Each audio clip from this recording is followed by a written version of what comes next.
wanted to say thank you. I appreciate all of you. You know, it's the same thing I say every time, but I mean it every time. Thanks for everybody who's watching, commenting, trying to keep a discussion while we're reading this together. It feels like kind of a book club, especially for all the people that have caught up.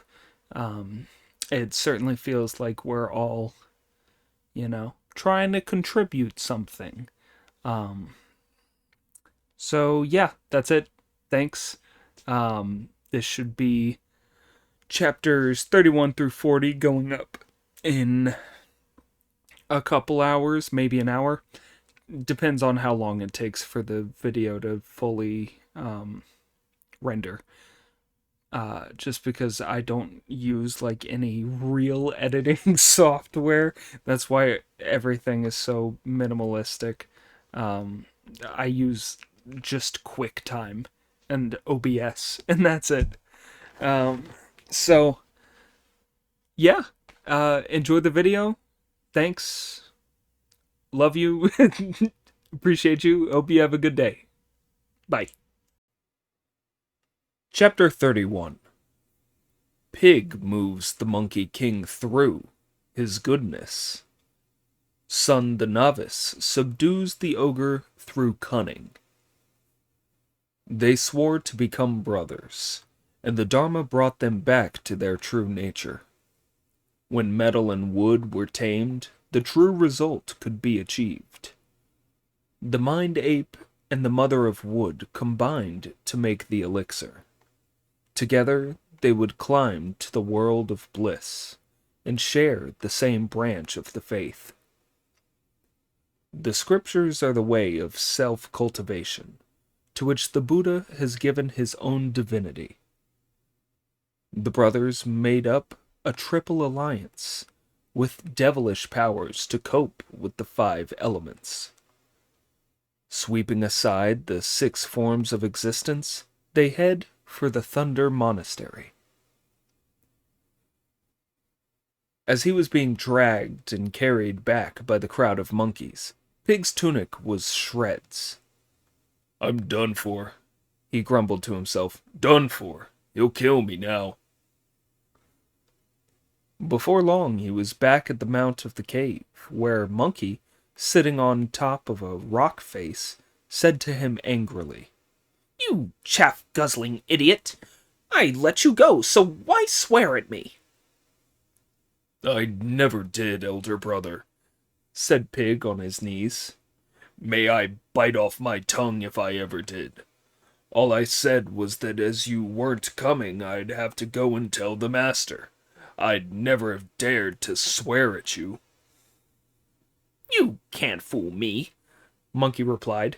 "If I prick my left ear up, I can hear what they're saying in the 33rd heaven. And if I point my right ear down, I can know what the 10 kings of hell and their judges are discussing. Of course I could hear you swearing at me as you walked along." "Now I see," said Pig. "With that devilish head of yours, you must have changed yourself into something or other to listen to what I said." "Little ones," shouted Monkey, "bring some heavy rods. Give him 12 on the face, then 12 on the back. After that, I'll finish him off with my iron cudgel." "Elder brother," pleaded Pig, kowtowing desperately, "I beg you to spare me for our master's sake." "That good and kind master? Never," said Monkey.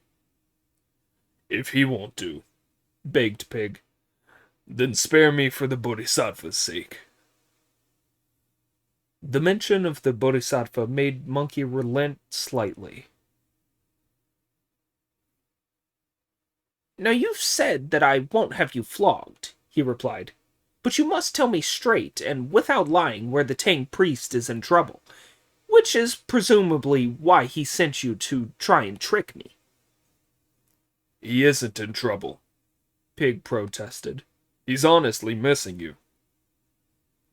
"You really deserve a beating," said Monkey, "for still trying to hoodwink me, you moron. Although I've been back in the Water Curtain Cave, I've stayed with the pilgrim in my mind. The master must have been in trouble at every step he's taken. Tell me about it at once if you don't want this flogging. Pig kowtowed again and said, "Yes, I did try to trick you into coming back. I didn't realize that you would see through it so easily. Please, spare me a flogging and let me go. Then I'll tell you." Very well then, replied Monkey. Get up and tell me. The junior monkeys untied his hands. He leapt to his feet and began looking around wildly. What are you looking at? Asked Monkey. I'm looking at that wide, empty path for me to run away along, said Pig. That wouldn't get you anywhere, Monkey said. Even if I gave you 3 days' start, I'd still be able to catch you up. Start talking. If you make me lose my temper, that'll be the end of you. I'll tell you the truth, said Pig. After you came back here, Friar Sand and I escorted the master. When we saw a dark pine forest, the master dismounted and told me to beg for some food. When I'd gone a very long way without finding anyone, I was so tired that I took a snooze in the grass. I didn't realize that the master would send Friar Sand after me. You know how impatient the master is. He went off for a stroll by himself, and when he came out of the wood, he saw a gleaming golden pagoda. He took it for a monastery, but an evil spirit called the yellow-robed monster who lived there captured him. When I and Friar Sand came back to find him, all we saw was the white horse and the baggage. The master had gone. We searched for him as far as the entrance to the cave and fought the monster. Luckily, the master found someone to save him in the cave. She was the third daughter of the king of Elephantia, and she'd been carried off by the monster. She gave the master a letter to deliver to her family and persuaded the ogre to let him go. When we reached the capital and delivered the letter, the king asked our master to subdue the monster and bring the princess home. I ask you, brother, could you catch a monster? Could the master catch a monster? We two went off to fight him, but his powers were too much for us. He captured Friar Sand and made me run away. I hid in the undergrowth. The monster turned himself into a handsome scholar and went to court, where he introduced himself to the king and turned the master into a tiger. The white horse changed himself back into a dragon in the middle of the night and went to look for the master. He didn't find him, but he did see the monster drinking in the Hall of Silvery Peace, so he turned himself into a palace beauty. He poured wine and did a sword dance for the ogre in the hope of finding a chance to cut him down, but the ogre wounded his hind leg with the lantern. It was the white horse who sent me here to fetch you. Our eldest brother is a good and honorable gentleman, he said.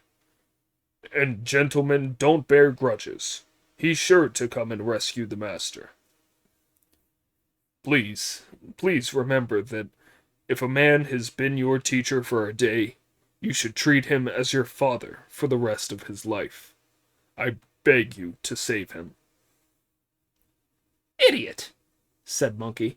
I told you over and over again before leaving that if any evil monsters captured the master, you were to tell them I am his senior disciple.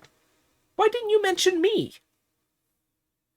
Pig reflected that to a warrior a challenge was more effective than an invitation, and said, It would have been fine if we hadn't used your name.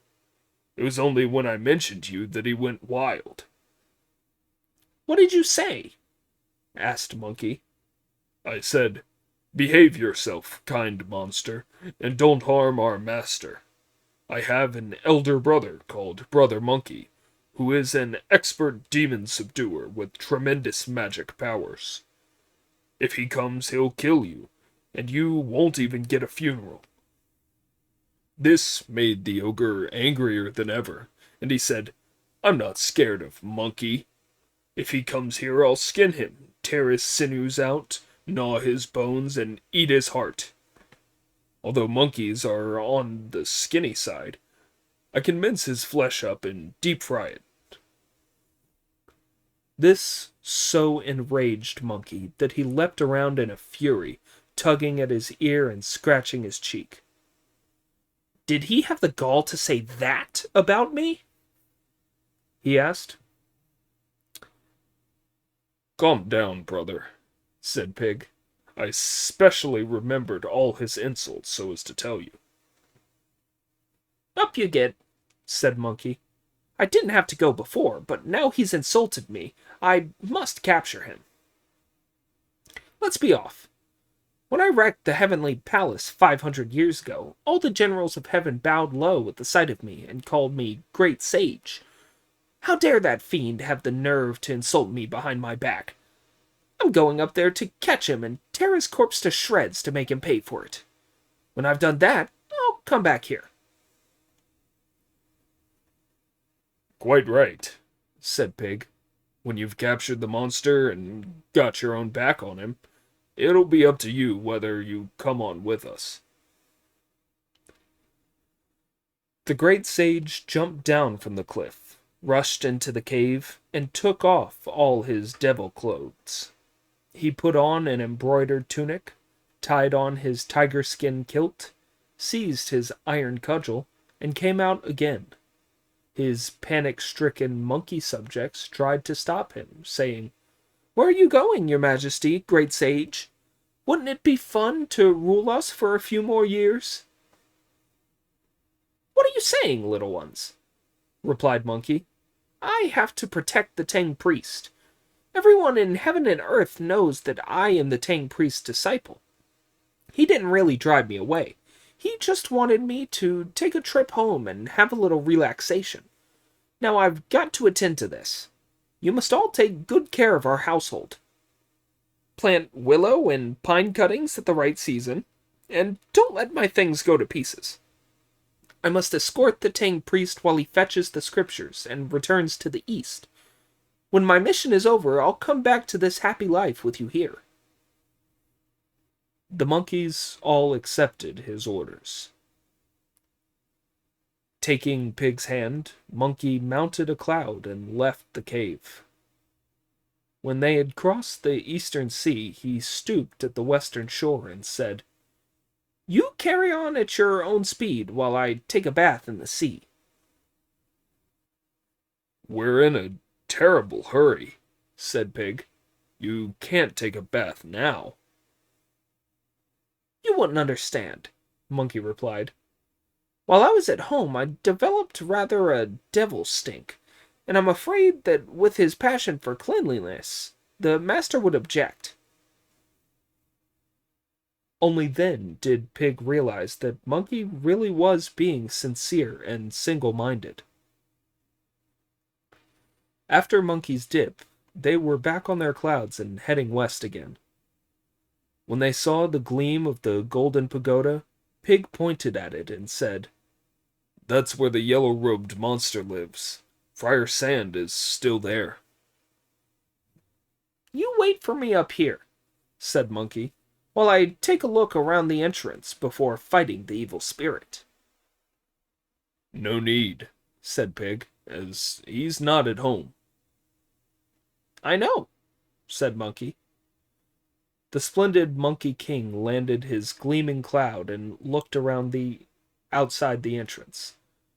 All he could see was two children, one of about 10 and the other of 8 or 9, hitting a feather-stuffed ball with curved sticks. Without bothering to find out whose children they were, Monkey rushed up at them as they played, grabbed them by the tufts of hair that grew on top of their heads, and flew off with them. The sobs and curses of the terrified boys alarmed the junior devils of the Moon Waters Cave, who rushed in to tell the princess that someone, they did not know who, had carried her sons off. These boys, you see, were the children of the princess and the ogre. The princess ran out of the cave to see Monkey holding her sons on the top of a cliff and about to hurl them over. "Hey, you! I've never done you any harm!" she screamed desperately. "So why are you kidnapping my sons? Their father won't let you get away with it if anything happens to them, and he's a killer." "Don't you know who I am?" said Monkey. "I'm Monkey, the senior disciple of the Tang priest. If you release my brother Friar Sand from your cave, I'll give you your sons back. You'll be getting a good bargain, 2 for 1." The princess hurried back into the cave, told the junior demons who were on the door to get out of her way, and untied Friar Sand with her own hands. "Don't let me go, lady," said Friar Sand, "or I'll be letting you in for trouble with that monster when he comes back and asks about me." "Venerable sir," the princess replied, "what you said about the letter saved my life, so I was going to let you go anyhow. And now your elder brother Monkey has come here and told me to release you." At the word monkey, Friar Sand felt as though the oil of enlightenment had been poured on his head, and the sweet dew had enriched his heart. His face was all happiness, and his chest filled with spring.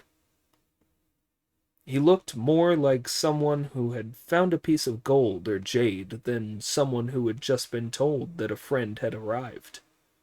He brushed his clothes down with his hands, went out, bowed to Monkey, and said, "Brother, you've dropped right out of the blue.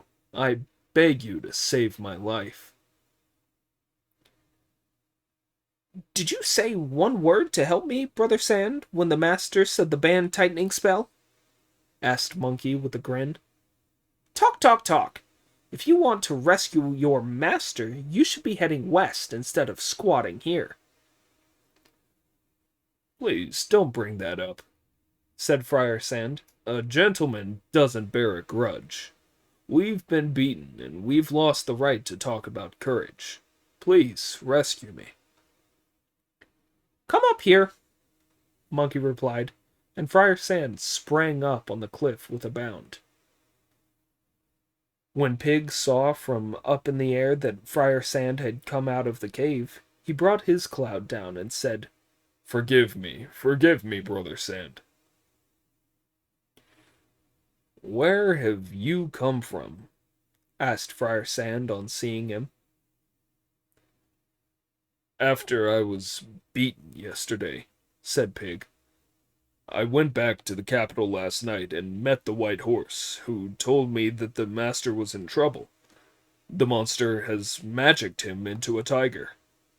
The horse and I talked it over, and we decided to ask our eldest brother back." "Stop chattering, idiot," said Monkey. "Each of you take one of these children to the city. Use them to provoke the monster into coming back here to fight me." "How are we to do that?" asked Friar Sand. "You two ride your clouds, stop above the palace," said Monkey. "Harden your hearts and drop the children on the palace steps. When you're asked, say they're the sons of the yellow-robed monster, and that you two brought them there. The ogre is bound to come back when he hears that, which will save me the trouble of going into town to fight him.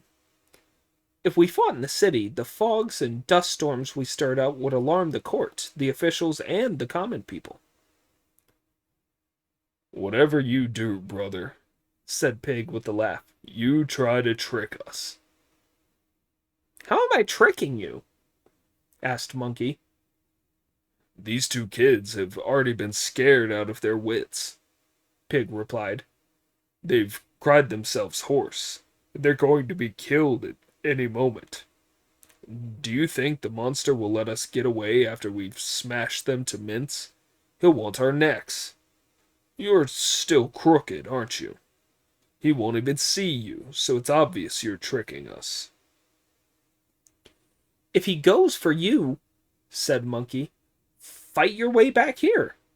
where there's plenty of room for me to have it out with him." "That's right," said Friar Sand. "What our eldest brother says is quite right. Let's go." The pair of them were an awe-inspiring sight as they went off, carrying the two boys. Monkey then jumped down from the cliff to the ground in front of the pagoda's gates, where the princess said to him, "You faithless monk! You said you'd give me back my children if I released your brother. Now I've let him go, but you still have the boys. What have you come back for?"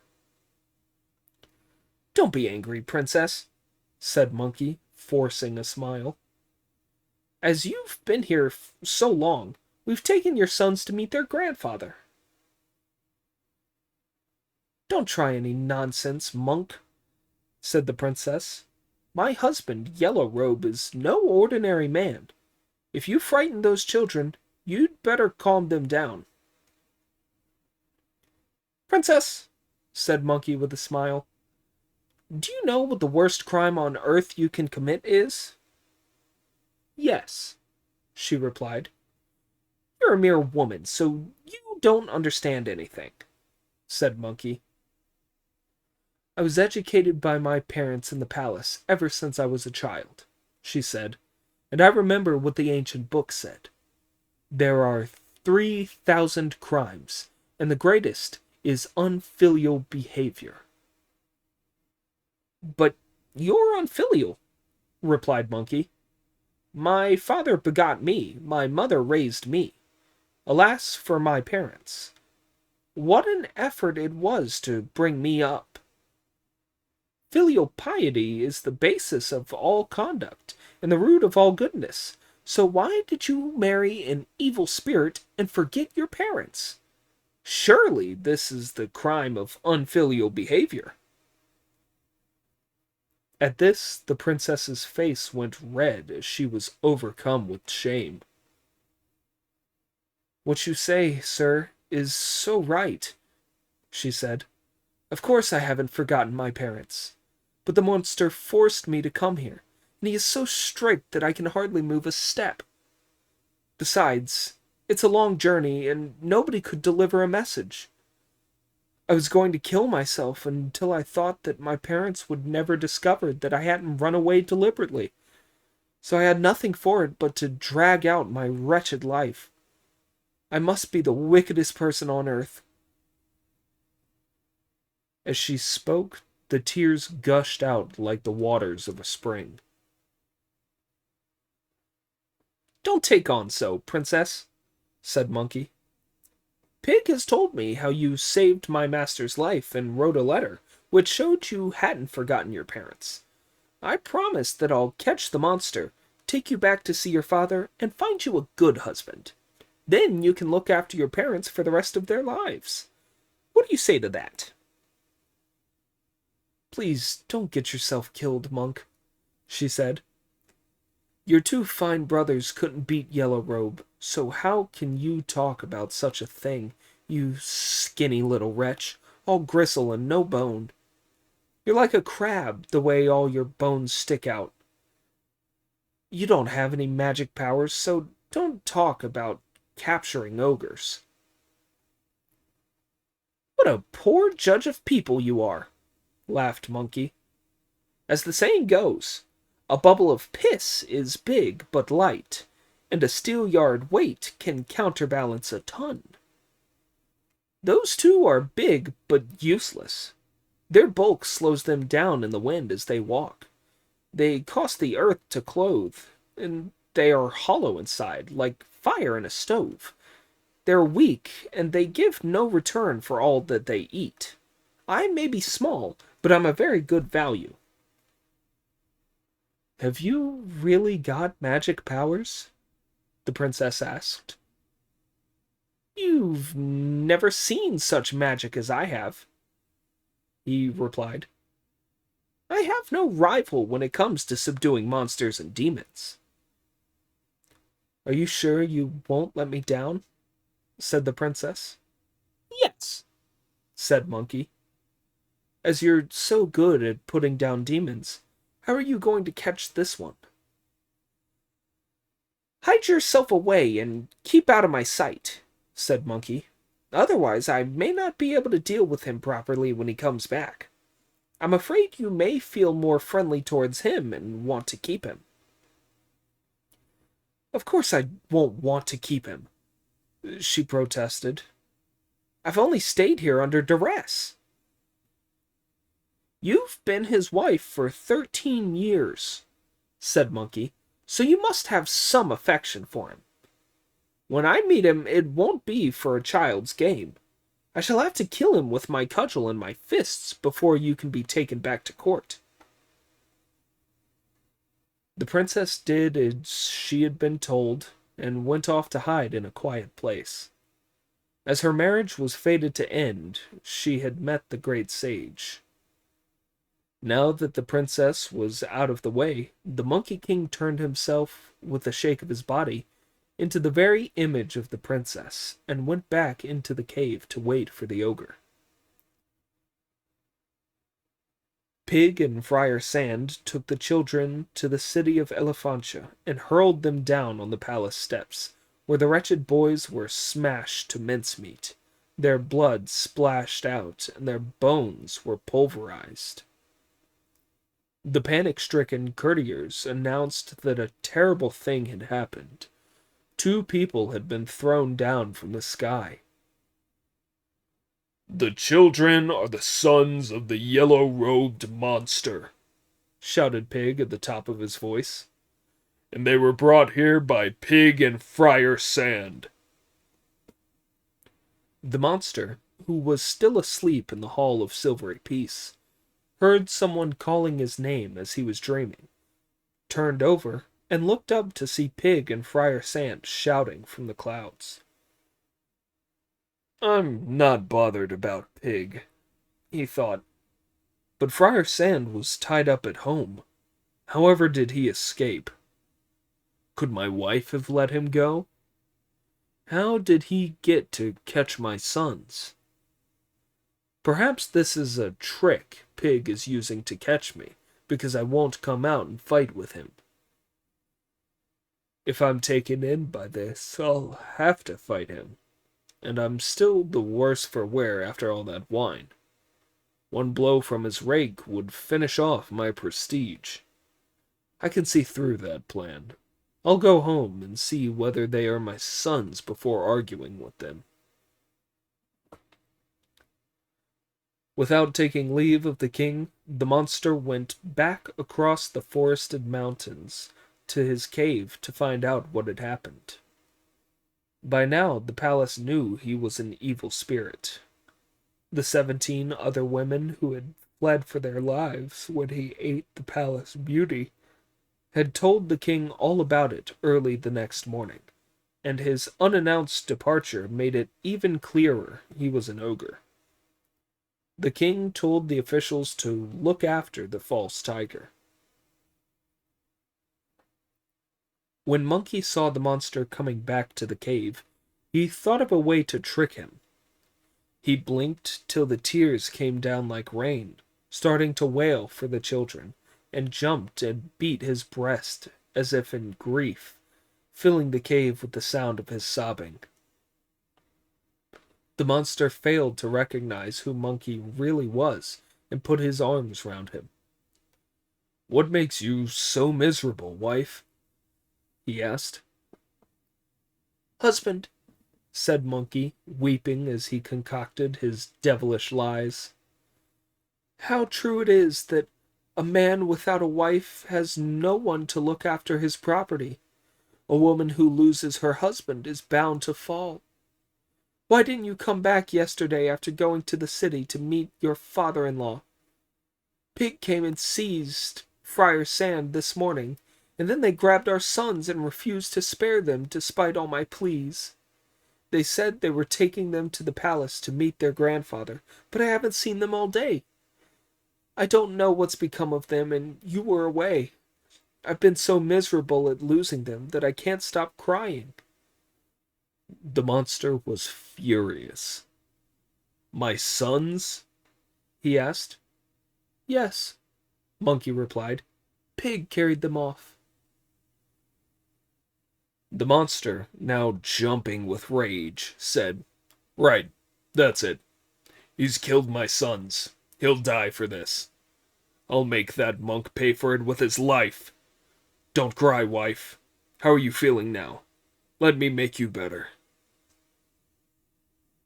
"There's nothing wrong with me," said Monkey, "except that I've cried so much my heart aches." "Never mind," the monster replied. "Come over here. I've got a treasure here that you just have to rub on your pain to stop it hurting. But be very careful with it, and don't flick it with your thumb, because if you do, you'll be able to see my real body." Monkey was secretly delighted. "What a well-behaved fiend," he thought, "giving that away without even being tortured. When he gives me the treasure, I'll flick it to see what kind of monster he really is." The ogre then led him to a remote and secluded part of the cave and spat out a treasure about the size of a hen's egg. It was a magic pill skillfully fashioned from a piece of conglomeration of internal secretion. "What a splendid thing," Monkey thought. "Goodness knows how many times it had to be worked, refined, and mated before becoming such a magic relic. Today it was fated to meet me." The ape took it, rubbed it over his pretended pain, and was just going to flick it with his thumb when the monster took fright and tried to grab it from him. The crafty monkey popped it into his mouth and swallowed it. The monster clenched his fist and hit at him, but Monkey parried the blow, rubbed his face, and reverted to his real form with a shout of, "Behave yourself, ogre! Take a look and see who I am."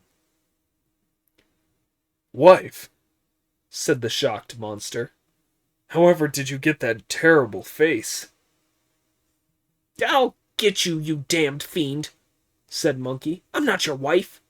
Can't you even recognize your own grandfather?" The monster, now beginning to see the light, said, "You do look a bit familiar."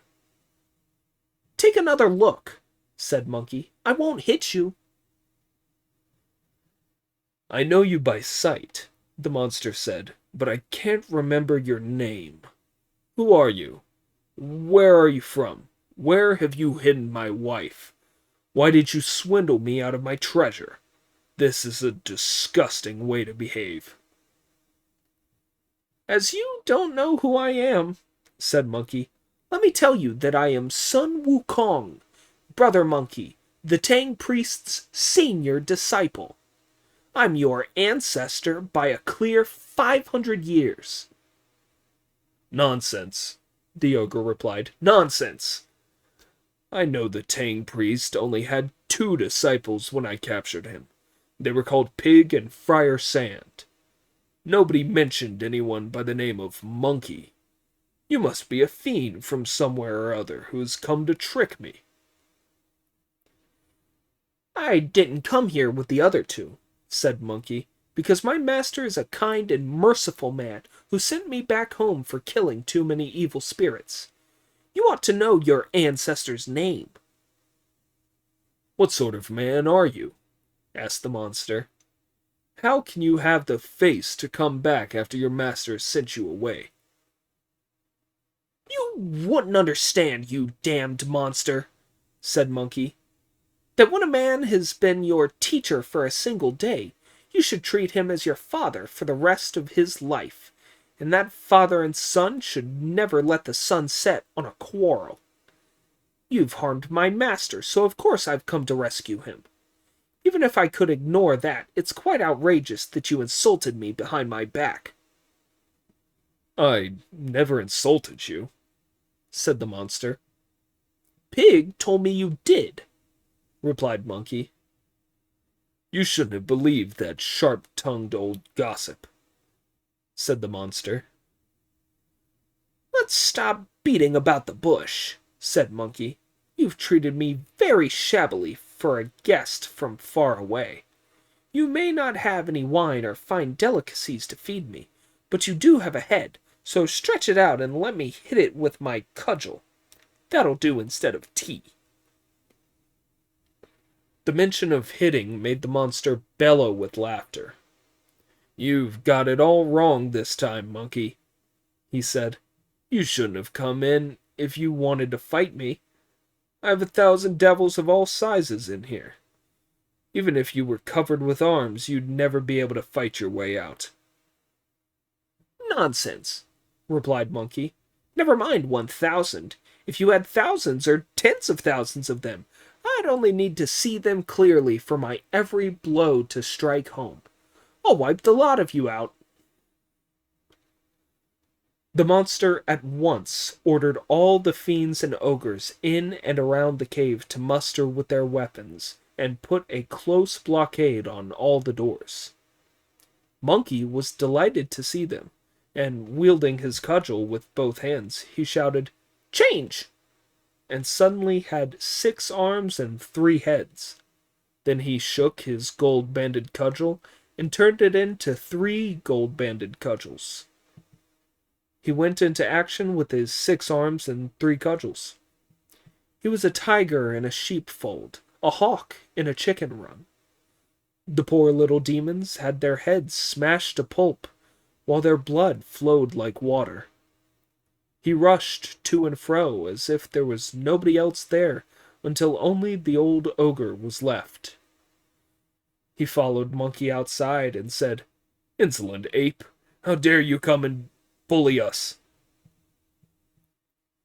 Monkey turned, beckoned to him, and said, "Come here, come here. Let me win the credit for killing you." The monster struck at the head with his sword, and Monkey riposted to the face with his cudgel. They fought it out amid the mists on the mountain top. Mighty was the magic of the great sage, awful the monster's power. One of them wielded an iron cudgel, the other a sword of tempered steel. When the sword was raised, it shone with a bright aura. The parrying cudgel was wreathed in cloud. They leapt to and fro, protecting their heads, turning and somersaulting over and over.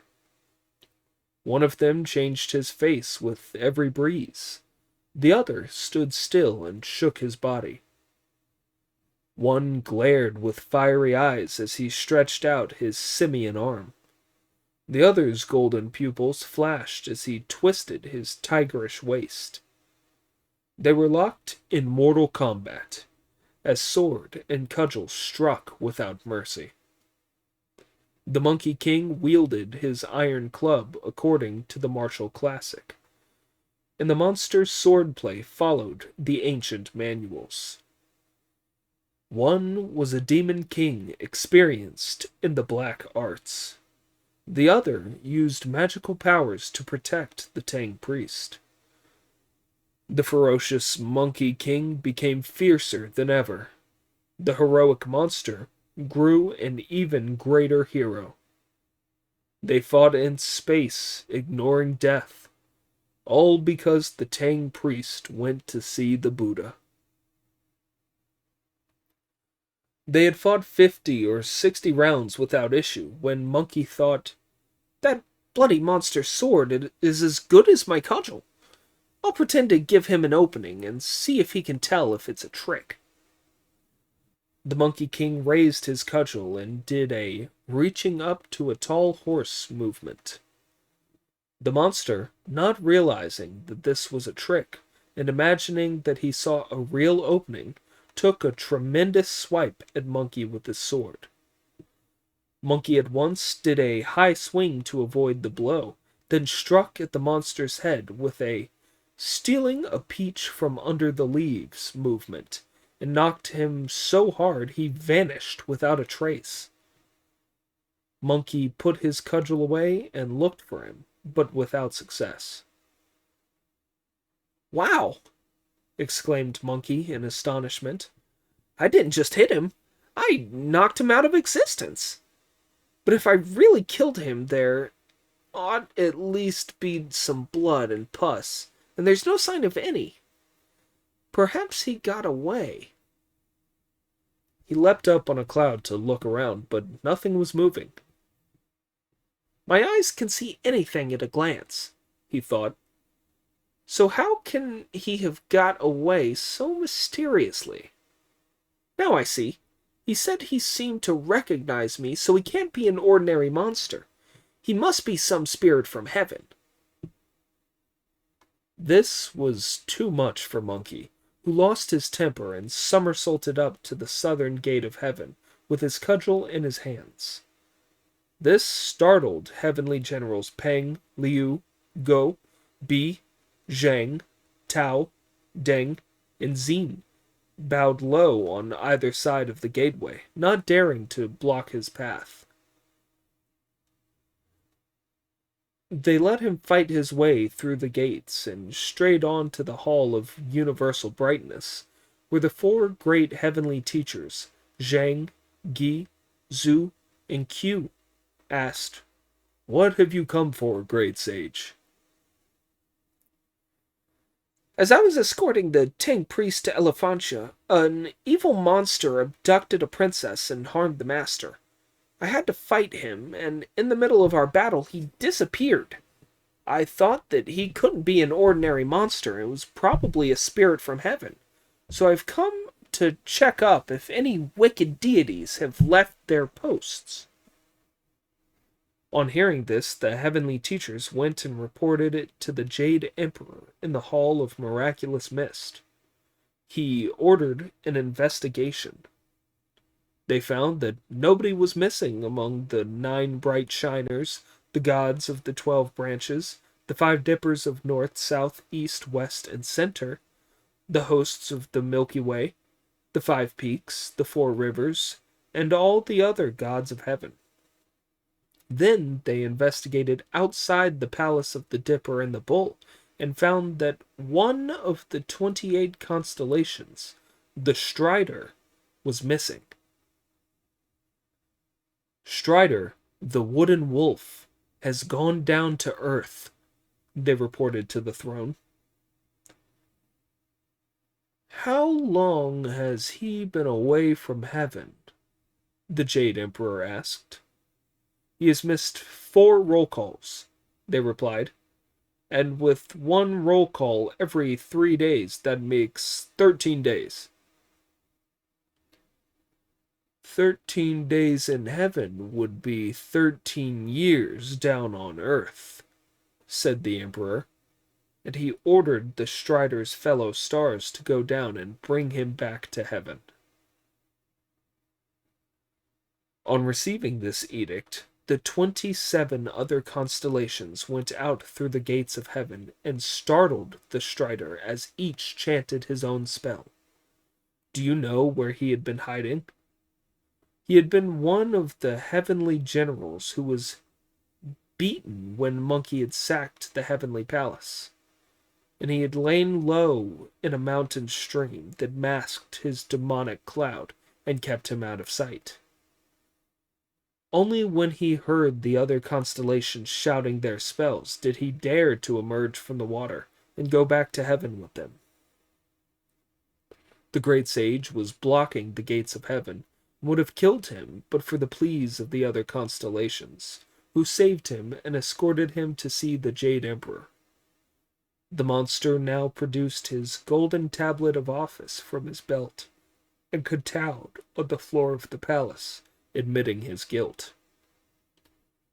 "Strider the wooden wolf," said the Jade Emperor, "why did you go off by yourself instead of being content with the infinite beauty of heaven?" "I deserve to die, your majesty," the Strider replied. "That daughter of the king of Elephantia was no ordinary mortal. She was a jade maiden in the Hall of Incense who wanted to have an affair with me. As we did not want to defile the heavenly palace, she decided to become a mortal first, and was reborn in a king's palace. Then I became an evil monster and occupied a mountain in order to not let her down. I carried her off to my cave, and we were man and wife for 13 years. Every bite and sip is preordained, as the saying goes, and now the great sage has succeeded in bringing me here. The Jade Emperor withdrew his tablet of office and degraded him to a menial, helping Lord Lao Tse stoke his fires in the Tushita Palace. If he did well, he would be restored to his previous post. If not, his sentence would be made heavier. Monkey was delighted to see how the Jade Emperor dealt with him, and chanting a "na-ah-ah" of respect, he said to the assembled gods, "Gentlemen, I'm off." "That monkey is as ill-mannered as ever," chuckled the heavenly teachers. "Just chanting a "na-ah-ah" and going without thanking your majesty for your celestial kindness in catching the monster for him." "We can consider ourselves fortunate," said the Jade Emperor, "if he leaves without disturbing the peace of heaven." The great sage brought his shining cloud down to the Moonwater's cave on Bull Mountain, found the princess, and told her off for becoming immortal and marrying a fiend. As he was doing this, he heard Pig and Friar Sand shouting in mid-air. "Leave us a few demons to polish off, brother." "I've already wiped them out," Monkey replied. "Doesn't matter," said Friar Sand. "Let's take the princess back to the palace. Don't stare at her, Pig. We'd better do some distance shortening magic." The princess heard a rush of wind in her ears, and in a moment she was back in the city. The three disciples took her to the throne hall, where she bowed to her royal parents and met her sisters again. All the officials came to bow to greet her. Then she reported, "We are indebted to the infinite powers of the venerable monkey for the defeat of the yellow-robed monster and my rescue." "What type of monster was he?" the king asked. "Your Majesty's son-in-law," Monkey replied, "is the Strider constellation from heaven, and your daughter was a jade maiden who held the incense until she decided to become immortal and came down to this world. This marriage was predestined. When I went up to the heavenly palace and submitted a memorial to him, the Jade Emperor found that the monster had missed 4 roll calls and had been away from heaven for 13 days, which is 13 years down on Earth. The Emperor sent his fellow stars down to fetch him, then banished him to the Tushita heaven, where he's to redeem his sins. That's how I rescued your daughter and brought her here." The king thanked Monkey and told him to go and see his master. The 3 disciples left the throne hall and went with all the courtiers to the antechamber, where the iron cage was carried in and the false tiger unchained.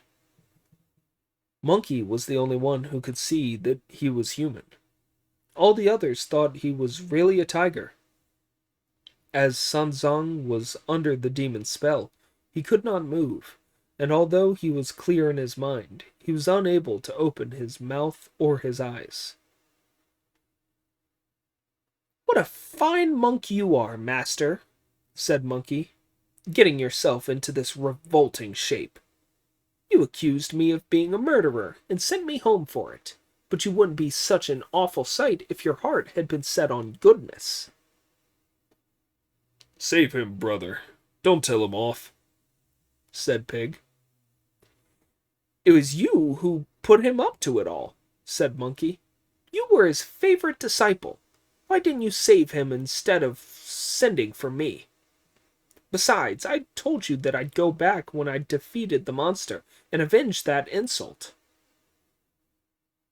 Friar Sand went over and knelt down before him. As the old saying goes, he pleaded, if you won't do it for the monk's sake, do it for the Buddha's sake. I beg you to save him now that you're here. I wouldn't have gone all that way to ask you to come if we'd been able to save ourselves.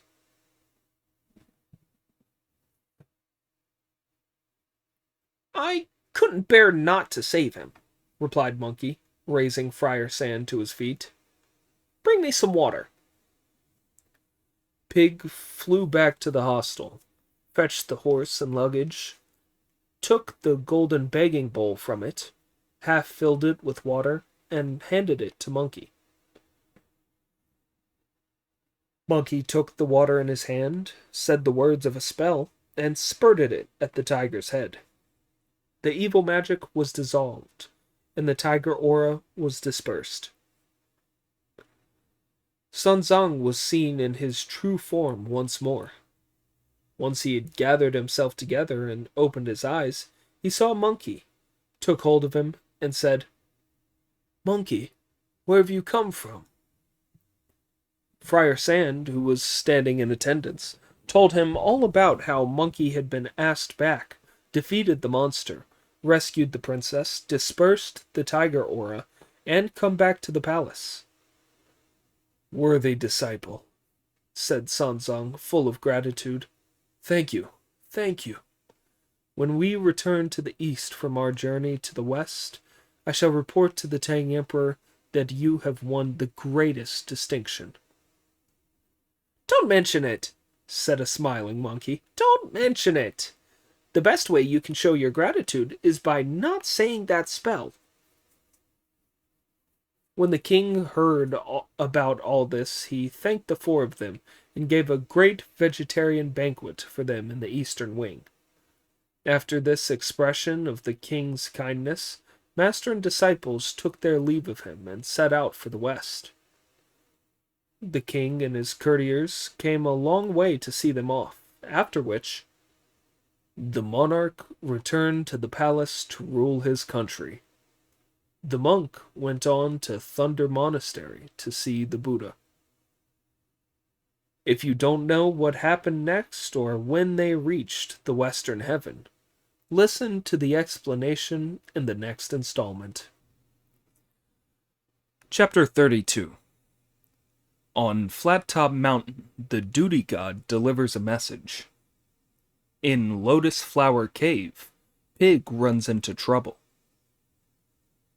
The story tells how, after Monkey had rejoined the Tang priest, the four of them headed west, united in their shared determination. The king of Elephantia had escorted them beyond his capital to thank them for bringing back his daughter. From there they traveled on, eating when hungry and drinking when thirsty, moving by day and resting by night. By now, it was spring. A light breeze ruffled the silky green catkins of willows, and the view was splendid. The season encouraged the birds to sing.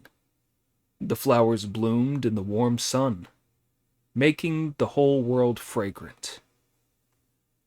A pair of swallows came to the tree in the courtyard. Now was the time to enjoy the spring. Amid the world's red dust in the city's streets, light silks were worn to the sound of lute and pipe, as flower vied and the cup was passed around. Master and disciples were enjoying their journey when they saw a mountain blocking their way.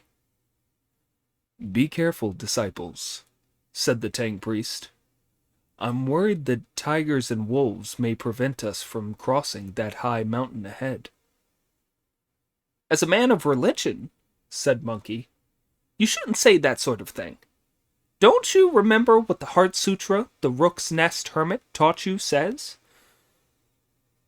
If one relies on the Prajna Paramita, he is free in his mind, and he has no fear, is rid of dreamlike thoughts of unreality, and enjoys ultimate nirvana. All you have to do is wipe the dust off your mind, wash out the dirt from your ear, Without the most terrible suffering, you cannot be a great man.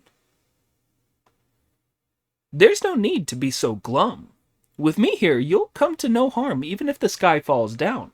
So why be scared of wolves and tigers? The Tang priest reined in his horse and replied, When I left Chang'an on imperial orders, I was determined to worship the Buddha in the West, where his golden image shines in the sacred land, and the jade hair gleams in the pagoda. I shall search the nameless rivers of the world and climb all unknown mountain ranges. I long to cross the mighty misty waves, but when, oh when, will I find my rest? When Monkey heard this, he chuckled and said, You'll have no difficulty in that. When you've completed your mission, all your destinies will be over, and all your dharmas will be empty. So of course you'll be able to rest then.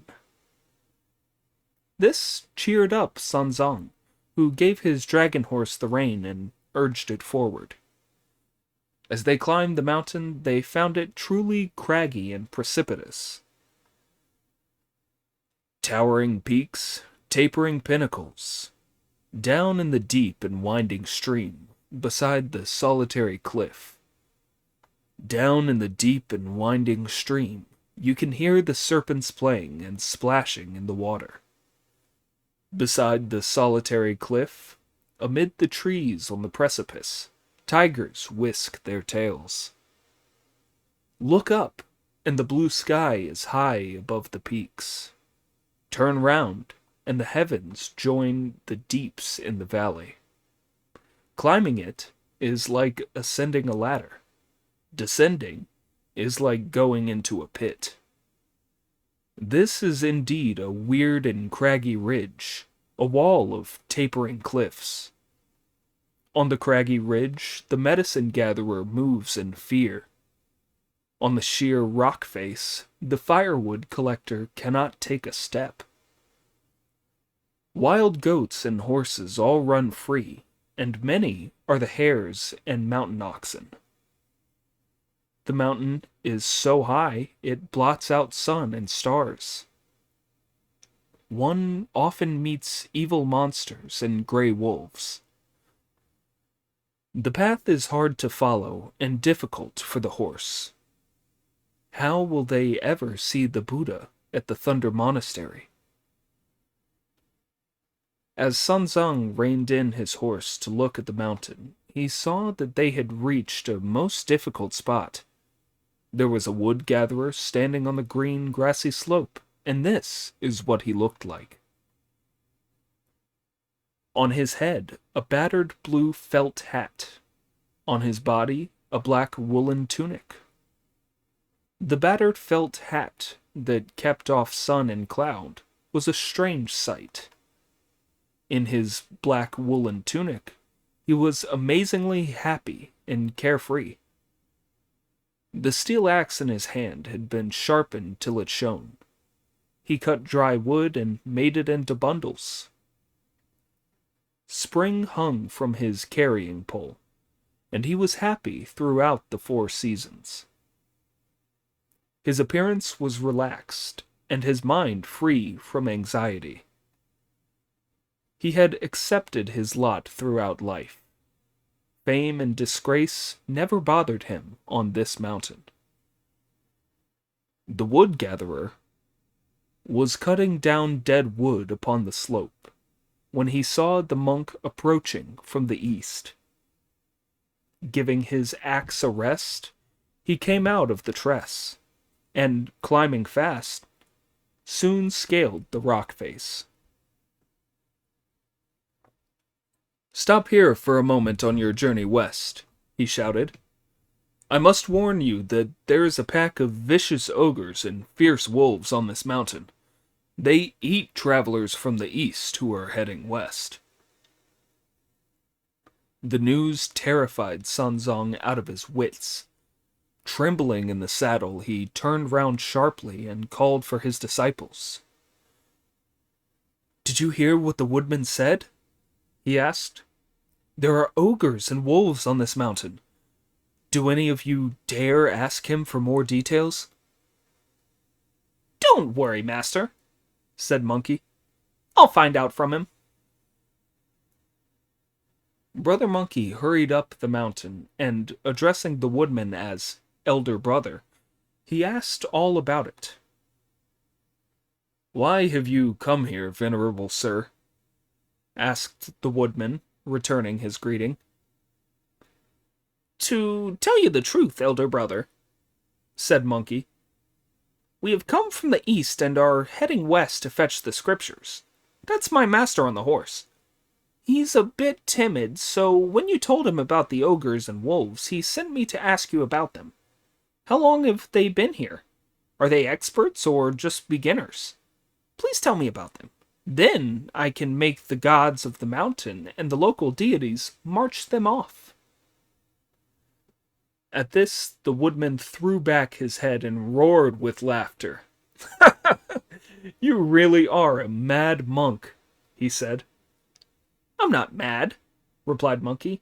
I'm talking sense. If you're talking sense, said the woodman, then how can you say you'll have them marched off? You must be related to them, said Monkey, putting on those airs and blocking our way to talk that nonsense to us. If you're not related to them, you're either a neighbor or a friend of theirs. This is too much, mad monk, said the woodcutter with another laugh. The warning I've come specially to give you is meant well. I tell you to be on your guard all the time as you travel along, but you're holding me responsible for all those demons. Never mind whether I happen to know what these demons do. How could you possibly have them marched off, even if I did know? Where would you send them? If they were sky monsters, replied Monkey, I'd send them to the Jade Emperor. And if they were earth monsters, I'd send them to the Earth Palace. Western ones would go to Dai Buddha, and Eastern ones to the Sage. I'd send Northerners to the true martial god of the North, and Southerners to the Fire God. Dragon spirits would go to the Lord of the Seas, and demons to King Yama. They all have somewhere to go. I know the people in all those places, so I'd only need to write out an order for the monsters to be sent there, at the double this very same night. You mad monk, said the woodcutter with a mocking laugh.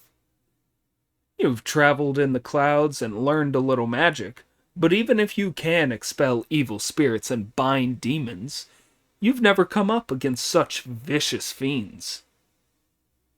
What's so vicious about them? Asked Monkey.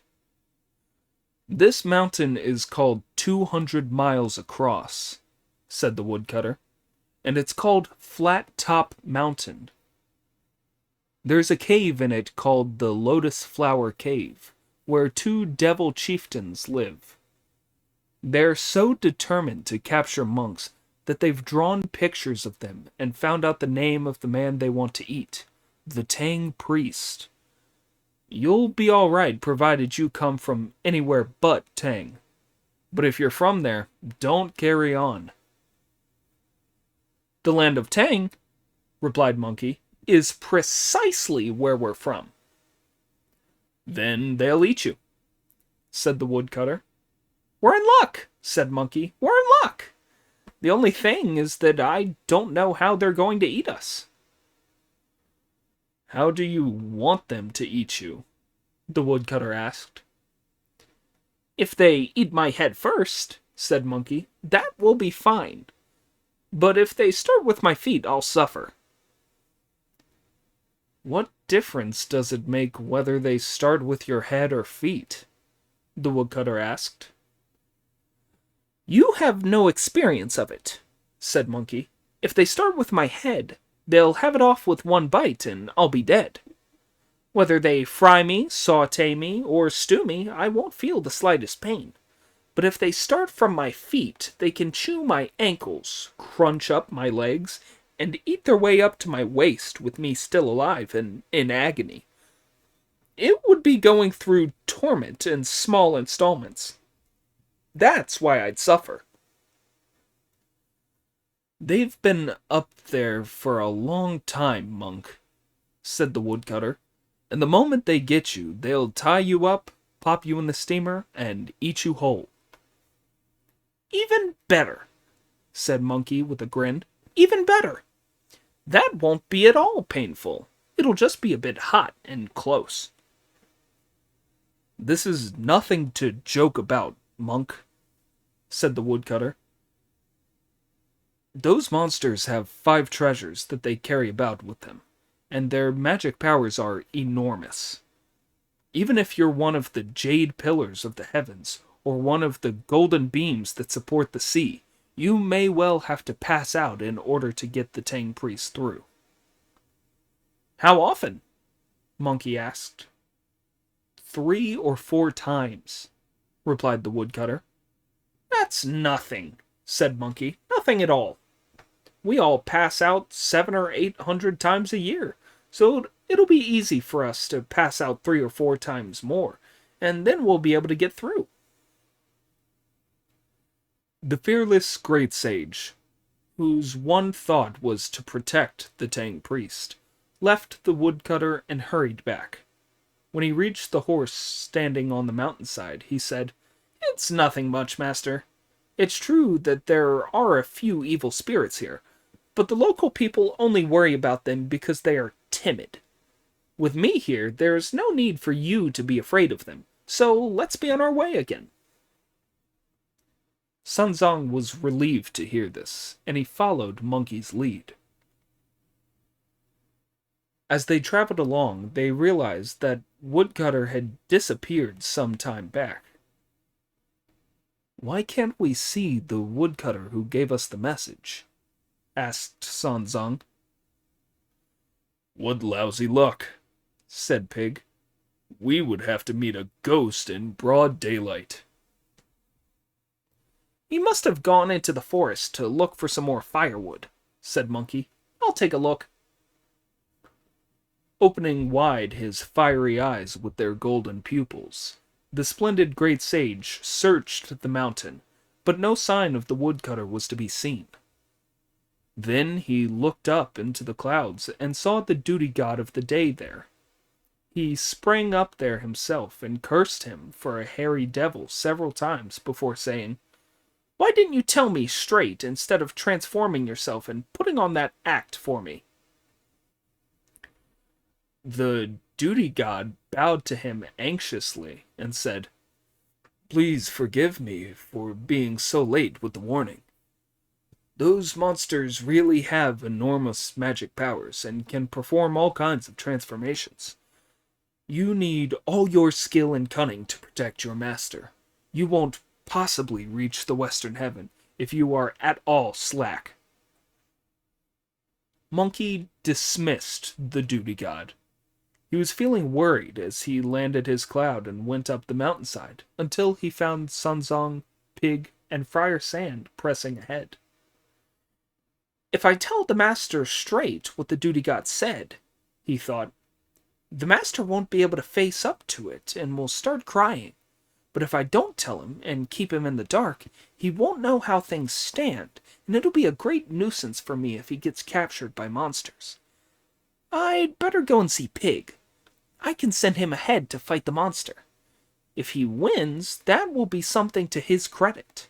If he can't do it and gets captured by the monster, I can go and rescue him, which will give me a chance to show what I can do and make myself famous." As he made these calculations, he wondered whether Pig would try to slip out of it and be protected by Sun Zong. He decided he would have to force him into doing it. The great sage resorted to a trick. He rubbed his eyes till they watered, then went up to the master. When Pig saw him, he said to Friar Sand, "Put down your carrying pole and unpack the luggage. We too will split it." "What do you mean, split it?" asked Friar Sand. Divide it, said Pig. You can go back to the river of flowing sands to be a monster, and I'll go back to Gal Village to see my wife. We can sell the white horse to buy the wood for the coffin the master will be needing when he grows old. Then we can break up instead of going on to the western heaven. When Sun Zong heard this, he said, "How can you talk such nonsense in the middle of the journey?" Who's talking nonsense? I'll say it again, said Pig. Can't you see that Monkey's coming back in tears? He's a real tough guy who isn't afraid of going down into the earth or up into the sky, or of being cut, burnt, or even being boiled in oil. So if he comes along deep in gloom, and with the tears streaming down his face, there must be monsters and wolves on this craggy mountain that softies like us could never get past. "Stop that nonsense," said Sun Zong. "I'll ask him what he has to say. Tell me straight," he said to Monkey. "What is bothering you? Why are you crying? Are you trying to frighten us?" "The person who gave us the message just now," replied Monkey, "was the duty god of the day. He said that the evil spirits here are so ferocious that it will be hard to get through. Besides, we'll never be able to make our way across these steep mountains. Let's go another day." Trembling with fear at this news, Sun Zong tugged at Monkey's tiger skin kilt and said, "Why these thoughts of turning back when we've already done half the journey?" "It's not that I'm wavering," said Monkey, "but we'd be no match for so many monsters. A lump of iron in the furnace can only make a few nails." "You are right," said Sun Zong. "It would be very difficult by yourself. As the military classic says, few are no match for many. But I also have Pig and Friar Sand for you to deploy as your subordinates. Make a joint effort to clear the path and take me over the mountain. Then you will receive your just reward."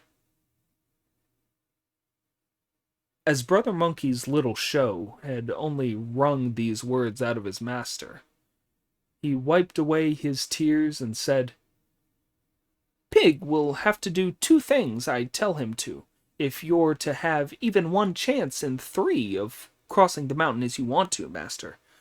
If he won't do these 2 things for me, you'll have no hope at all." Brother, Pig said, if we can't cross the mountain, let's disband. Leave me out of this. "Disciple," said Sun Zong, "ask your brother what he wants you to do." "What do you want me to do, brother?" the idiot asked. "Look after the master and patrol the mountains," Monkey replied. "But looking after the master means staying put," said Pig, "and patrolling means moving. You can't ask me to stay put for a bit, then move for a bit. I can't do both at once." "I'm not asking you to do them both," said Monkey. "I just want you to do one of them." "That's much easier," said Pig with a smile. "Though I don't know what you mean by looking after the master or by patrolling the mountains. Tell me what you want, then I can do the one that suits me." "Looking after the master," said Monkey, "means that if he wants to go for a stroll, you must support him. And if he wants to eat you, must bake some food for him. If he's hungry, you'll be beaten. If he looks at all sallow, you'll be beaten. If he's any thinner, you'll be beaten." "That's very difficult," said Pig with alarm. "There's nothing to looking after him or holding him up. Even carrying him would be easy enough. But if he sends me to beg for food in a village, the people on this path to the west won't realize that I'm a monk going to fetch the scriptures. They'll think that I'm a growing wild boar come down from the mountains. A crowd of men with forks, rakes, and brooms will surround me, capture me, slaughter me, and salt me down for the New Year celebrations. That would be the end of me, wouldn't it? Then you can patrol the mountains, said Brother Monkey. What would that involve? Asked Pig. You would have to go into these mountains, said Monkey, to find out how many monsters there are, and all about the mountains, and what the monsters' caves are like, so that we could go across it. Nothing to it, replied Pig. I'll patrol the mountains. The idiot hitched up his tunic, grasped his rake, and proudly struck deep into the mountains. His spirits were high as he hurried along the path. Monkey could not hold back an unkind laugh. Wretched ape, said Sanzong, you haven't a shred of affection for your brothers, only jealousy. You trick him into patrolling the mountain with your cunning words, and then you laugh at him. I'm not laughing at him, said Monkey. My laugh means something. Just you see, he won't patrol the mountains or dare to visit any monsters. He'll hide up somewhere for a while, then make up some story to fool us with. How do you know so much about him? Asked Sanzong. It's what I reckon he'll do, replied Monkey. And if you don't believe me, I'll go and take a look at him. I can help him subdue any demons, and find out at the same time how sincere is his wish to see the Buddha. Very good, said Sanzong, very good. But don't you go making a fool of him. Monkey assented, and as he hurried up the mountainside, he turned himself into the tiniest of insects with a shake of his body. He now looked very neat and small. On his delicate wings he could lightly dance in the breeze. His slim waist was as fine as a needle. As he darted through the reeds or passed under flowers, he was faster than a shooting star. Bright were his eyes, delicate his voice. Of all insects, he was the smallest. Slim and elegant, but deeply clever. If he were resting in the woods on a day off, you would never see him, and 1,000 eyes could never find him. He flew off, soon caught up with Pig, and perched on a bristle behind his ear. But Pig walked on, unaware that he was carrying a passenger.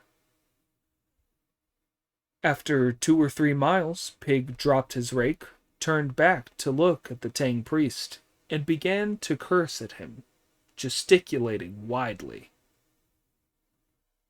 Soft-headed old monk, he said, vicious monkey, and weak-minded Friar Sand. They're all enjoying themselves back there while they fool me into walking off here. We're all going to fetch the scriptures, and we all want our reward, so why should I be the one to reconnoiter these mountains? If they know where there are monsters around, we should hide up for a while. But that's not even half good enough for them. They have to send me off by myself to find them. What lousy luck. I'll go and have a sleep somewhere. When I go back, I can give some kind of vague answer and say I've reconnoitered the mountains. That'll pay them back. Feeling pleased with himself for the moment, Pig grasped his rake and set off. When he saw a reddish, grassy slope in a mountain hollow, he went straight to it, made himself a bed, with the help of his rake, and lay down to sleep, saying as he stretched himself out, "This is the life. Not even Monkey can be as comfortable as I am." Monkey, of course, had heard every word from behind his ear, and he could not resist the temptation to fly around and tease him. He shook himself and turned into a woodpecker. His sharp iron beak was colored red. His green-blue feathers were glistening bright. His steel claws were as sharp as nails, and when hungry he broke the forest silence. Dry and rotten timber was what he loved. He hated lone and sturdy old trees. His round eyes and flicking tail made him a lively creature, and pleasant was the sound of his tapping. This bird was neither too big nor too small, and would have weighed only 2 or 3 ounces. Its beak was copper red, its legs were iron black, and it came flying down with a swish of its wings. When it pecked at the lip of Pig, who was sleeping with his head down, the idiot scrambled to his feet and shouted, "A monster! A monster!" It jabbed me with its spear. My mouth's hurting terribly. As he felt it with his hand, he made the blood flow. "Damn it," he said. "Nothing especially good has happened to me, so what's this lucky red doing on my lips?" At the sight of his bloody hand, he started to look wildly about himself, muttering on the while. And when he saw nothing, he said, "There's no monster here, so how did I get jabbed?" Then he looked up and saw a woodpecker flying above him. "You wretch," he said, gnashing his teeth. "It's bad enough being put upon by Monkey, but now you're getting at me. I suppose you didn't realize I was human and thought my snout was a black, rotten old tree full of insects. You pecked me to find yourself some. I'll have to tuck my snout into my clothes." With that, the idiot went back to sleep. Monkey flew down again and pecked him behind the ear, at which the idiot leapt up again and said, "This damned bird is really going for me. It must have a nest full of eggs or chicks here and be attacking me to stop me taking it. Very well then, I won't sleep here." He picked up his rake and left the red grassy slope to continue on his way. Monkey, beside himself with delight, thought, "Even with his eyes wide open, the blockhead can't recognize one of his own people." With a shake, the splendid great sage turned himself back into a tiny insect and perched himself behind Pig's ear. Another mile or so deeper into the mountains, there were 3 square granite boulders the size of tables in a hollow. Pig put down his rake and chanted a "Re-ear" to them. "The idiot," grinned Monkey to himself. "Those boulders aren't human. They can't talk or return his greeting. He's wasting his time being polite to them." In fact, the idiot was pretending that they were Sanzong, Friar Sand, and Monkey, and practicing his speech to them. "When I go back," he said, "if the master asks me about monsters, I'll say that there are some here. When he asks what sort of mountain this is, he'll think I'm talking nonsense if I say it's made of earth, or mud, or tin, or copper, or flour, or paper, or simply painted. I'll say it's a mountain made of rock, and if he asks about the caves, I'll say there's a stone cave. What about the gates? I'll say they're iron-plated and studded.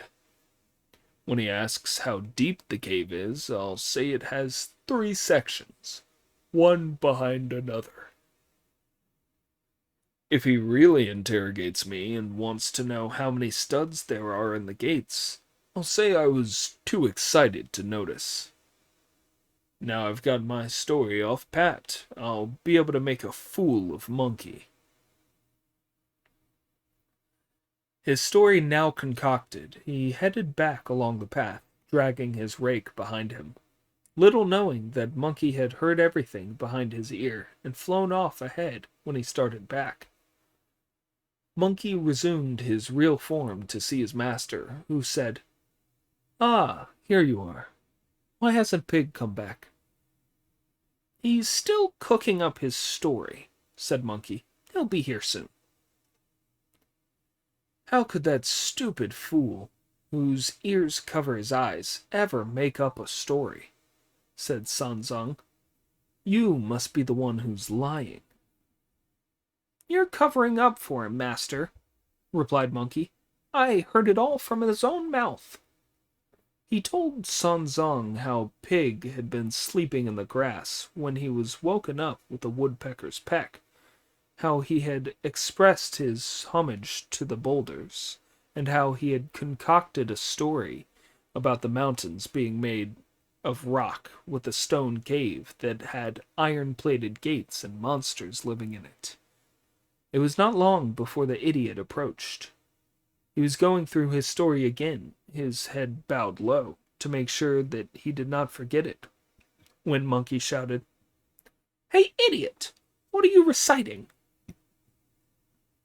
Pig pricked up his ears, looked around, and said, "I'm back."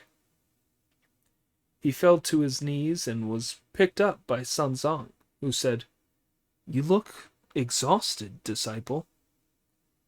"I am," replied Pig. "With all that walking and climbing, I'm completely whacked." "Are there monsters?" Sanzang asked. "Yes," said Pig. "There certainly are. There's a whole pile of them." "What sort of send-off did they give you?" "They called me Ancestor Pig and Grandfather Pig, gave me noodle soup and vegetarian dishes, talked to me, and sent me back over the mountain with drums and banners," Pig replied. "That must have been some dream you had while you were asleep in the grass," said Monkey, so frightening the idiot that he shrank 2 inches. "Lord Monkey," he said, "however did you know I had a sleep?" Monkey went up to him, grabbed hold of him, and said, "Come here, I've something to ask you." "Ask me if you must," said the idiot, now shaking with fright. "But why do you have to grab me like that?" "What sort of mountain was it?" asked Monkey. "A mountain of rock," replied Pig. "What sort of cave?" "Stone." "What sort of gates?" "Iron plated." "How deep?" "There were 3 sections." "No need to say more," said Monkey. "I remember the rest. I'll say it all for you to make sure that the master believes it." "Cheek," said Pig. "You've not been there, so you can't possibly know what to say for me." "If he wants to know how many studs there are in the gates, I'll say I was too excited to notice. Isn't that right?" said Monkey. The panic-stricken idiot fell to his knees again as Monkey continued. "You chanted homage to those boulders and talked to them as if they were us 3, didn't you? Then you said, 'Now I've got this story off pat, I'll be able to make a fool of Monkey.' Didn't you?" "Brother," pleaded the idiot, now kowtowing desperately, "you couldn't have heard all that while I was patrolling the mountains." "I'll get you, you chaff-guzzling moron," said Monkey, "sleeping when you'd been told to patrol the mountains. If the woodpecker hadn't pecked you awake, you'd still be asleep now. When you'd been woken up, you concocted this pack of lies that might have ruined our whole journey. Stretch your ankle out, and I'll give you 5 strokes of my cudgel to teach you a lesson." "A mere touch from that murderous cudgel, said Pig, would break my skin, and the feel of it would crack my sinews. 5 blows would kill me. If you didn't want to be beaten, said Monkey, why did you lie? I only did it once, said Pig, and I'll never do it again. As it was only once, I'll give you 3. My lord, said Pig, half a blow would be the death of me. The idiot's only recourse was to cling to Sun Zong and beg him to put in a good word for him. When Monkey told me you were concocting lies, said Sun Zong, I did not believe him, yet now you clearly deserve a beating. But as there are so few of you to serve me as we cross these mountains, you'd better let him off, Monkey, until we're on the other side.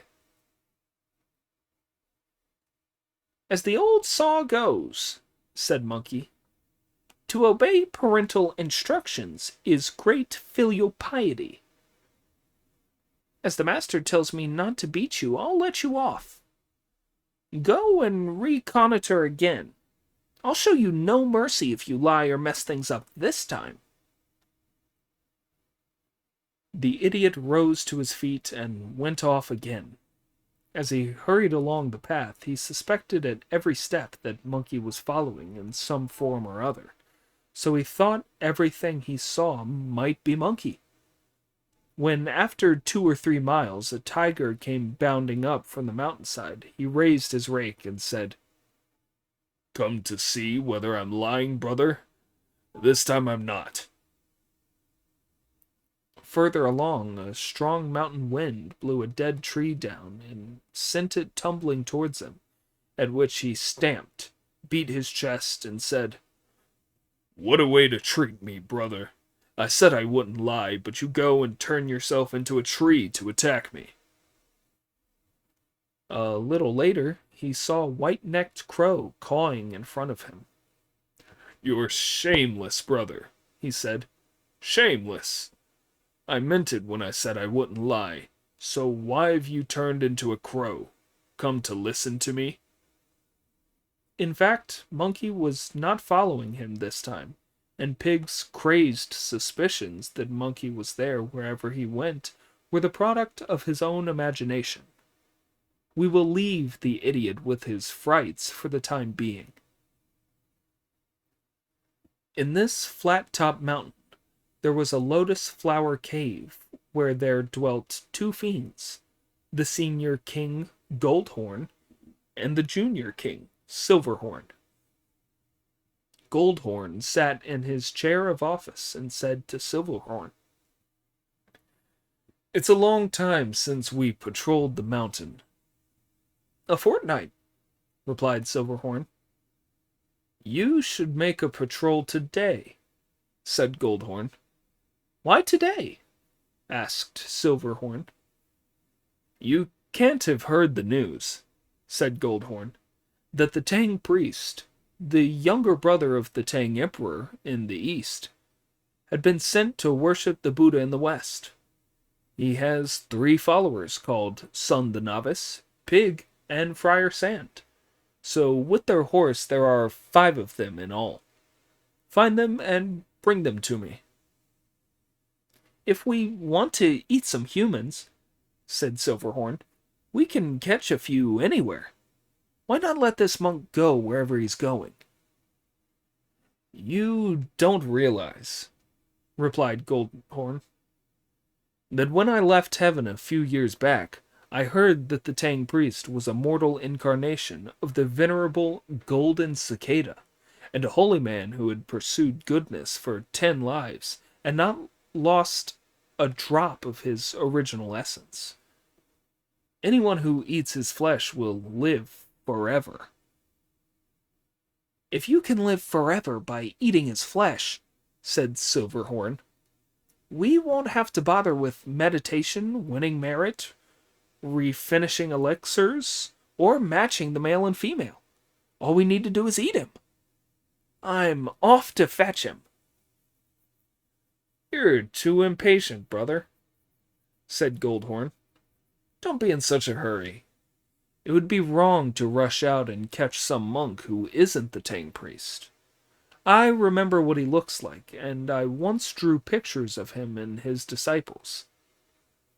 Take them with you and check any monks you meet against them. He went on to tell him all their names, and when Silverhorn had their pictures and knew their names, he went out of the cave, mustered 30 underlings, and left to patrol the mountain. Pig's luck was out. He walked straight into the gang of monsters who blocked his way and said, "Who are you? Where are you from?" The idiot looked up, lifted his ears from over his eyes, and saw to his horror that they were evil ogres. If I say I'm a pilgrim," he thought, "they'll catch me. I'll say I'm just a traveler." The junior demon reported to the king that he was a traveler. Among the 30 junior demons, there were some who had recognized him and some who had not. The one of these who had recognized him remembered Silverhorn being given his instructions. He said, "This monk looks like Pig in your picture, your majesty." Silverhorn had the picture hung up, which made Pig think with horror, "No wonder I'm in such low spirits these days. They've got my spirit here."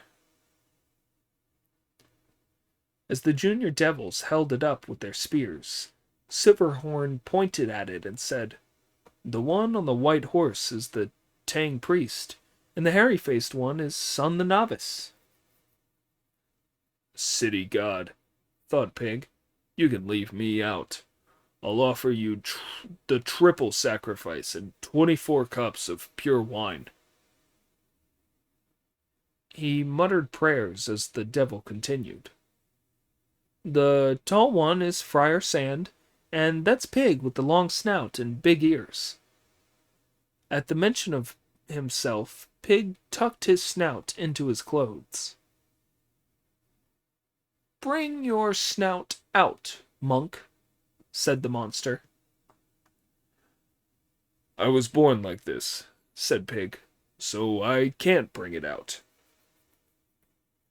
The monster ordered the junior devils to pull it out with hooks, at which Pig hastily thrust it out and said, "I just feel shy about it. Here it is. Look at it if you must, but don't hook it." Recognizing Pig, the monster raised his sword and hacked at him. Pig parried him with his rake and said, "Behave yourself, my lad, and take this." "You took your vows quite late," said the monster with a smile. "Clever boy," replied Pig, "but how did you know?" "From the way you handled that rake," the monster said. "You used it to level up the ground in a vegetable garden. You must have stolen it." "You don't know this rake, my boy," said Pig. "It's not the sort used in ground leveling. Its teeth are like a dragon's claws, flecked with gold and tigerish shapes. Against a foe it blows a freezing wind, and in battle it shoots out flame. It brushes away obstacles in the Tang priest's path, capturing devils on the way to western heaven. When whirled, its vapors obscure the sun and moon, and its black clouds darken the stars. When it flattens Mount Tai, the tigers tremble. Dragons are frightened when it overturns the ocean. Even if you have some tricks, you monster, one blow from this rake will leave 9 bloody holes." This made the monster more determined than ever, and with his 7-starred sword he battled through 20 inconclusive rounds with Pig on the mountain. Pig fought back with deadly fury, and at the sight of him pricking up his ears, spewing out saliva, and waving his rake with grunts and shouts, the frightened demon turned round to bring all his underlings into the battle beside him. Had he been fighting only one enemy, Pig would have done fine. But when all the little devils rushed him, he lost control, could no longer put up any resistance, and fled in defeat. As he was not paying attention to the uneven path, he tripped over a creeper and fell over. He was just picking himself up and starting off again when a junior demon who was lying there tugged at his ankle and brought him tumbling down like a dog eating muck. A crowd of demons seized him and carried him back to the cave, holding him by the bristles, ears, legs, and tail. Indeed, a single demon is hard enough to destroy. Countless disasters can barely be averted. If you don't know whether Pig lived or not, listen to the explanation in the next installment. Chapter 33. Heterodoxy confuses the true nature. The primal deity helps the original heart. Taking Pig into the cave, the monster said, "Here's one, brother." "Let me have a look at him," said the older demon with delight. "Isn't this the one?" asked the younger demon. "No," the other replied. "You've caught the wrong one. He's useless." "Your Majesty," said Pig, taking his chance, "I'm just a useless monk, so let me go. I'm scarcely human." "No, don't let him go, brother," said the younger monster. "He may be no use himself, but he's with the Tang priest. Pig's his name. We can soak him in the drinking water pool at the back till his bristles come out, salt him, and dry him to eat with our wine some rain day." "Damn it," said Pig. "I would have to run into a devil who's a salt pork peddler." The junior demons carried Pig inside and threw him into the pool. Sun Zong, meanwhile, was sitting on the slope feeling uneasy. His ears were hot and his eyes twitched. "Wukong," he said, "Pig's been a long time patrolling the mountain. Why isn't he back?" "Don't you understand his mentality yet, master?" said Monkey. "What mentality?" Sun Zong asked. "If there were monsters in the mountains, he'd be completely helpless," said Monkey. "He'd make a tremendous fuss and come rushing back to tell me. I don't think that there can be any monsters. I expect he found the path easy and went straight ahead." "If he has gone ahead," said Sun Zong, "where shall we meet him? This is a vast wilderness. It won't be like finding him in a city or a marketplace." "Mount your horse and stop worrying," said Monkey. "That lazy idiot won't be walking fast, so you only have to make your horse get a move on. We're bound to catch up to him and continue our journey together." The Tang priest mounted his horse as asked, and Monkey led the way into the mountains as Friar Sand carried the baggage. "Brother," said Goldhorn, the senior demon king, to Silverhorn, the junior demon king, "as you've captured Pig, we can be sure that the Tang priest is here. Make another search, and don't get the wrong one this time." "Right away," said Silverhorn, who immediately mustered 50 junior demons and set out on patrol. As they went along, they saw an auspicious cloud drifting and circling around. "The Tang priest is here," said the junior demon king. "Where?" the other demons asked. "An auspicious cloud always shines above a good man's head, and an evil effluence rises over a bad man," said Silverhorn. The Tang priest is an incarnation of the venerable golden cicada. He's a holy man who has cultivated his conduct for 10 lives. That's why he has that auspicious cloud. When the others still could not see it, the junior demon king pointed again and said, "There it is." Sanzang shuddered thrice in the saddle, one each time the demon pointed. "Why did I shudder, disciples?" he asked uneasily. "Probably it's indigestion," said Friar Sand. "Nonsense," said Monkey. "It must be because these steep mountains make the master feel nervous. Don't be frightened. You'll feel better when I've cleared the path with my cudgel." Monkey then ran through all the routines in the military manuals as he swung his cudgel up and down and all around in front of his master's horse. The Tang priest watched as he displayed divine powers unmatched on Earth. At the sight of Monkey hacking his way forward, the demon almost died of terror. His soles went flying as he watched from the mountaintop. "Well," he found himself saying, "now I know that all I've been hearing about Sun the Novice for years is absolutely true." "Your Majesty," said the junior demons, coming up to him, "you're boosting your enemy and making yourself small. Why? Who is it who's so terrific?" "With Monkey's magic powers, we'll never be able to eat the Tang priest," said Silverhorn.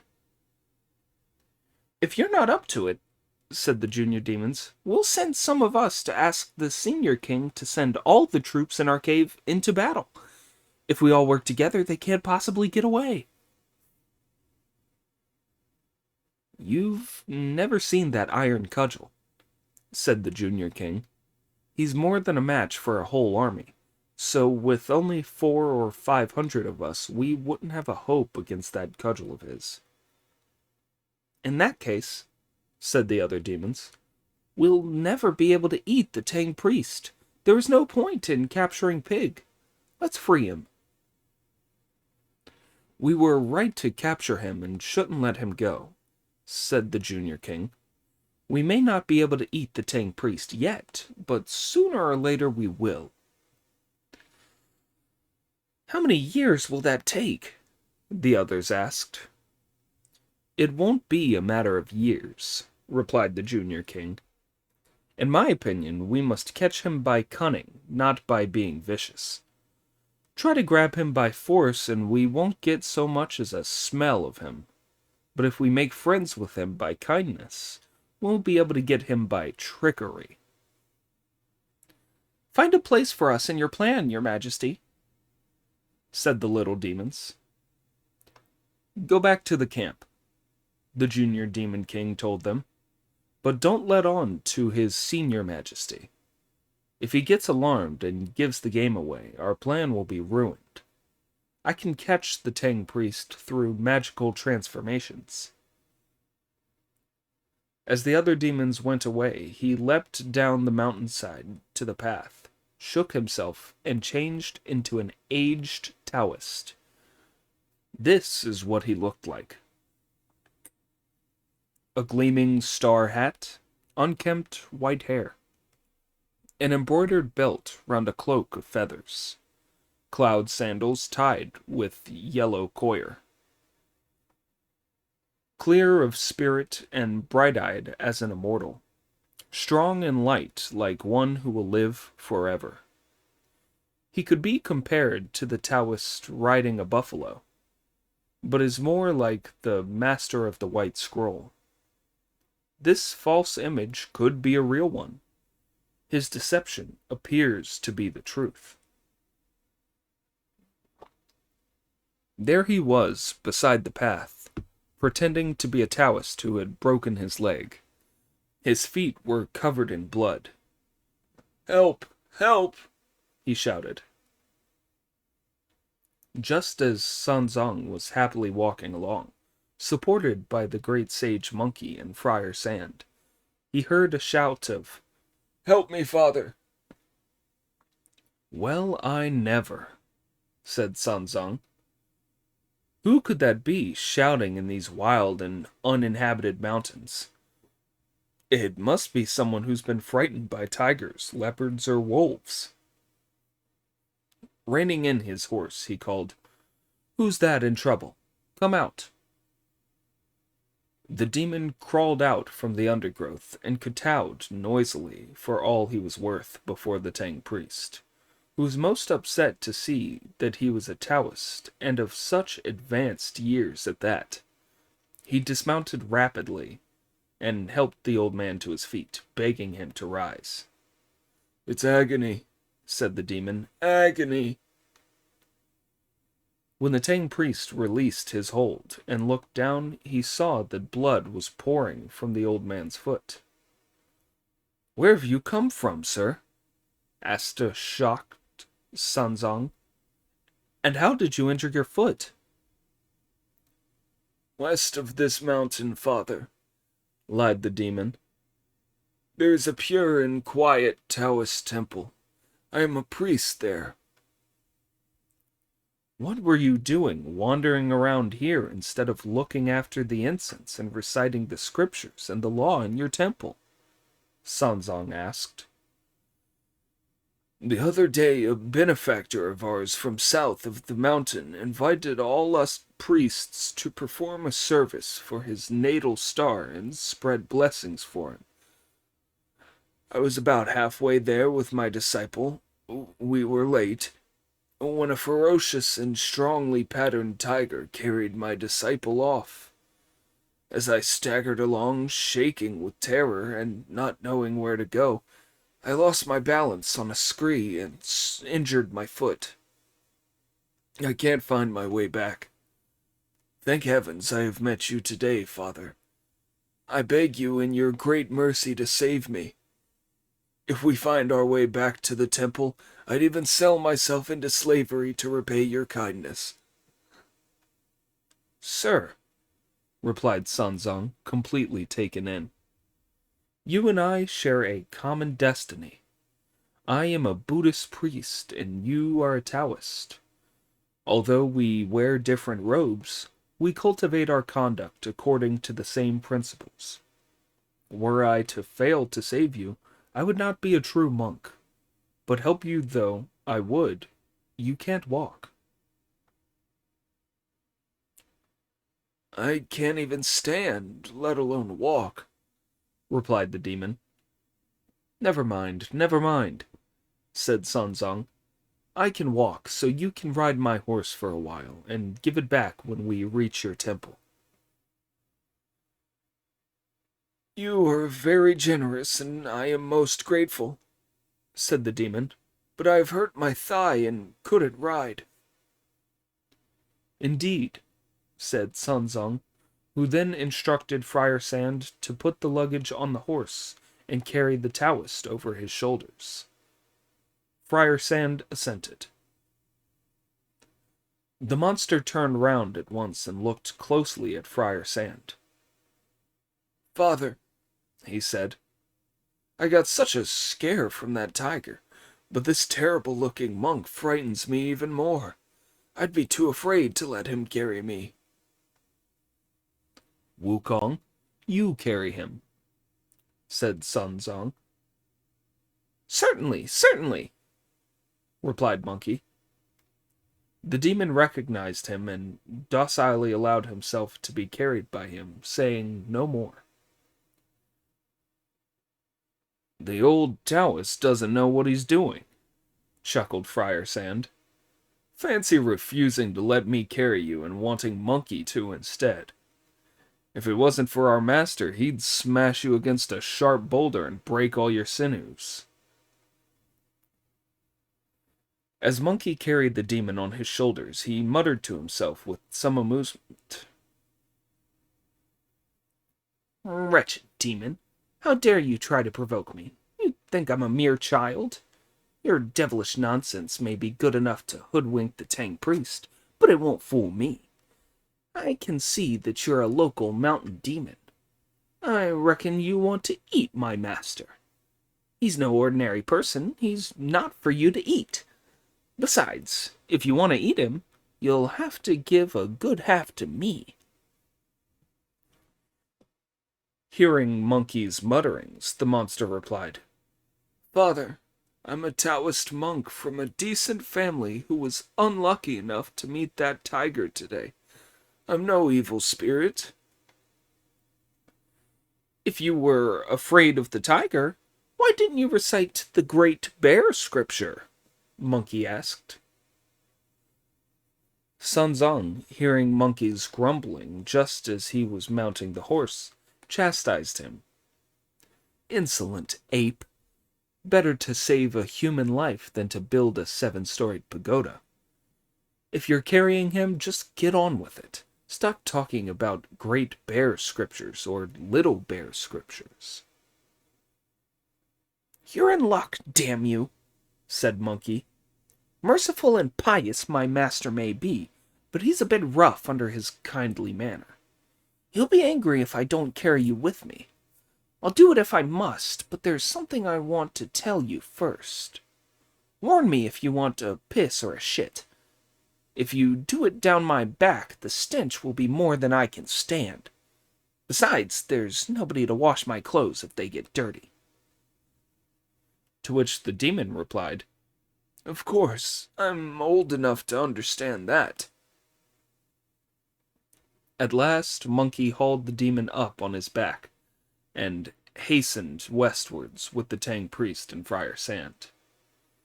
When the going became very uneven in the mountains, Monkey walked slowly and carefully, letting the Tang priest get ahead. Before they had gone a couple of miles, the master and Friar Sant dropped out of Monkey's sight into a hollow on the mountainside. "The master doesn't have any sense of how things should be done despite his great age," he grumbled to himself. "On this journey I'd feel overloaded even if I were empty-handed.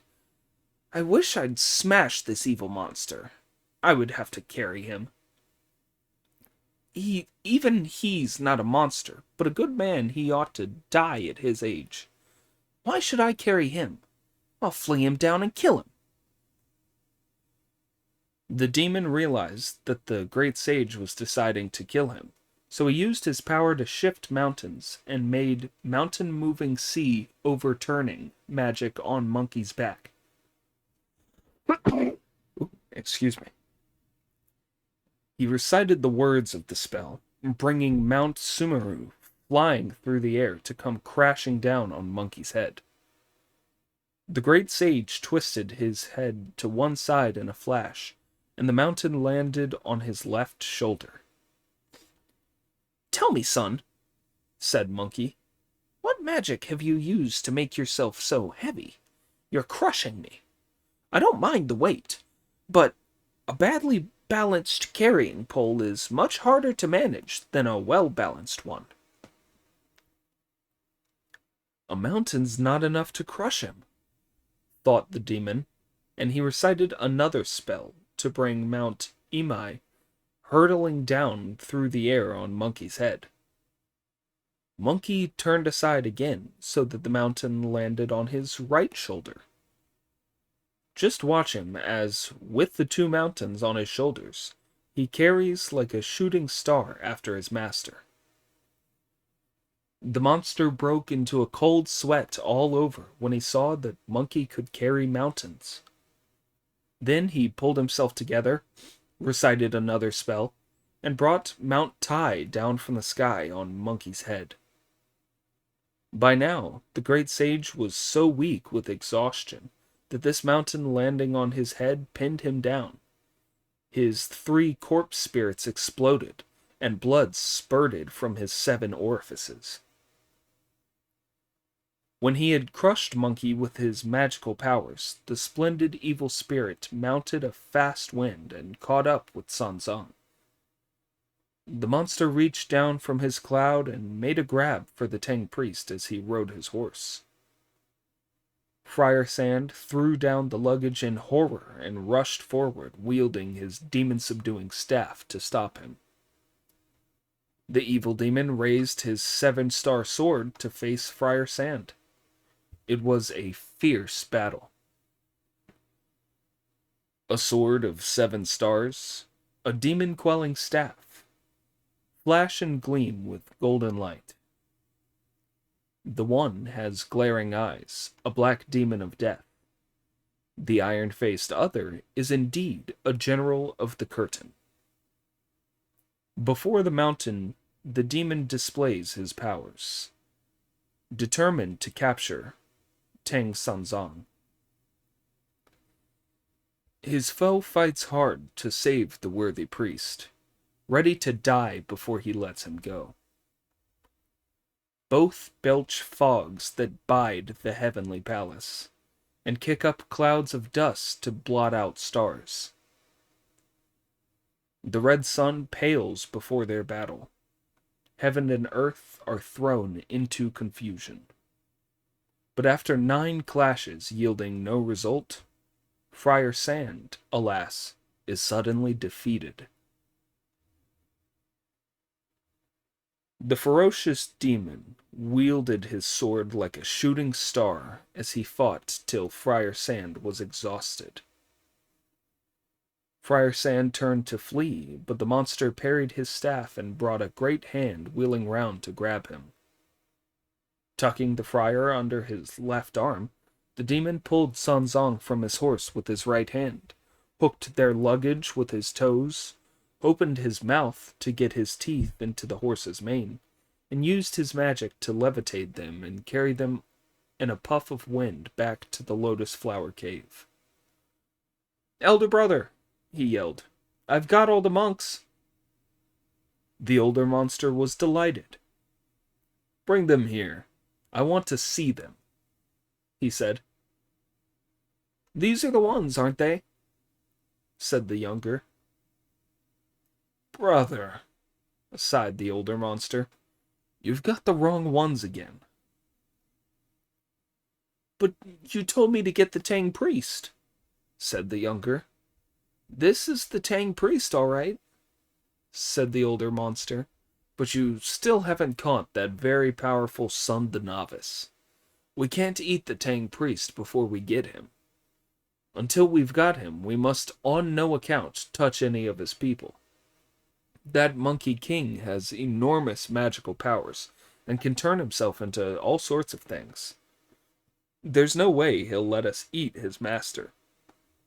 If he comes to our door looking for a fight, you can forget all about a quiet life."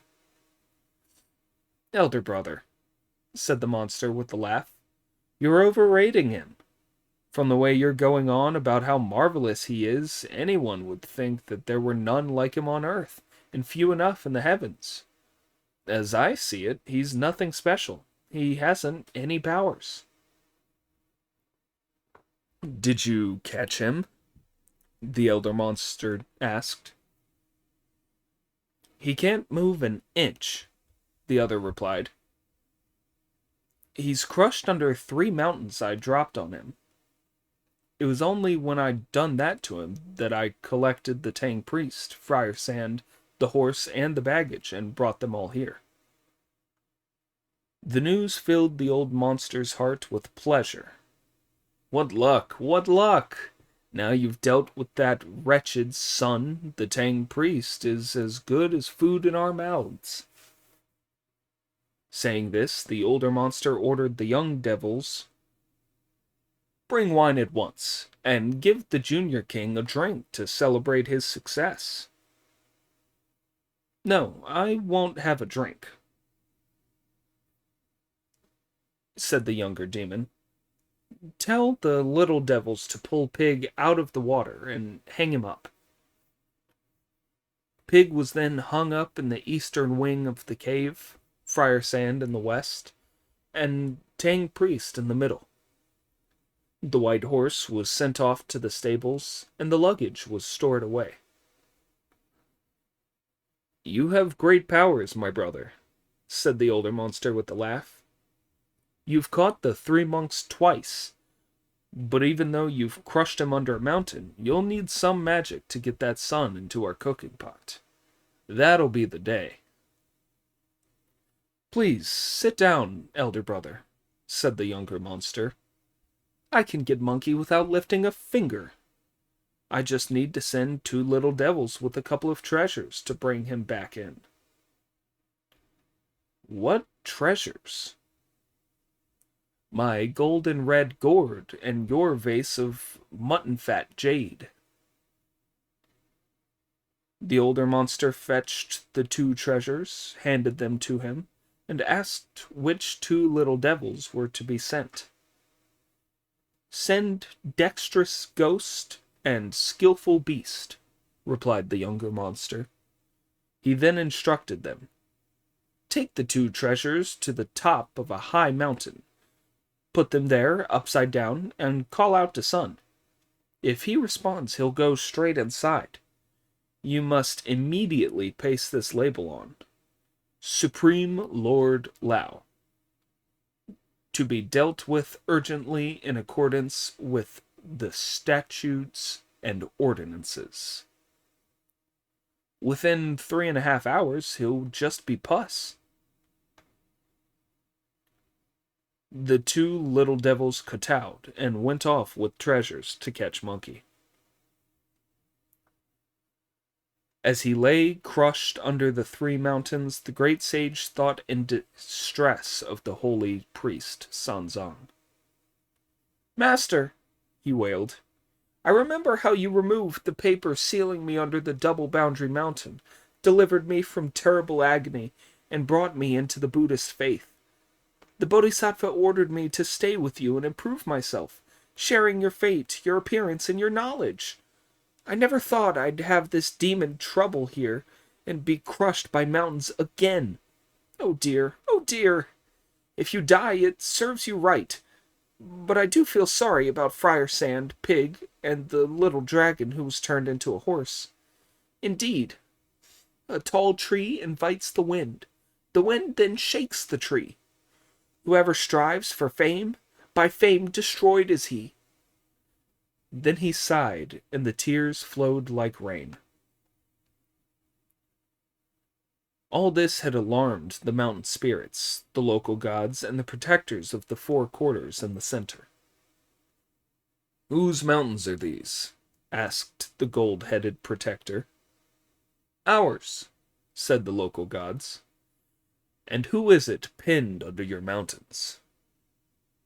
We don't know, said the local gods.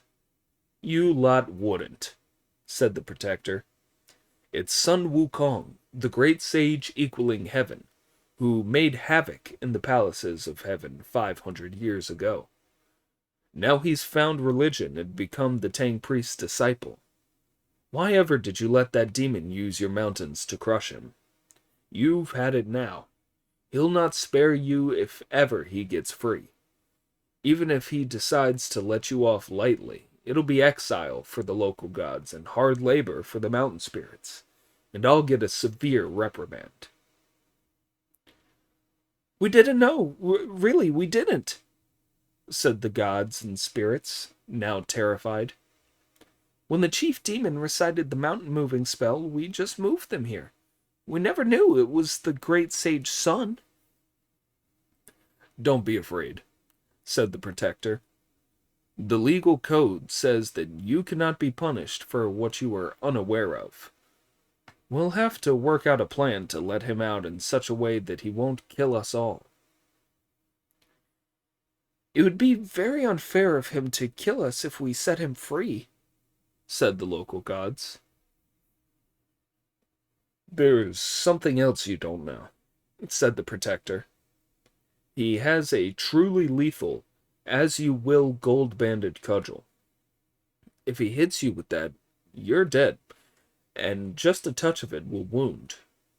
A tap will shatter your sinews, and a graze from it will rip your skin to shreds. The terrified local gods and mountain spirits then conferred with the protectors, approached the gates of the 3 mountains, and called, Great Sage, The mountain spirits, local gods, and protectors from the four quarters and the center have come to see you. Splendid monkey. He was like a tiger who, though skinny, was, as always, full of spirit. So what? He called in a loud, clear voice. We have a communication for the great sage, replied the local gods. If we remove the mountains and set you free, great sage, will you forgive us humble spirits for our discourtesy? Move these mountains, said Monkey, and I won't hit you. Then he shouted, Get up! It was just like the authorities giving an order. The deities all said the magic words, and the mountains went back to where they had come from. Monkey was free. He jumped up, shook the dirt off his body, tightened his kilt, pulled out his cudgel from behind his ear, and said to the local gods and mountain spirits, All hold out your feet. I'm going to give you 2 strokes each to work off my bad temper. But you just promised just a moment ago, great sage, said the deities in horror, to forgive us. How can you go back on your word and hit us? My dear local gods and mountain spirits, said Monkey, you're more afraid of that monster than of me. But that demon has great and powerful magic arts. When he says his true spells, he forces us to take it in turns to be on duty in his cave every day. Monkey was shocked to hear them talk about being on duty. He looked up to the skies and shouted, Heaven, heaven! When the primal chaos was first differentiated and heaven divided from earth, I was born on the mountain of flowers and fruit. I visited many a wise teacher and learned the secrets of eternal life. I could change as swiftly as the winds, subdued tigers and dragons, and made great havoc in the palaces of heaven. But never did I bully mountain spirits and local gods, or make them run my errands. What a disgrace!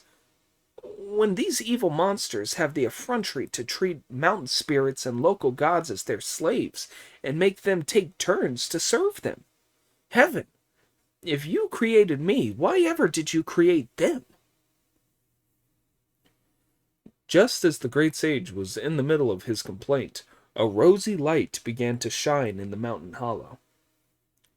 Mountain spirits, local gods? Asked Monkey. You serve in the cave, so what is it that's shining?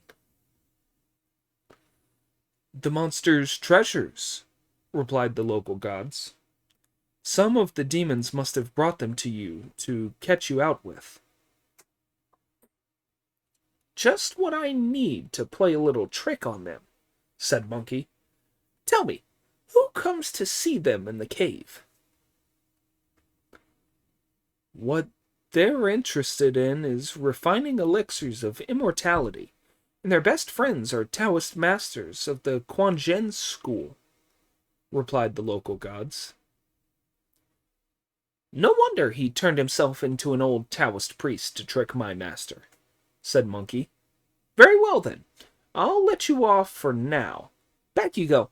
I'll get them myself. The spirits all rose into the air and made off. The great sage shook himself and turned himself into an old Taoist master. Do you know what he made himself like? His hair drawn into 2 tufts, a motley robe of 100 patches.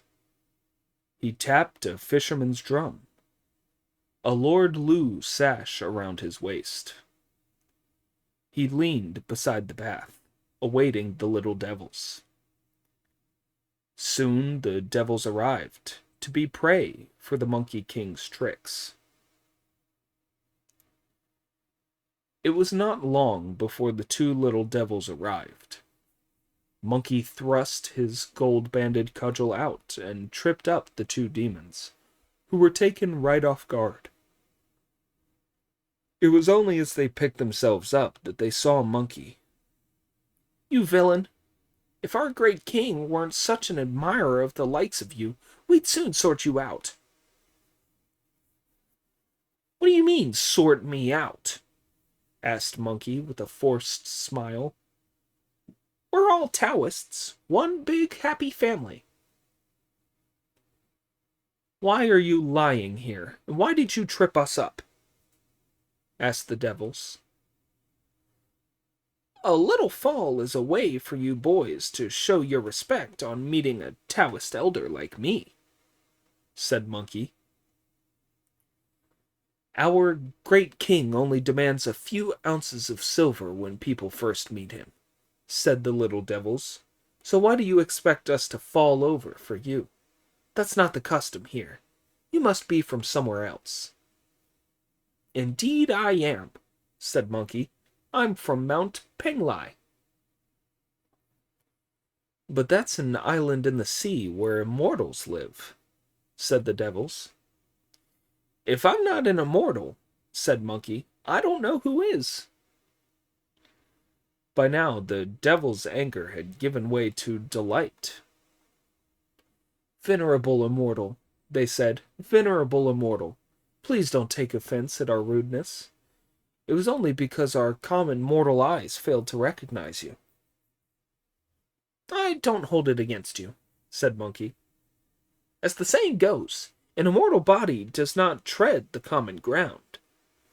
You couldn't be expected to know. I've come to your mountain today to bring over a virtuous man who has become an immortal and completed the way. Anyone want to come with me?" "I'll go with you, master," said Dexterous Ghost. "Me too," said Skillful Beast. "Where have you two gentlemen come from?" asked Monkey, as if he did not know already. "From the Lotus Flower Cave," they said. "Where are you going?" "We are under orders from our great king to capture Sun the Novice," the devils replied. "Who?" Monkey asked.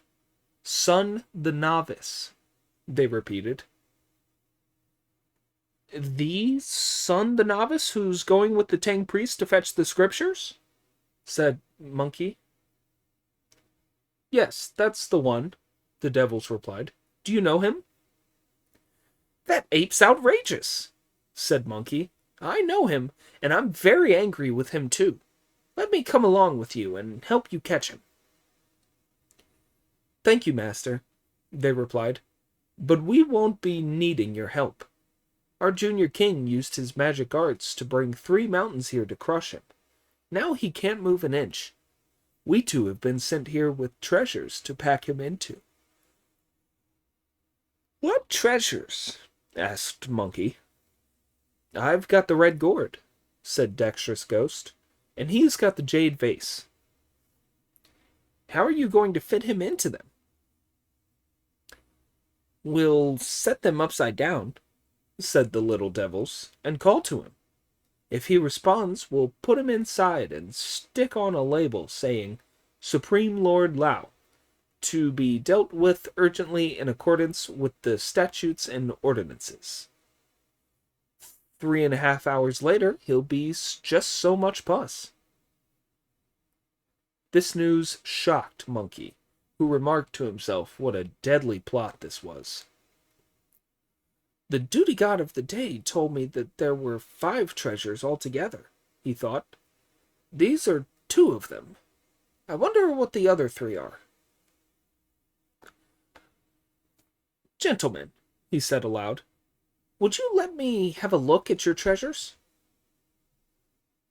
Not realizing that this was a trick, the 2 little devils produced them from their sleeves and offered them respectfully with both hands to Monkey. He was delighted, though he did not show it. "Splendid things," he thought. "Splendid. I just have to flick my tail in the air and go whizzing off with a jump. They've given them to me." Then he had second thoughts. "No, that's no good. Stealing them would be easy enough, but it would destroy my reputation. It'd be daylight robbery. So he handed them back with the words, "But you haven't seen my treasure yet." "What is it?" the devils asked. "Would you let us common mortals see it? It'd bring us luck." The splendid monkey put his hand down, pulled a hair from his tail, made a spell, and called, "Change!" It turned into a big gold and red gourd 1 foot 7 inches long that he produced from his waist. "Would you like to see my gourd?" he asked. Skillful Beast took it, looked at it, and said, "It's a very big gourd, master, shapely and very fine to look at, but it's useless." "What do you mean, useless?" asked Monkey. "Each of our treasures can contain 1,000 people," the devils replied. "What's so special about being able to contain people?" said Monkey. "Mine can hold the sky itself." "The sky?" asked the devils. "Yes, it really can," Monkey replied. "You must be lying," said the little devils. "We could only believe that if we saw you do it. There's no way we're going to believe you otherwise." "If the sky annoys me," said Monkey, "I pack it in here 7 or 8 times a month. But if it doesn't annoy me, I might leave it alone for half a year." "Let's see if he'll swap his sky-holding treasure with us," said Skillful Beast to the other demon. "But he'd never swap his sky-holder for our one that can only hold people," replied Dexterous Ghost. "If he won't swap, we can throw our vase in, too," said Skillful Beast. Concealing his delight, Monkey thought, "A gourd for a gourd, and the vase is 2 for 1. I'll certainly agree to that."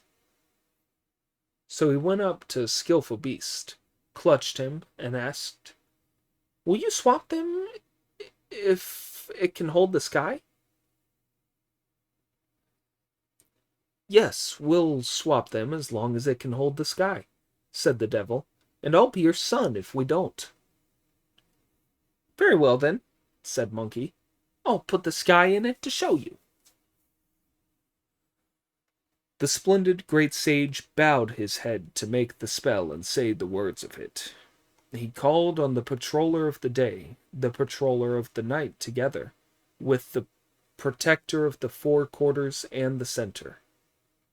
"Report on my behalf to the Jade Emperor that I have now found the true faith and am escorting the Tang priest to the western heaven to fetch the scriptures. We are now held up on a high mountain, and my master is in dire distress.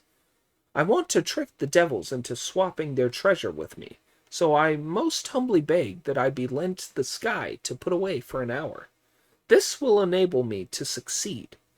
If there's so much as a hint of a refusal, then I'll be coming up to the Hall of Miraculous Mist to give battle." The patroller of the day went straight in through the southern gate of heaven to the Hall of Miraculous Mist, where he reported everything to the Jade Emperor. "Outrageous ape," said the Jade Emperor. "This is insolence."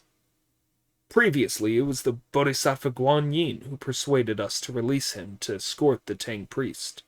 We sent the protectors of the 4 quarters and the center and the 4 duty gods to take it in turns to protect him.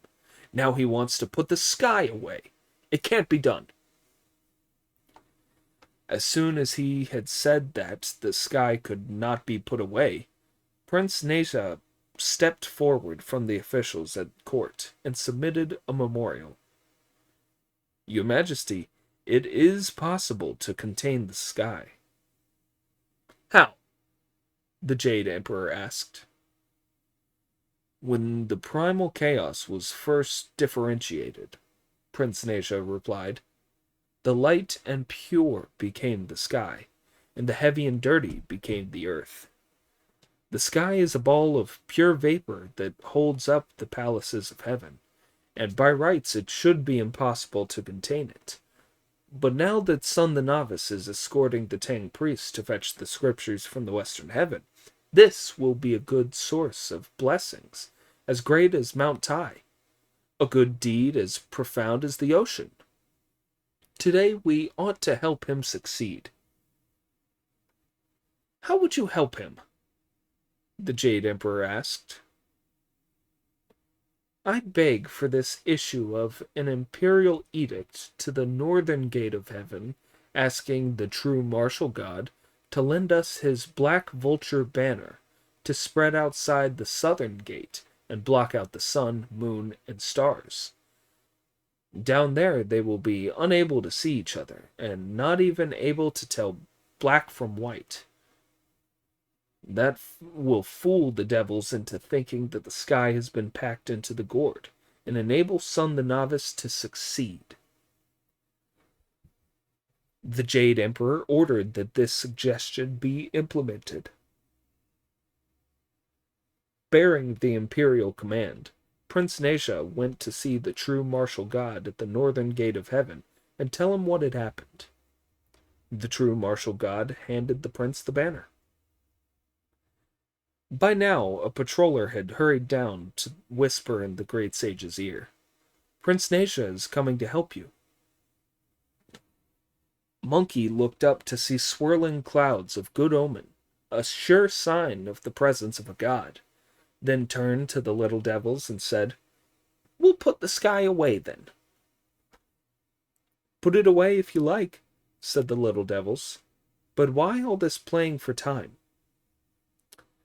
I was just saying the spell and calling up the magic powers, said Monkey. The little devils gazed wide-eyed, wondering how he was going to put the sky away. Monkey threw his imitation gourd up into the air. It was only a hair, really, so you can imagine how light it was. As the winds round the mountain peak caught it, it floated in the air for an hour before landing. Meanwhile, Prince Nesha was noisily spreading the black vulture banner out at the southern gate of heaven, obscuring the sun, the moon, and the stars. Indeed, heaven and earth were dyed as black as ink. The cosmos into darkness then did sink. The two little devils were terrified. When we were talking a moment ago, they said, it was midday. How could it be dusk now?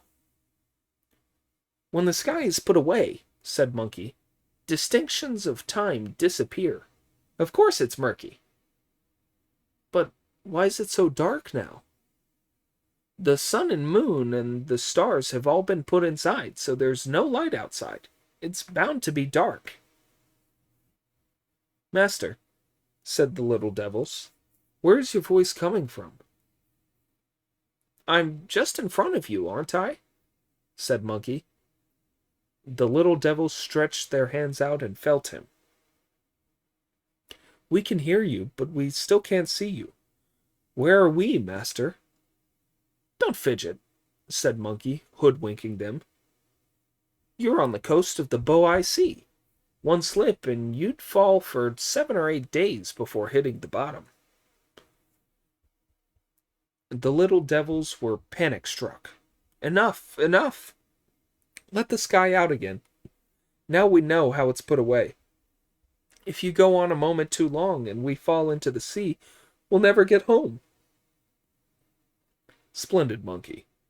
As they were both convinced, he said another spell that had an impact on Prince Nesha, who rolled the banner up again, revealing the noonday sun once more. Fantastic! Exclaimed the little devils in delight. Fantastic! If we don't do a swap for this treasure, we won't be looking after our family's interest. Dexterous Ghost handed over the gourd, and Skillful Beast produced the vase. When they gave them both to Monkey, he gave them his imitation gourd. The exchange had now been made, but Monkey wanted it to be final, so he plucked a hair from under his navel, blew a magic breath on it, and turned it into a copper coin. Boys, he said, take this coin and buy a sheet of paper. Why? They asked. We'll write a legal contract for the exchange of your 2 man-holding treasures for my sky-holder, said Monkey. We each need a written agreement to prevent later regrets with the passage of time. But there's no brush or ink to write a contract with, said the 2 little devils. Let's swear an oath instead. What sort of oath? Asked Monkey. We exchange our 2 man-holding treasures for your sky-holder, said the devils, and if we ever have any regrets, may we be struck with pestilence in all 4 seasons. I certainly won't have any regrets, chuckled Monkey. If I do, may I too be struck with pestilence in all 4 seasons. Having sworn his oath, he leapt up, his tail in the air, and landed in front of the southern gate of heaven, where he thanked Prince Nasia for helping him with the banner. The prince reported back to the palace and returned the banner to the true martial god, leaving Monkey standing amid the stars and clouds, gazing at the little devils. If you don't know how things turned out, listen to the explanation in the next installment. Chapter 34. The Demon King's cunning causes the Mind Ape trouble. The great sage wins the treasures through improvisation. With the imitation gourd in their hands, the 2 little devils were quarreling over who should examine it, when they looked up and saw that Monkey had disappeared. Brother, said Skillful Beast, even immortals tell lies sometimes. He said that when we'd swap the treasures, he would make us into immortals. How come he's vanished without a word? We got ourselves a very good bargain, said Dexterous Ghost, and he would not dare disappear. Pass the gourd over. I want to put the sky in it and try it out. He tossed the gourd into the air, but it came crashing down again to the distress of Skillful Beast, who asked, Why won't it take in the sky? Could it be that it was Sun the Novice disguised as an immortal, and that he swapped an imitation gourd for the real one? Nonsense, said Dexterous Ghost. Sun the Novice is crushed under those 3 mountains. How could he possibly have got out? Pass the gourd over. I'll say the words of the spell he made, and we'll put the sky inside. He too then threw the gourd up into the air, saying, If there's so much as a hint of a refusal, I'll be coming up to the Hall of Miraculous Mists to give battle. The gourd hit the ground before he could even finish saying the spell. The sky hasn't gone in, they both said. It must surely be a fake. Up in the sky, the great sage Sun Wukong could hear every word they said and see all that was happening while they made this commotion. For fear they would go on too long and let the news out where it mattered, he shook himself and put the hair that had been turned into a gourd back on his body, leaving both the little devils completely empty-handed. Give me the gourd, brother, said Dexterous Ghost. You give it me, said Skillful Beast.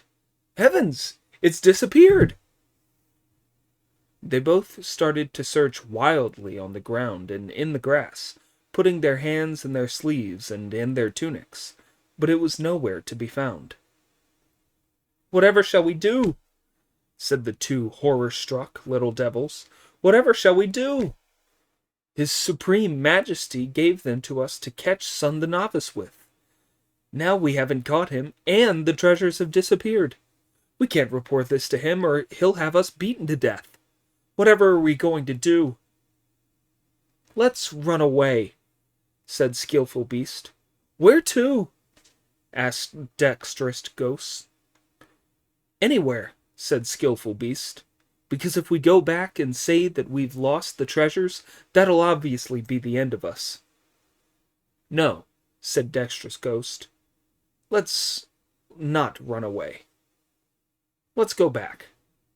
Both their majesties are usually very fond of you, and I'll put in a word for you. If they are prepared to make allowances, they'll spare your life. Even if we can't talk them out of having us beaten to death, at least they'll do it there, and we won't be caught between two stools. Let's go back. Having made their minds up, the two little demons set out back to their own mountain. Monkey, watching them heading back from where he was up in the sky, shook himself and turned into a fly that flew down and followed them. Where, you may wonder, did he put his treasures now that he was a fly?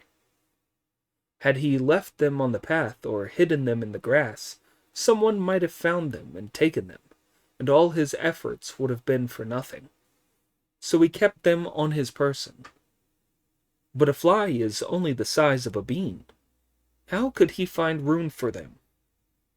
Because those two treasures of his, like his gold-banded cudgel, were as-you-will Buddha treasures that grow or shrink with you. That was why he could keep them on. He went buzzing along after the devils. Before long he was inside the cave, where the two demon kings were sitting and drinking. The two little devils went up to them and knelt down. Monkey perched on the doorframe, listening. "Your Majesties," said the little devils. "So you're back," said the junior demon king, putting down his cup. "Yes," said the little devils. "Have you got Son the Novice?" was the next question. The two little devils banged their heads on the ground, not daring to reply. The old devils asked again, and still they dared not answer, but just kept banging their heads on the ground.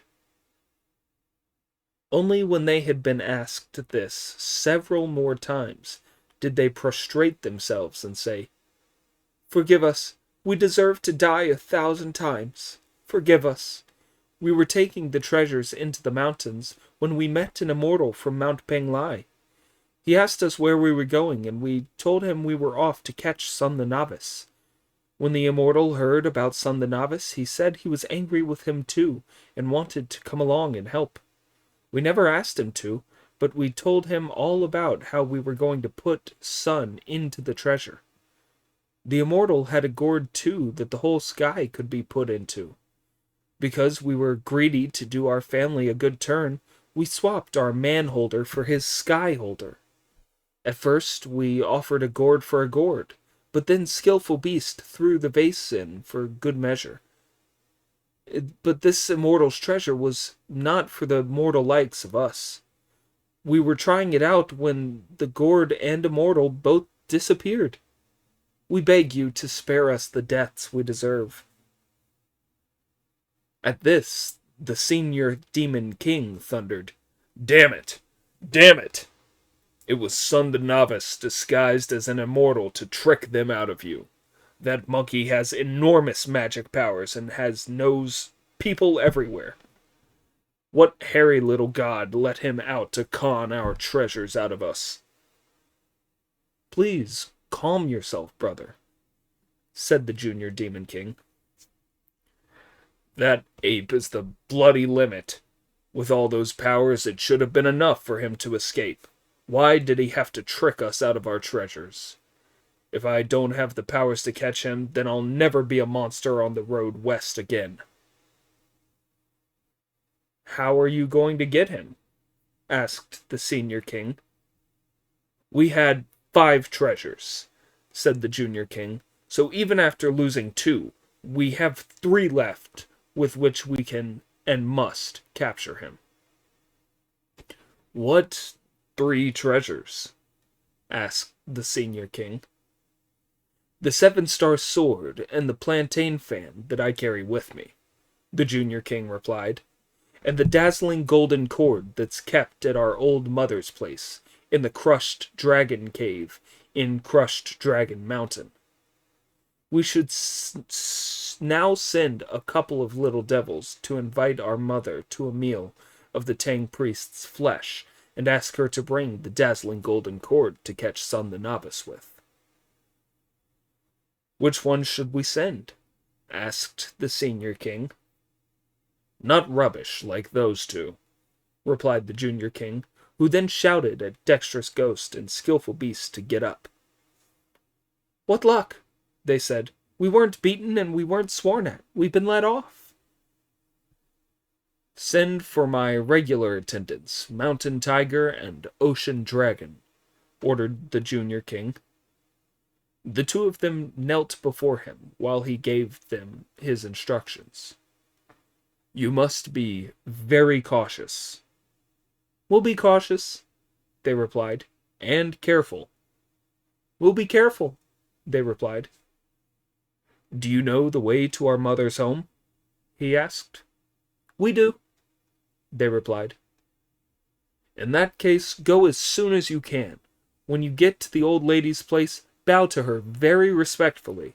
Then invite her to a meal of the Tang priest's flesh, and ask her to bring the dazzling golden cord with her to catch Sun the Novice." The two demons obediently hurried off, unaware that Monkey had heard every single word. He spread his wings and flew till he caught up with Mountain Tiger and settled on him. After about a mile, he was going to kill the pair of them when he reflected. Killing them would be no problem. But I don't know where the old lady keeps her dazzling golden cord. I'd better question them before killing them. Splendid Monkey. He flew buzzing away from the two little devils and let them get a good 100 paces ahead. He then changed himself with a shake into another little devil with a fox-skin cap and a tiger-skin kilt worn upside down, who hurried after them and called, "Wait a moment, travelers." Ocean Dragon looked back and asked, "Where are you from?" "My dear brother," Monkey replied, "don't you even recognize members of your own household?" "You're not one of us," said the little devils. "What do you mean?" said Monkey. "Take another look and see if you can recognize me." "You're a stranger," they replied, "and we've never met." "That's right," Monkey said. "You've never met me. I'm one of the outside staff." "Well then," the little devils replied, "we would never have met you, sir. Where are you going?" "His Majesty told me," Monkey said, "that he'd sent you two gentlemen to invite the old lady to a meal of the Tang priest's flesh. You were to ask her to bring the dazzling golden cord along to catch Sun the Novice. He's worried that you two would dawdle and misbehave yourselves and mess things up, so he sent me along too to hurry you up." As he knew all the details, the two little devils were not at all suspicious. They believed that Monkey really was one of them. They rushed along in a great hurry for about 3 miles. "This is too fast," said Monkey. "How far have we gone?" "About 5 miles," said the little devils. "And how much further is there to go?" "Just to the black wood over there," said Ocean Dragon, pointing it out. Monkey looked up to see a dark stretch of woodland not far away. The old demon must live somewhere nearby, he thought, so he stopped to let the little devils get ahead of him, pulled out his cudgel, rushed after them, and took a swipe at their legs. Unfortunately, he hit them so hard he turned the two little devils into mincemeat. He hid himself deep in the undergrowth beside the path, pulled out one of his hairs, blew on it, said, "Change!" and turned into Mountain Tiger. He turned himself into Ocean Dragon. Then the two imitation devils headed for the crushed dragon cave to deliver the invitation to the old lady. Indeed, great are the powers of the 72 transformations. Greatest of all is the art of improvisation. With 4 or 5 bounds, both of him was in the wood. He searched until he saw a pair of stone doors standing ajar. Not daring to charge in, he shouted, "Open the doors!" The little she-devil on the doors was so startled that she opened one of them wide. "Where are you from?" she asked. "We've been sent from the Lotus Flower Cave on Flat Top Mountain with an invitation for the old lady," said Monkey, and the little she-devil invited both of him in. When he reached the inner doors, he peeped round them and saw an old woman sitting in the middle of the cave. Do you know what she looked like? A map of snow-white hair, stars shining bright, a ruddy, wrinkled countenance, few teeth, and a majestic manner. She looked like a chrysanthemum amid the frost, with a face the color of old pine trees after rain. A white silk scarf was wrapped around her head, and jewels studded her golden earrings. When Sun, the great sage, saw her, he did not go in, but covered his face with his hands and started to sob outside the inner doors. Do you know why he was crying? Could it be because he was afraid of her? But even if he had been afraid, crying would have been no use. Besides, he had tricked them out of their treasures and killed the little demons. So what did he have to cry about? He had never shed a single tear at the time when he had been put inside 9 cauldrons and deep-fried in oil for 8 or 9 days on end. It was only the thought of the Tang priest's suffering in his quest for the scriptures that upset him so badly that he wept as he reflected thus. "I've used my powers to turn into a little demon and come with an invitation for this she-devil. It wouldn't do for me to stay upright when I talk to her. I'll have to kowtow to her. In my life, I've only kowtowed to 3 people. Lord Buddha in the Western Heaven, Bodhisattva Guan Yin in the Southern Ocean, and the Master. I kowtowed to him 4 times when he delivered me from the Double Boundary Mountain, and for him I'd wear out the 6 blades of my lungs and liver, and the 3 hairs and 7 apertures of my heart. But is it really worth banging my head on the ground before this she-devil for a roll of scripture? If I don't, I'll give the game away. This is terrible. I suppose it's only because the Master is in trouble that I'll humiliate myself like this." As he had no choice, he rushed in, knelt down, and announced that he was kowtowing to the old lady. "Get up, my child," said the she-devil. Monkey was delighted that his announcement had worked. "Where are you from?" the old devil asked. "I have been sent at the command of the 2 kings of the Lotus Flower Cave in Flat Top Mountain to invite you, ma'am, to a meal of the Tang priest's flesh. They also ask you to bring your dazzling golden cord to capture Sun the Novice with." The old devil was very pleased indeed. "What good, dutiful boys," she said, sending for her carrying chair. "Good Lord," said Monkey to himself. "Fancy a demon being carried in a chair." 2 she-devils came up from behind with a chair made of fragrant rattan. They set it down outside the doors, then lifted the green gauze curtain. The old devil left the cave and got into the chair.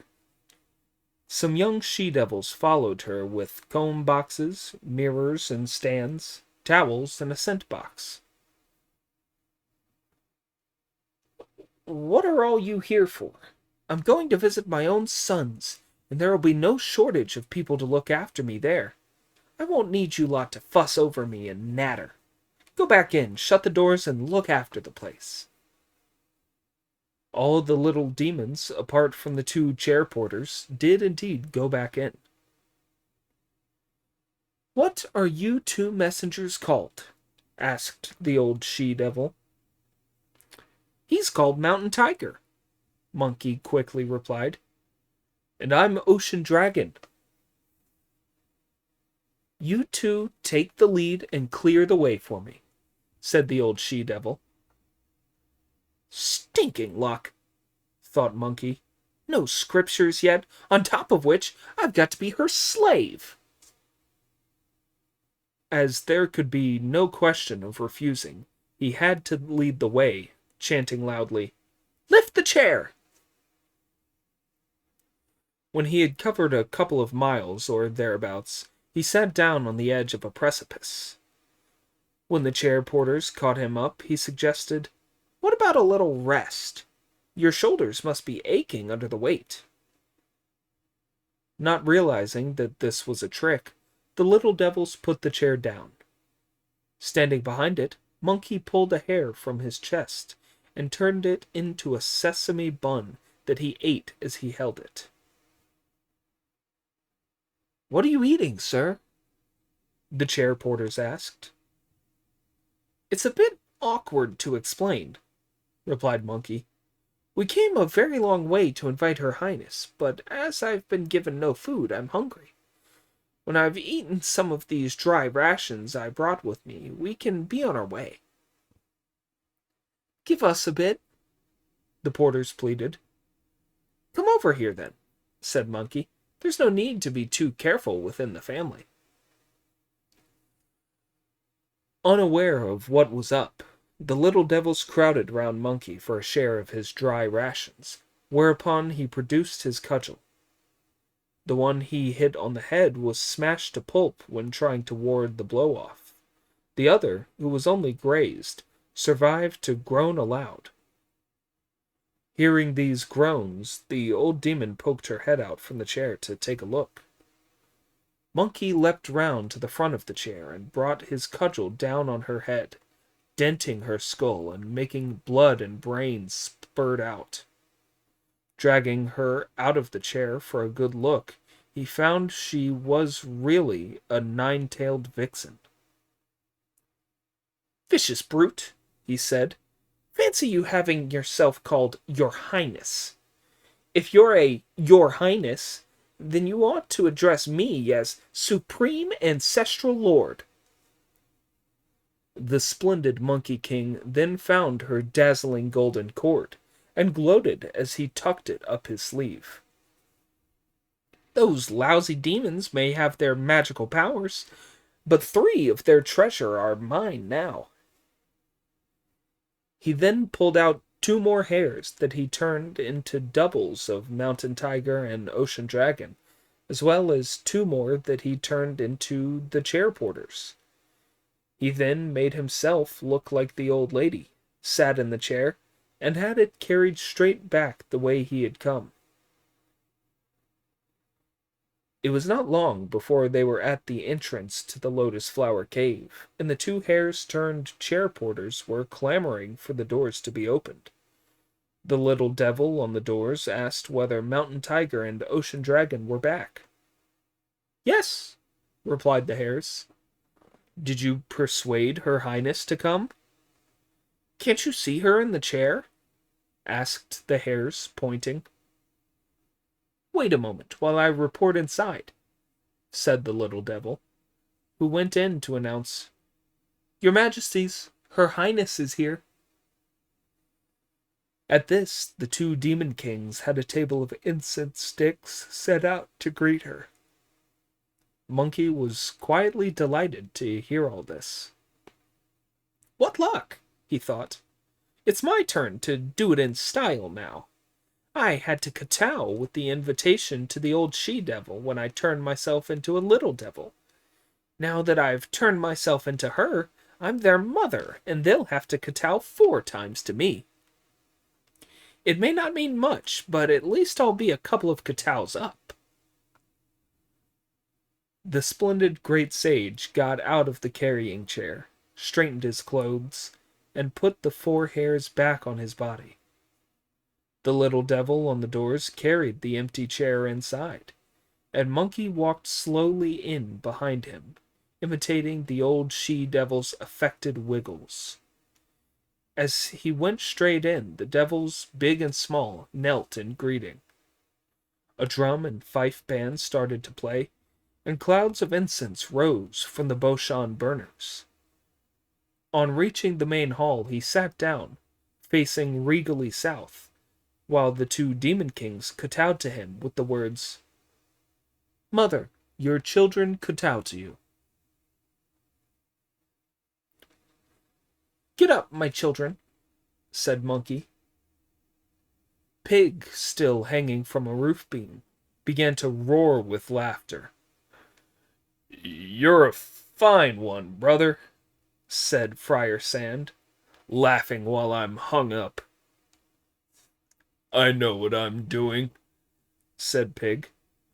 "And what are you doing?" asked Friar Sand. "I was afraid when the old woman came we'd be cooked and eaten, but it's not her. It's the old story." "What old story?" asked Friar Sand. "The protector of the horses is here," said Pig. "How can you tell?" asked Friar Sand. "When she leant forward and said, 'Get up, my children,' a monkey's tail stuck out behind her. I can see better than you because I'm hung up higher." "Stop talking," said Friar Sand. "Let's listen to what they say." Yes, yes," said Pig. "Well, boys, why have you asked me here?"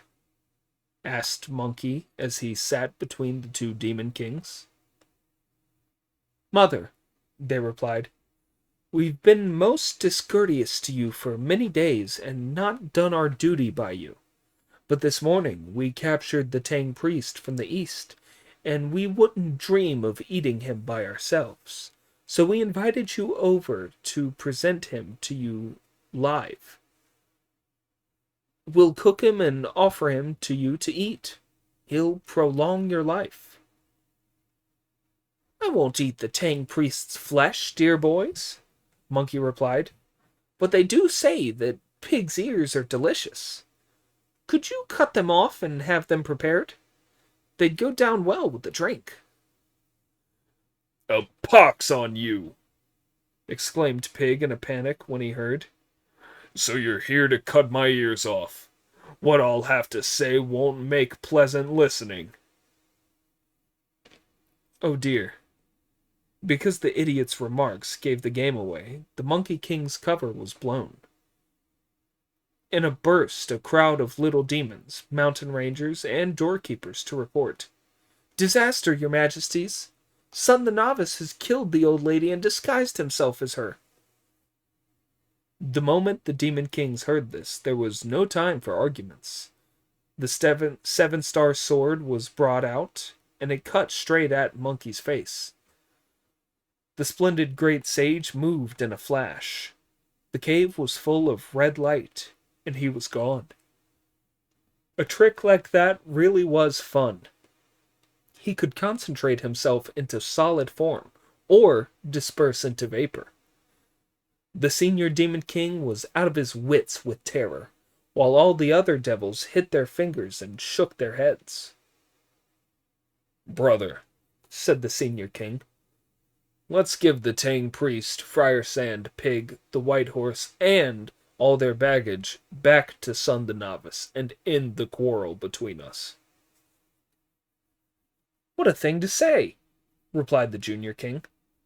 "Goodness only knows how much trouble we went into plan to capture all those monks. But now you're so intimidated by Sun the Novice's amazing transformations that you want to give everything back to him. You really are a coward. No man would act like that. You sit down and stop being so terrified. I've heard you tell of his tremendous magical powers, but I've never tried with my skill against his, although we did meet. Bring me my armor. I'm going to find him and fight 3 rounds with him. If he can't beat me in those 3 rounds, then the Tang Priest will be ours to eat. And if I can't beat him, we'll give him back the Tang Priest." "You're right, brother," said the older demon, who then ordered that the armor he be brought out. This was done. When the junior demon king was fully accoutred, he took his sword in his hand and went outside, calling, "Son the novice, where have you gone?" The great sage, who was now up in the clouds, turned round to look as soon as he heard his name, saw that it was the junior demon king. This was how he was dressed. The phoenix helmet on his head outdid the winter snow. His battle armor shone with the glint of steel. The girdle at his waist was woven from dragon sinews. Soft leather boots had folds like plum blossom. A face like a living true lord of Guangkou. A countenance no different from the mighty miracle god. The 7-star sword was brandished in his fist. Great was his wrath that rose to the clouds. "Son the novice," roared the junior king, "give back our treasures and our mother, and we will free your Tang priest to go fetch the scriptures." The great sage could not restrain himself from abusing him. "You revolting demon, you don't know what you're up against in me. Give me back my master, my brothers, the white horse, and our baggage, and throw in some traveling expenses for our journey west, too. If so much as a hint of a no slips out between your teeth, you'd better start making your own rope to save me the trouble of doing it myself." On hearing this, the junior demon king sent a cloud shooting up and sprang into midair, swinging his sword round to cut through Monkey, who struck at his face with his iron cudgel. The fight between them in the sky was magnificent. Well-matched chess players, a general against a worthy foe. A well-matched chess player must show his mettle. Only against a worthy foe can a general win glory. When these divine warriors clashed, it was like tigers fighting in the southern hills, or dragons struggling in the northern seas. Where dragons struggle, their scales glisten. When tigers fight, claws and teeth wreak havoc. The claws and teeth wreak havoc, falling like silver hooks. The scales, as they glisten, are iron leaves. The one twists and turns, performing 1,000 maneuvers. The other moves to and fro, never relaxing for an instant. The gold-banded cudgel comes within inches of the skull. The 7-star sword strives for a thrust to the heart. The one strikes fear into the stars. The other's wrath is more terrible than lightning.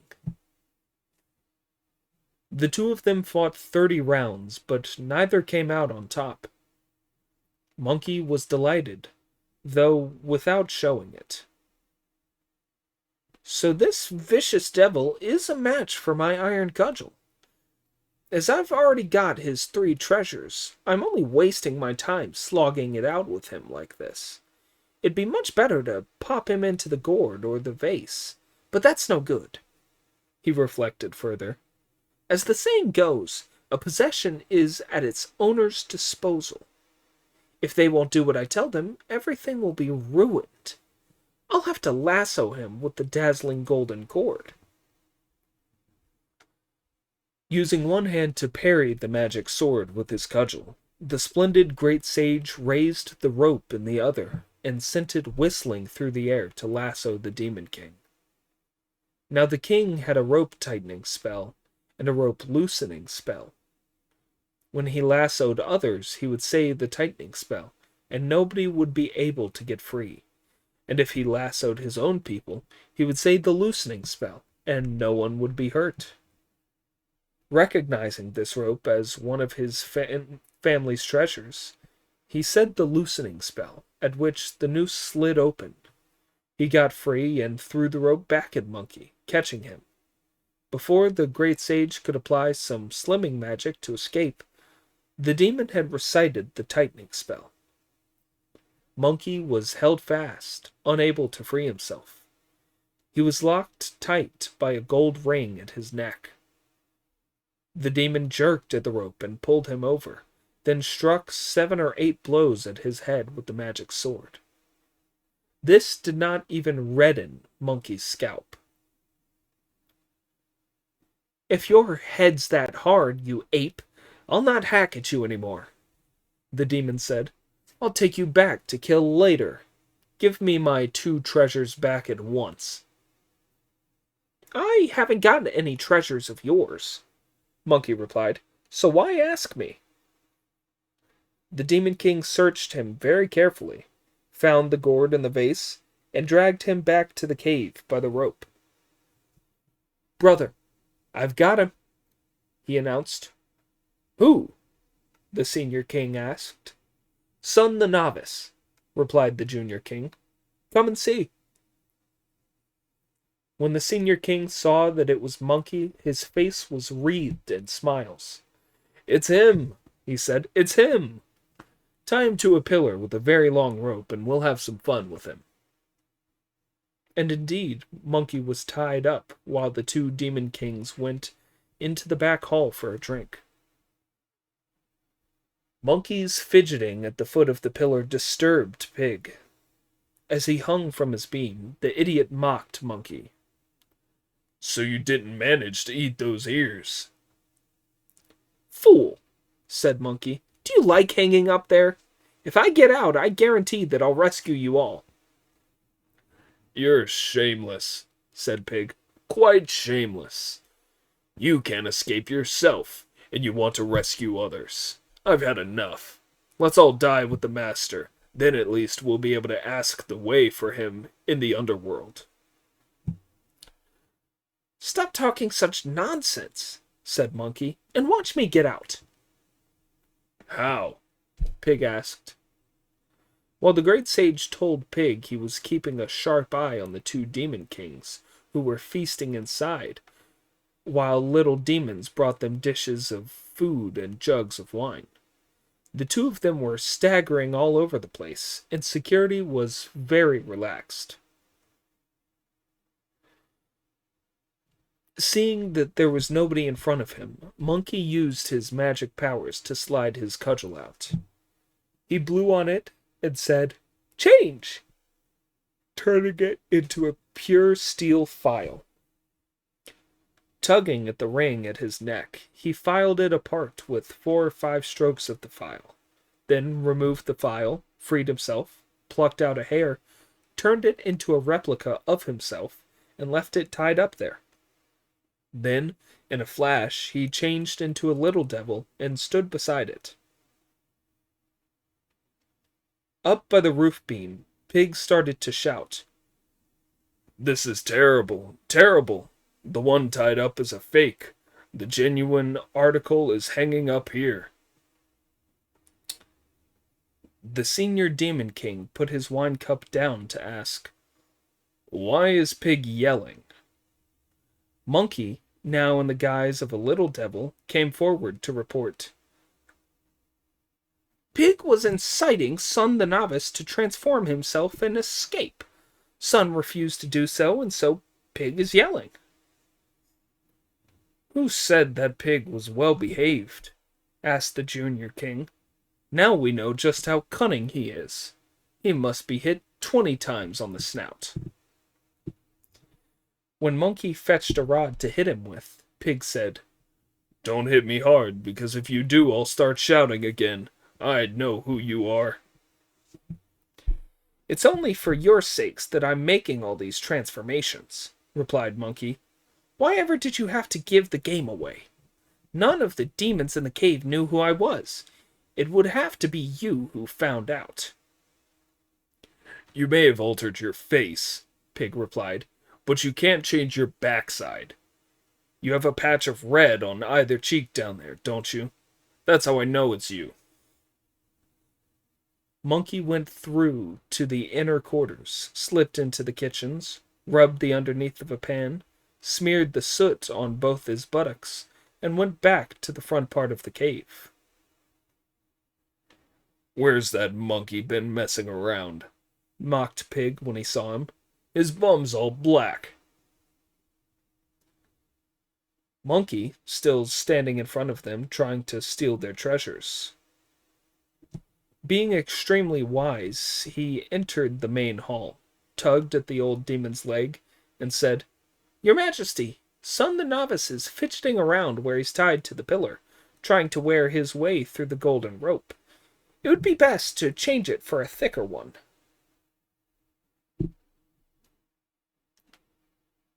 You're right, said the senior Demon King, taking off the belt of lion hide he wore at his waist and handing it to Monkey, who used it to tie up the imitation monkey.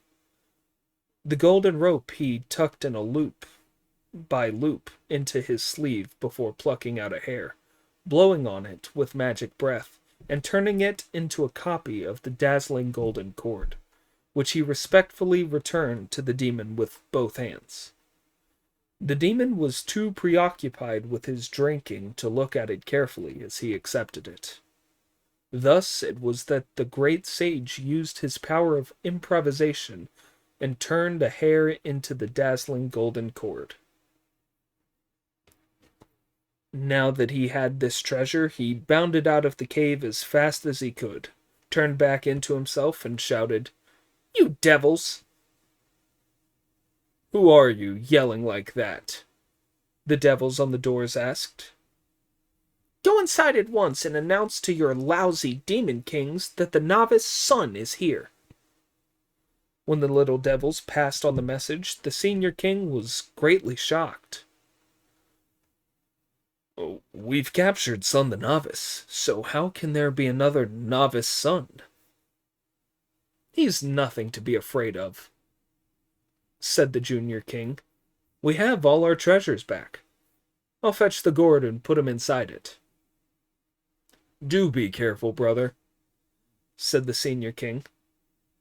The junior king went outside carrying the gourd to see someone just like Son the Novice, except that he was a little shorter. "Where are you from?" he asked. "I'm Son the Novice's brother," Monkey replied. "I heard that you've captured him, which is why I'm here to have it out with you."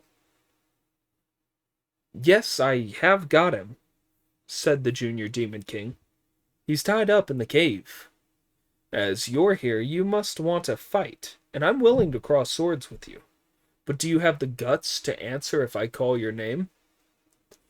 "If you call my name 1,000 times," said Monkey, "I'll answer 10,000 times." The demon leapt into midair with his treasure, which he held upside down as he called out, "Novice son." Monkey did not dare reply. "If I reply," he thought, "he'll have me inside." "Why don't you answer me?" the demon asked. "I can't hear you," replied Monkey. "I'm a bit deaf. Shout louder." "Novice son," the demon shouted again. Down below, Monkey pinched his own fingers as he thought things out. "My real name is Son the Novice. Novice Son is only a false name I've made up. With my real name, I could be put in the gourd, but I reckon that with a false name I can't be." Unable to restrain himself any longer, he replied this time. With a roaring of wind, he was sucked into the gourd, and the label was put on it. As it happened, it made no difference to that treasure whether a name was real or false. Any response was enough to get you put inside. The great sage found it pitch black inside the gourd. When he tried to raise his head, he could not move it at all, so tightly was he squeezed in it. He now began to feel very anxious. The two little devils I met on the mountain, he thought, told me that anyone put in the gourd or the vase turns to pus in 3.5 hours. Perhaps that's going to happen to me. Then he started on another line of thought. No problem. I won't turn into pus. When I made havoc in the Palace of Heaven 500 years ago, Lord Lao Tse put me in his 8 trigram furnace and fired me for 49 days, and gave me a heart and liver of gold, lungs of silver, a brazen head, an iron back, eyes of fire, and golden pupils. I couldn't possibly be turned to pus in 3.5 hours. I'll let him take me inside and see what he does. Taking Monkey inside, the Junior Demon King said, I've got him, brother. Who? The Senior King asked. I've got Son the Novice packed in my gourd, the Junior King replied. Do sit down, dear brother, said the Senior King, and don't move. We must shake the gourd till we hear him sloshing around inside before taking the label off. Hearing this, Monkey wondered, how could they shake my body till they heard it sloshing around? They wouldn't hear anything unless I'd turned runny. I'll take a piss. Then, if they shake me and hear sloshing around, they're bound to take the label and the lid off, and I'll be able to get the hell out of here. No, that won't do. Piss would sound right, but it would get my tunic filthy. When he shakes the gourd, I'll have my mouth full of saliva that I can swish around noisily to fool him into opening up. Then I'll be off. The great sage got ready, but the demons were too thirsty for their wine to shake the gourd, so he thought of a way to trick them into shaking it. Heavens! He shouted. My knuckles have turned to pus! But the demons still did not shake it. Then he shouted, Mother, my waist has gone now! At this, the Senior Demon King said, If he's turned to pus as far as the waist, he's finished. Take the label off and let's have a look. When the great sage heard this, he plucked out another hair, told it to change, and turned it into half of his own body, which he left in the bottom of the gourd. He turned himself into a tiny insect that perched near the mouth of the gourd. As soon as the Junior Demon King took the paper cover off, he flew out, did a roll, and turned into Ocean Dragon, the little devil who had gone with the invitation to the old lady.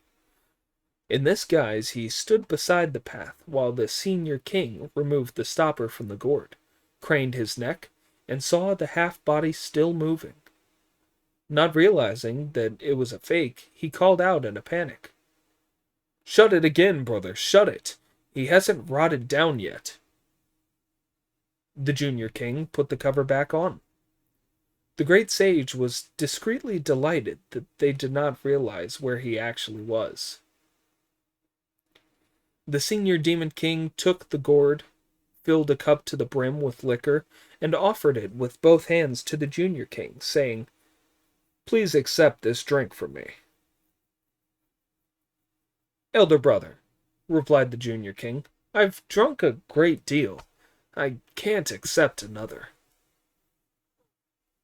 To this, the Senior King said, Your capture of the Tang priest, pig, and Friar Sand was nothing special, but I insist on offering you some drinks to congratulate you on your achievement in tying up Son the Novice and putting the Novice Son into your gourd.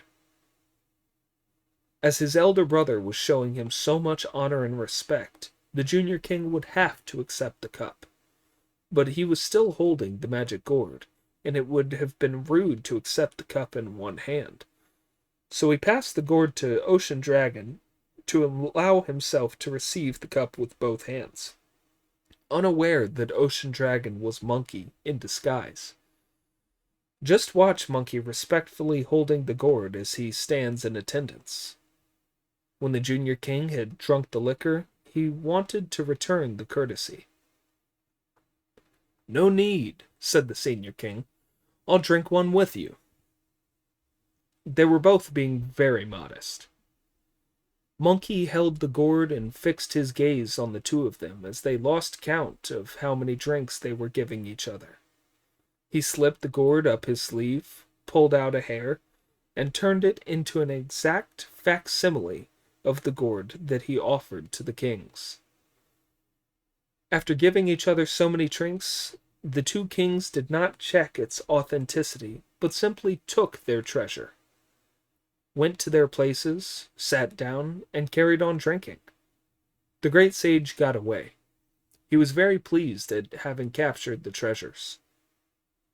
In spite of these demon kings' magic powers, the gourd is now mine, he thought. If you don't know what he had to do to save his master and destroy the demons, listen to the explanation in the next installment.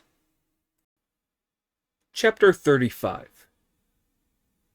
The power of heterodoxy oppresses the true nature. The mind ape wins the treasures and beats the demons. Lucid, the true nature. The way explains itself. With one turn, one jumps out of the net.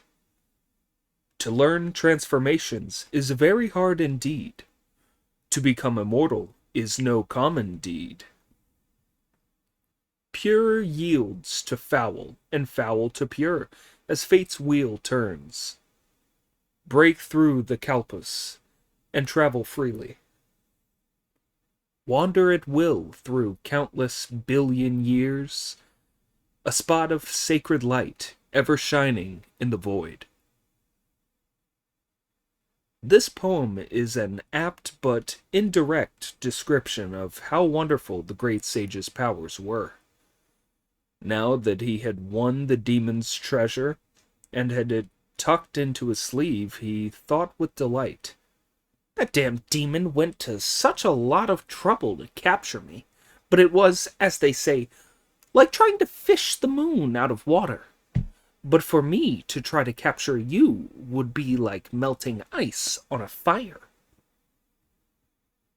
Concealing the gourd about him, he slipped outside, reverted to his own form, and shouted at the top of his voice. Open up, you devils! Who do you think you are, shouting like that? Asked the devils who were there. Tell your damned demon kings at once that Son the Novice is here, he replied. The demons rushed in to report, Your Majesties, there's a Novice the Son or something at the doors. The senior king was shocked. This is terrible, brother, he said. We've stirred up a whole nest of them. Son the Novice is tied up with the dazzling golden cord, and the Novice Son is inside the gourd, so how can there be a Novice the Son as well? They must all be brothers, and all have come. Don't worry, brother, the junior king replied. I can put 1,000 people into my gourd, and at present I've only got the Novice Son inside.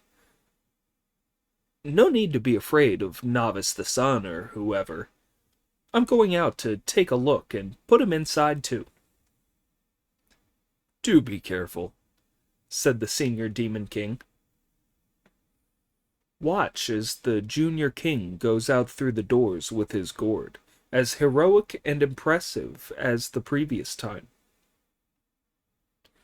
Where are you from? He shouted at the top of his voice. And how dare you rant and roar here? Don't you know who I am? Monkey said. My home is on the Mount of Flowers and Fruit. Long have we lived in Water Curtain Cave, for making havoc in the heavenly palace. For ages did I rest from war and strife. Since my delivery from woe, I've left the way, and now I serve a monk. As a believer, I go to Thunder Shrine to seek the scriptures and come back to truth. Now that I've met you damned fiends, all of my magic powers I've had to use. Give back to us the priest who's come from Tang to travel west and visit the Lord Buddha. The rival sides have fought for long enough. Let all of us now live in peace together. Don't make old Monkey lose his fiery temper, for if he does, he'll surely wipe you out. Come here, said the demon. I won't hit you. I'll just call your name. Will you answer? If you call my name, said Monkey, I'll reply. But will you answer if I call your name? If I call you, said the demon, I have a miraculous gourd that people can be packed into. But if you call me, what have you got? I've got a gourd too, Monkey replied. If you have, then show me, said the demon. Monkey then produced the gourd from his sleeve and said, Look, damned demon. He flourished it, then put it back in his sleeve in case the demon tried to snatch it. The sight was a great shock to the demon. Where did he get his gourd? He wondered. Why is it just like mine? Even gourds from the same vine are different sizes and shapes, but that one is identical. He then shouted angrily at Monkey, Novice the Sun, where did you get your gourd?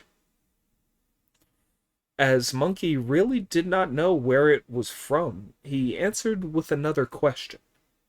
Where did you get yours? Not realizing that this was a trick Monkey had learned from experience, the demon told the true story from beginning. When chaos was divided and heaven separated from earth, there was this Lord Lao Tzu who took the name of the goddess Nua to smelt a stone to mend the heavens and save the continent of Jambu. When he put in the missing part of the heavenly palace, he noticed a magic vine at the foot of Mount Kunlun, on which this gold and red gourd was growing. It has been handed down from Lord Lao Tzu to the present day. Hearing this, Monkey carried on in the same vein. That's where my gourd came from too. How can you tell? The Demon King asked. When the pure and the coarse were first divided, the great sage replied, heaven was incomplete in the northwest corner, and part of the earth was missing to the southeast. So the great Taoist patriarch turned himself into Nua to mend the sky. As he passed Mount Kunlun, there was a magic vine with 2 gourds growing on it. The one I've got is the male one, and yours is the female one. Never mind about the sex, said the demon. It's only a real treasure if it can hold people inside. Quite right, said Monkey. You tried to put me inside first. The overjoyed demon sprang into midair with a bound, held out his gourd, and called, Novice the Sun. Without hesitation, the great sage replied 8 or 9 times, but was not sucked inside.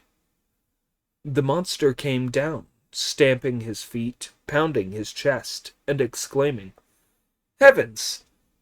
Who said that the world never changes? This treasure's scared of its old man. The female one hasn't the nerve to pack the male inside. Put your gourd away now, said Monkey. It's my turn to call your name. With a fast somersault, he leapt up, turned his gourd upside down, with its mouth facing the demon, and called, Great King Silverhorn! The demon could not keep quiet. He had to answer, and he went whistling into the gourd. Monkey then attached a label, reading, To the great Lord Lao, to be dealt with urgently, in accordance with the statutes and ordinances. Well, my boy, he thought with pleasure, today you've tried something new. He landed his cloud, still carrying the gourd.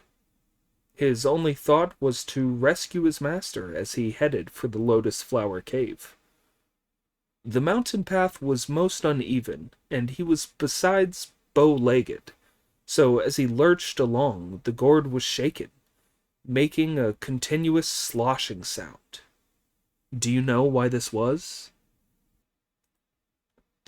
The great sage's body had been so thoroughly tempered that he could not be putrefied in a hurry. The monster, on the other hand, though able to ride the clouds, only had certain magical powers. His body was still essentially that of an ordinary mortal, which putrefied as soon as it went into the gourd. Not believing that the demon had already turned to pus, Monkey joked, "I don't know whether that's piss or saliva, my lord, but I've played that game too. I won't take the cover off for another 7 or 8 days, by when you'll have turned to liquid. What's the hurry? What's so urgent? When I think how easily I escaped you, you deserve to be out of sight for 1,000 years." As he was carrying the gourd and talking like this, he was back at the doors of the cave before he realized it. He shook the gourd, and it kept making that noise. "It's like a fortune-telling tube that you shake a stick out of," he thought. "I'll do one and see when the master will be coming out." Watch him as he shakes and shakes it, repeating over and over again the spell, "King Wen's Book of Changes, Confucius the Sage, Lady of the Peach Blossom, Master Ghost Valley." When they saw him, the little devils in the cave said, "Disaster, your majesty. Novice the Sun has put his junior majesty in the gourd and is shaking it." The news sent all the senior king's souls flying and turned his bones and sinews soft. He collapsed, howling aloud. "You and I sneaked out of the world above to be reborn among mortals, brother. Our hope was to share glory forever as rulers of this cave. We never dreamt that this monk would kill you and part us." All the devils in the cave wept and wailed. The sound of all this howling was too much for Pig hanging from his beam. "Stop howling, demon!" He could not help himself shouting. "And listen to me. Son the novice who came first, the novice son who came next, and novice the son who came last all have the same name shuffled around, and they are all my fellow disciple. He can do 72 transformations. He got in here by changing, stole your treasure, and put your brother inside it. Now that he's dead, there's no need for all this misery. Have your cooking pot scrubbed clean and cook some gill mushrooms and button mushrooms, tea shoots, bamboo shoots, bean curd, gluten, tree fungus, and vegetables. Then you can invite my master, my fellow disciple, and me down to say a life sutra for your brother." "I thought Pig was well behaved," roared the Demon King in fury. "But he most certainly is not, mocking me like that." He then called on the little devils. "Stop wailing and let Pig down. Cook him till he's nice and tender, and when I've made a good meal of him, I'll go out and take my revenge on Son the Novice." "Wonderful," grumbled Friar Sand at Pig. "I told you to keep your mouth shut. Your reward for blabbing will be to be cooked first." The idiot was quite frightened by now. A little devil standing beside him said, "Your Majesty, pig will be hard to cook." "Thank heavens," said Pig. "Is this brother winning himself some merit? It's true, I wouldn't cook well." Then another little devil said, "He'll cook if he's skinned first." "Yes," said Pig in desperation. "I'll cook. My skin and bones may be coarse, but they'll boil tender. I'm done for. I'm done for." Before Pig had finished shouting, a little devil came in from outside to report that Novice the Son was there again and being very abusive. "Damn him! He thinks we're completely useless," exclaimed the senior Demon King with horror. "Hang Pig up again," he told the little demons, "and check what treasures we have left." "We still have 3 in the cave," reported the steward devil. "Which 3?" the Demon King asked. "The 7-star sword, the plantain fan, and the pure vase," replied the steward. "The vase is useless," said the Demon King. "All you used to need to do was to call someone's name and get a reply for them to be put inside. But now Son the Novice has learned the words of the spell and put my brother in it. We won't need that. Leave it here.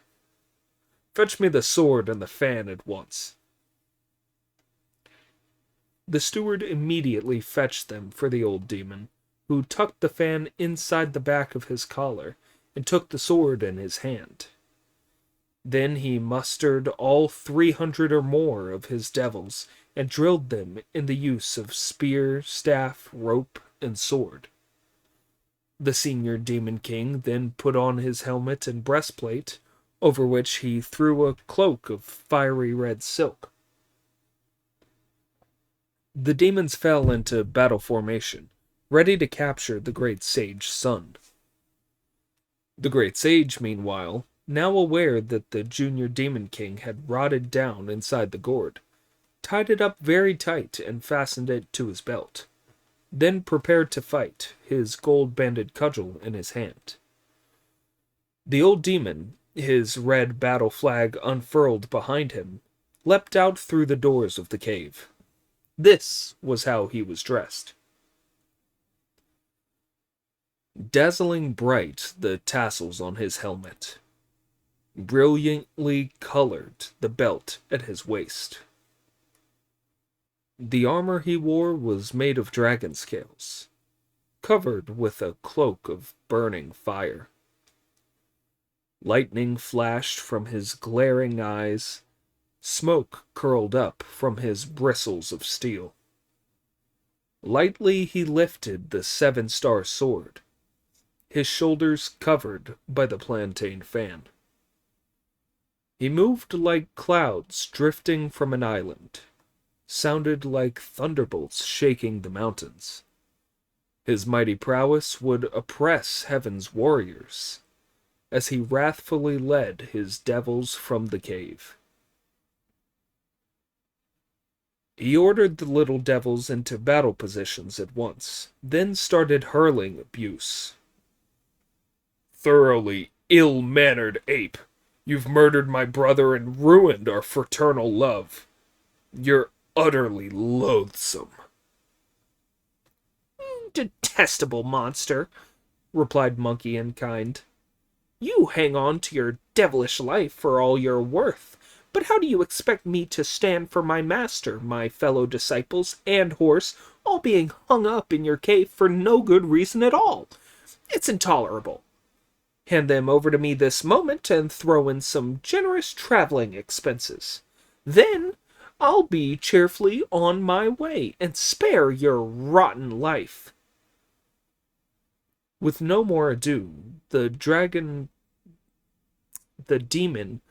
lifted his sword and struck at Monkey's head, while Monkey raised his iron cudgel to meet him. It was a fine battle they fought outside the gates. Indeed, the gold-banded cudgel and the seven-star sword, flashing like lightning as they meet. The chill wind from them makes one cold, while the mighty banks of the cloud blot out the ridges. One, moved by brotherly love, would do no act of kindness.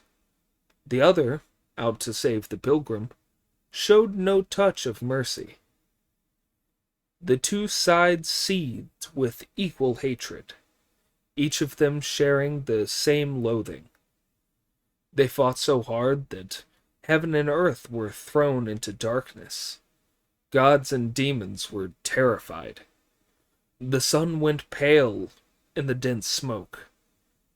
Dragons and tigers trembled. One gnashed his teeth as if filing nails of jade. The other's glaring eyes burned with golden fire. Moving to and fro, they showed off their valor in an endless play of sword and cudgel. When the old demon had fought 20 rounds with Monkey, and neither had emerged the victor, he waved the scabbard of his sword and called all his little devils forward. Over 300 of them all rushed up and surrounded Monkey. The splendid great sage, quite unperturbed, used his cudgel to strike and parry to either side, before and behind. The little devils all had great skill, and they fought their way ever closer to him, tying him up as if in a tangle of silk floss as they tugged at his waist and legs. They would not retreat. The great sage was so alarmed by this that he used extracorporeal magic. Plucking a bunch of hairs from under his left ribs, he chewed them to pieces that he blew out with the shout, "Change!" Every piece turned into another monkey. Just watch as the biggest ones wield cudgels, the short ones used their fists, and the tiniest ones, with no other way of attacking, grabbed knuckles and sank their teeth into muscles.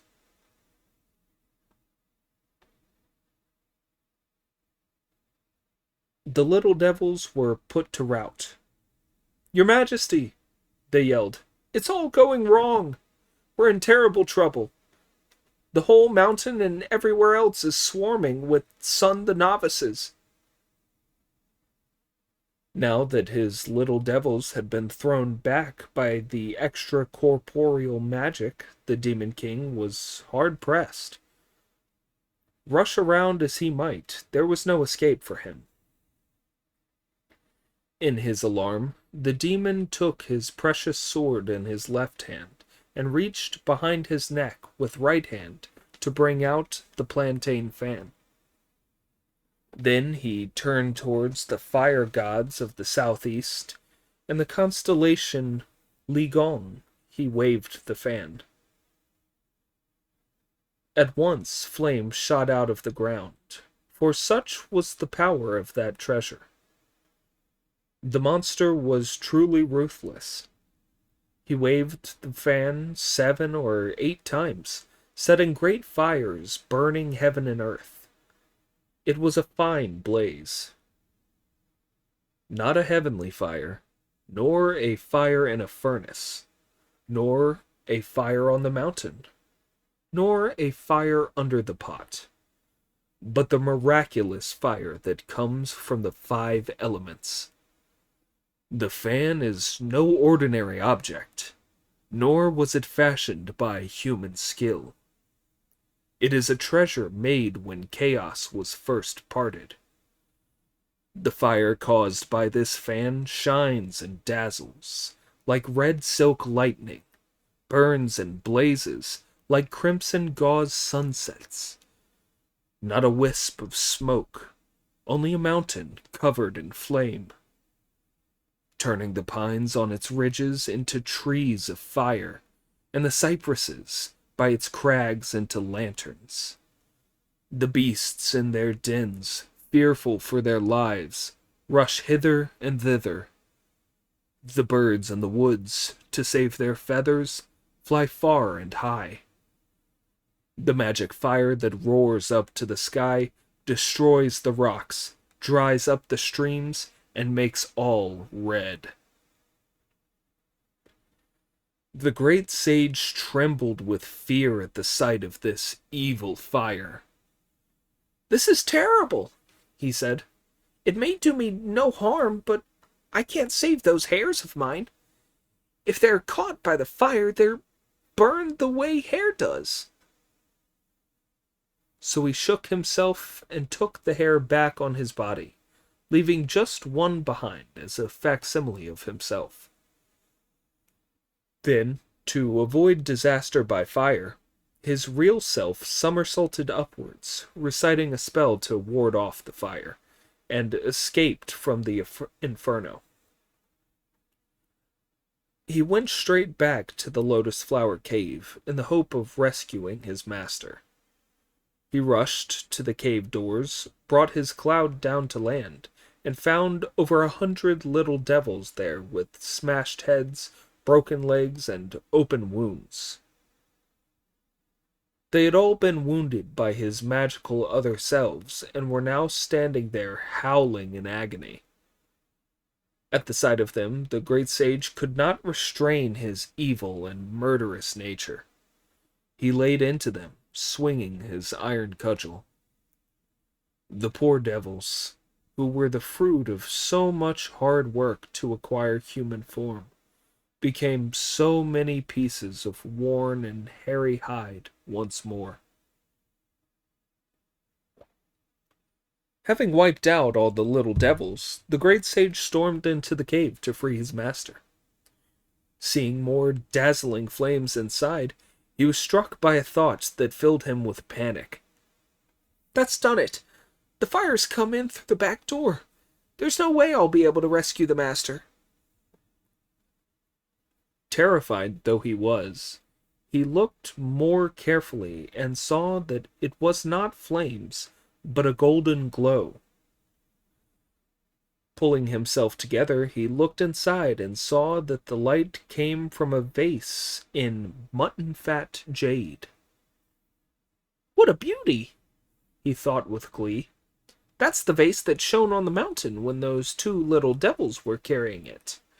I took it off them, then the Demon King found it when he searched me later. Now I see that it shines when they keep it here too." Watch him as he takes such pleasure in stealing the vase that, instead of rescuing his master, he gets out of the cave as fast as he can. He was just outside when the Demon King appeared from the south, brandishing his magic sword and the fan. Before the great sage could take evasive action, the demon raised the sword and hacked at his face. But the great sage immediately soared into the air on a somersault cloud and disappeared without trace. Back at the cave mouth, the Demon King was so distressed by the sight of the corpses of his spirits all over the place that he threw back his head and groaned, and could not help wailing loudly at the pain of it. This is proved by a poem that goes, "Wicked the ape, and stubborn the evil horse, that had their souls reborn in mortal form, because in their folly they left the halls of heaven. They forgot themselves and landed in these hills. Woeful the swan that loses the flock, tearful the demon soldiers whose race is destroyed. When will their sin be done and their bonds released, so that they may return to their heavenly home?" Overcome with remorse, the senior Demon King sobbed at every step as he went into the cave. Although all the objects and furniture were still in the cave, it was silent and deserted. It made him even more lonely and depressed. He sat alone in the cave, slumped on the stone table, the sword leaning against it, and the fan behind his neck again. Thus he drifted into sleep. Indeed, happiness braces the spirit. Sorrow just sends you to sleep. The story goes on to tell how the great sage Sun turned his somersault cloud round and brought it to a stop in front of the mountain. As he wanted to rescue his master, he fastened the vase securely at his waist and went back to the cave to reconnoiter. The doors were wide open, and the silence was unbroken.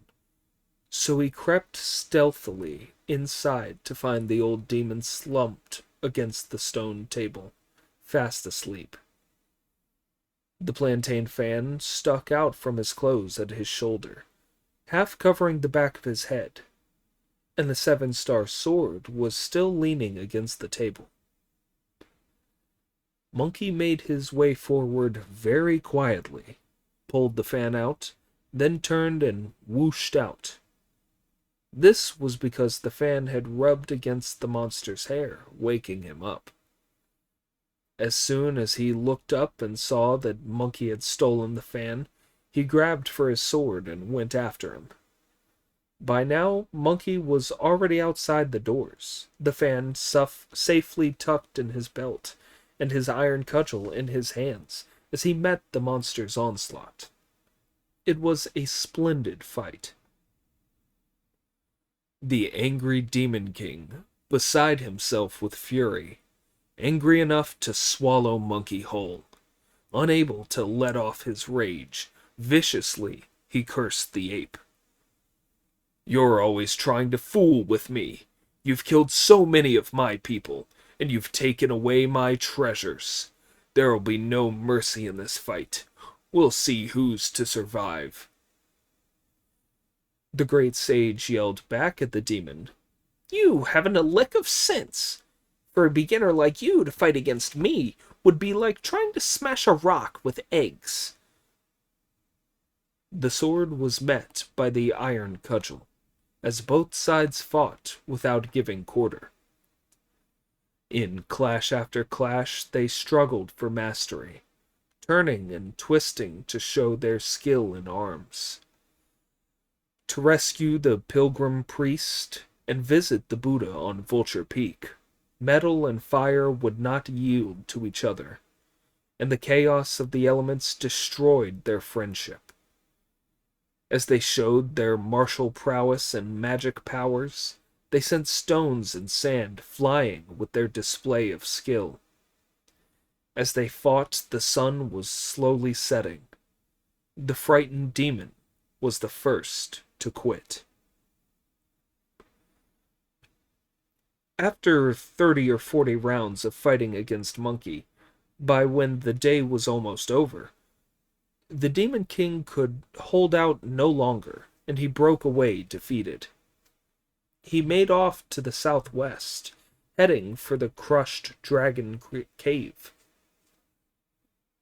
Monkey then brought his cloud down to land and rushed straight back into the Lotus Flower Cave, where he freed the Tang priest, pig, and Friar Sand.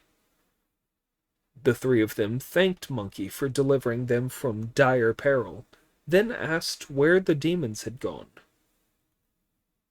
To this, Monkey replied, "The Junior Demon King is inside the gourd, and I reckon he must have dissolved by now. I've just beaten the Senior King, and he's gone back to the Crushed Dragon Cave. As for the little devils from the cave, I killed half of them with my magical extra bodies, then wiped out the wounded survivors of the rout who came back here. That's how I was able to get in here to rescue you." The Tang priest thanked him to no end. "I'm so grateful to you for your great efforts, disciple." "You're telling me it was a great effort. laughed Monkey. You lot only had to put up with the pain of being hung up, but I wasn't allowed to stand still for a moment. I was more rushed than a postal courier with an urgent message, having to charge around all over the place without stopping. I was only able to put the demons down because I stole their treasures.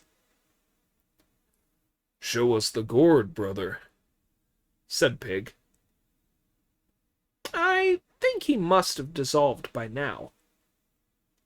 Monkey took the vase from his belt and then produced the dazzling golden cord and the fan before bringing the gourd out in his hands. Don't look inside, he said.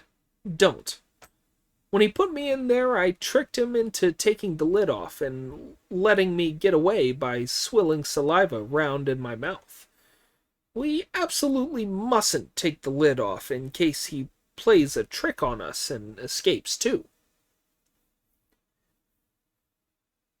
In their happiness, master and disciples found the rice, noodles, and vegetables in the cave, cleaned up the stove and cooking pots, and made themselves a vegetarian meal. When they were full, they went to sleep in the cave. Nothing worth recounting happened that night, and before long the new day dawned. The senior Demon King, meanwhile, had gone straight to the crushed dragon mountain, where he called together all the she-devils and told them how his mother had been murdered, his brother put in the gourd, the devil soldiers all killed, and the treasures stolen. At this, the she-devils all wept. After they had been wailing for a long time, he said, "Try not to upset yourselves. I still have my 7-star sword, and I'm going to parade all you women soldiers behind the crushed dragon mountain, where I'll borrow some troops from my relatives. My mind is made up.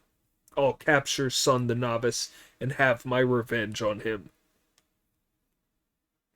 The words were not out of his mouth before a little devil from outside the doors reported, "Your Majesty, your Lord Uncle from the other side of the mountains is here with soldiers."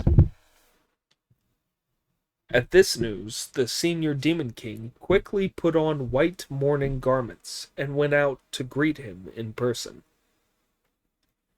This Lord Uncle was King Septimus Fox, the younger brother of the Demon King's mother, and he had heard from the devils of his who were out patrolling the mountains how Monkey had killed his sister, then impersonated her to steal his nephew's treasures, and was fighting him in the Battle of Flat Top Mountain that same day. Septimus Fox was bringing over 200 of his own devil troops to help in the battle when he called for news at his sister's place on the way. As soon as he stepped inside and saw the Demon King in mourning for his mother, the two of them started to weep aloud. After weeping for some time, the Demon King bowed to him and told him what had happened. In his anger, Septimus told the Demon King to change out of his mourning clothes, pick up his sword, call the roll of women soldiers, and join forces with him. They then set off on winds and clouds towards the northeast. The great sage had just told Friar Sand to get the breakfast ready, as they would set off straight after eating it, when he heard the sound of a wind. Going outside to look, he saw a host of demon soldiers approaching from the southwest. This alarmed him, so he ran back in a hurry and shouted to Pig, "Brother, that evil spirit is back again with reinforcements." Sanzang went pale with fright at the news. "Disciple," he asked, "what can this mean?" "Don't worry," chuckled Monkey. "Don't worry. Fetch me all their treasures." The great sage then tucked the gourd and the vase in his belt, put the dazzling golden cord in his sleeve, stuck the plantain fan behind his shoulder, and whirled the iron cudgel around with both his hands. Friar Sand he ordered to stay put inside the cave guarding the master, while he asked Pig to come outside with his rake to meet the enemy. When the demon's line of battle was drawn up, King Septimus Fox took command. He had a jade face and long whiskers, a brow of steel and ears like swords. His helmet was of refined gold. He wore chainmail armor, and he held a heaven-square halberd. "I'll get you, you bold and impudent ape," he shouted. "How dare you treat people so badly? You've stolen the treasures, wounded my relations, killed the demon soldiers, and to top it all, occupied their cave palace. All of you stretch out your heads to be executed while I avenge my sister's family." "You hairy crowd, you misery makers," replied Monkey. "You can't realize what powers I have. Don't go. Take this from my cudgel." The monster twisted round to avoid the blow, then struck back at his head with the heaven-square halberd. The two of them fought 3 or 4 rounds on the mountaintop until the monster was too weak to continue. He fled from the field, followed by Monkey, until he was blocked by the senior demon king. When these two had fought 3 more rounds, Septimus Fox came back into the attack. Seeing this from where he was at the edge of the battle, Pig brandished his 9-toothed rake to stop him. The battle went on for an undecidedly long time, with each fighter blocked by another, until the Demon King called up all the demon troops to surround Pig. Sanzang, meanwhile, was sitting in the cave hearing the shouts and the shaking of the ground.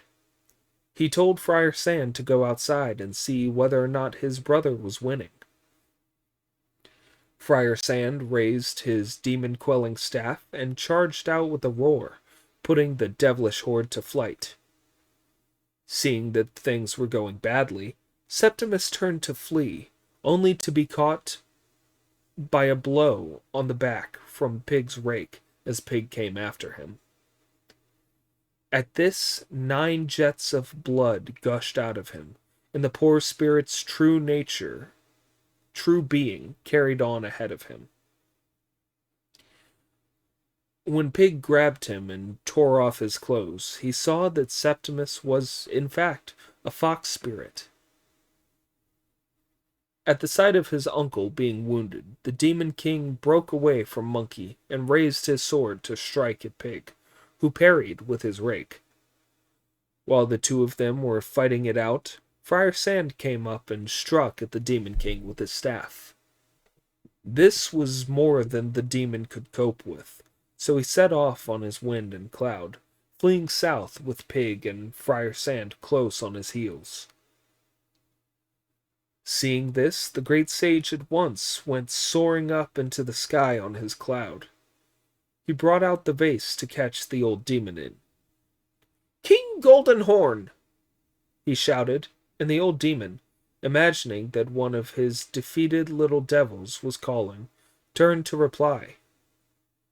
Into the vase he whistled, and Monkey put on a label reading, "To the great Lord Lao, to be dealt with urgently in accordance with the statutes and ordinances."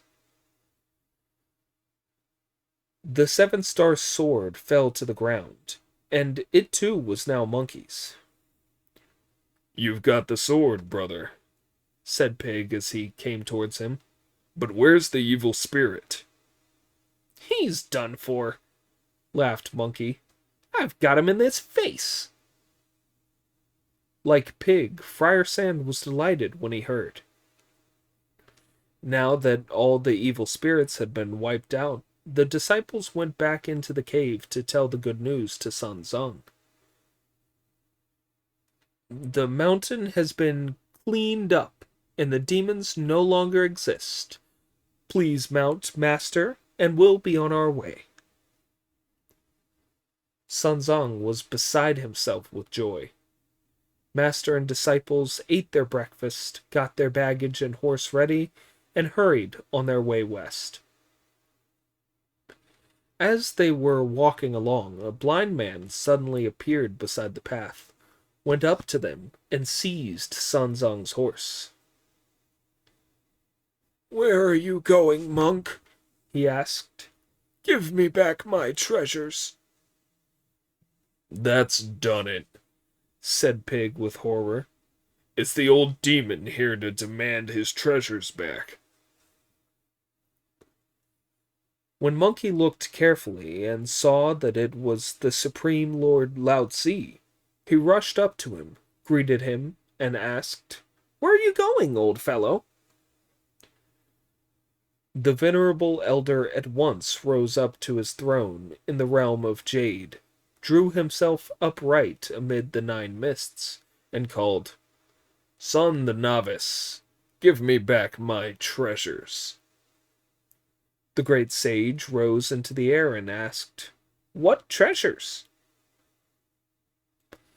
"I use the gourd to keep cinnabar, and the vase to hold water," replied the Lord Lao. "The precious sword I use for refining demons, the fan for fanning my fire, and the cord for tying round my gown. One of those 2 demons was a servant boy who looked after my golden furnace, and the other a servant who looked after my silver furnace. They stole my treasures and came down to the mortal world. I could not find them anywhere. You've done a very good deed in capturing them." "You're very rude indeed, old fellow," said the great sage. "You deserve to be charged with laxity for allowing members of your household to become evil spirits." "Don't blame the wrong person," said Lord Lao. "It has nothing to do with me. It was the Bodhisattva from the sea who asked me for the loan of them 3 times, and sent them here to be turned into monsters to test whether your master and his disciples truly wanted to go to the West." On hearing this, the great sage thought, "That Bodhisattva is a terrible old liar. When she delivered me and told me to protect the Tang priest on his journey to the west to fetch the scriptures, I said that the journey would be tough and difficult. She promised to come and help me whenever things were really desperate. But so far from helping, she sent evil spirits to play me up and give me a hard time. The liar! She deserves to be an old maid all her life. If the old fellow hadn't come here himself, I most certainly would not have given them back to him. But now that you've told me all this, you'd better have them." When the Lord Lao had his 5 treasures back, he took the stoppers out of the gourd and the vase and tipped out 2 wisps of immortal vapor. As he pointed at them, they turned into his servants of the gold and silver furnace, who waited on him on either side. Then a myriad rays of colored light appeared, and they floated back to the Tushita Palace, and drifted straight on up to the Daluo heaven. If you don't know what happened afterwards, or how the great sage Sun protected the Tang priest, or when they reached the western heaven, listen to the explanations in the next installment. Chapter 36.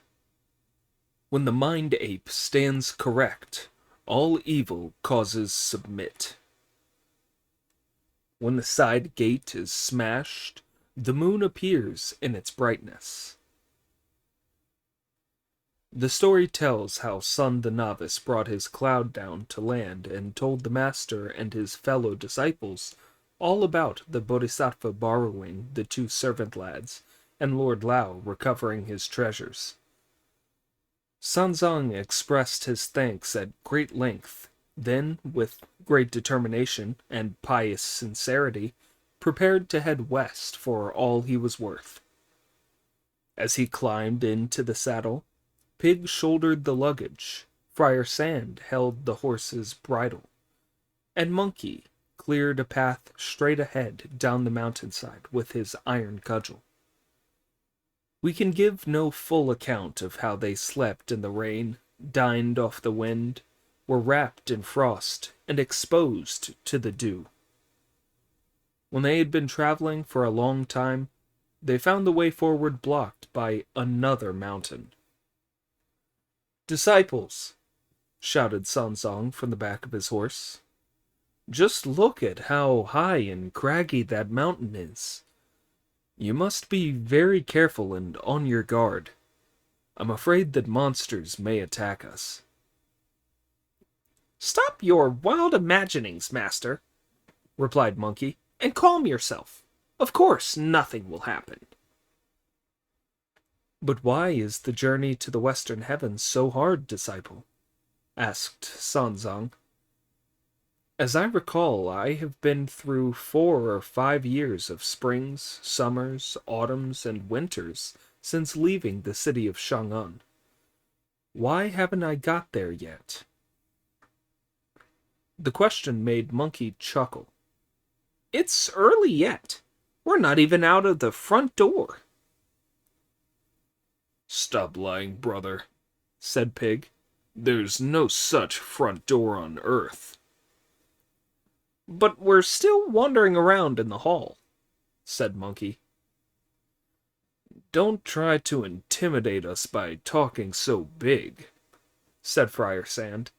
"There couldn't possibly be a hall as large as this.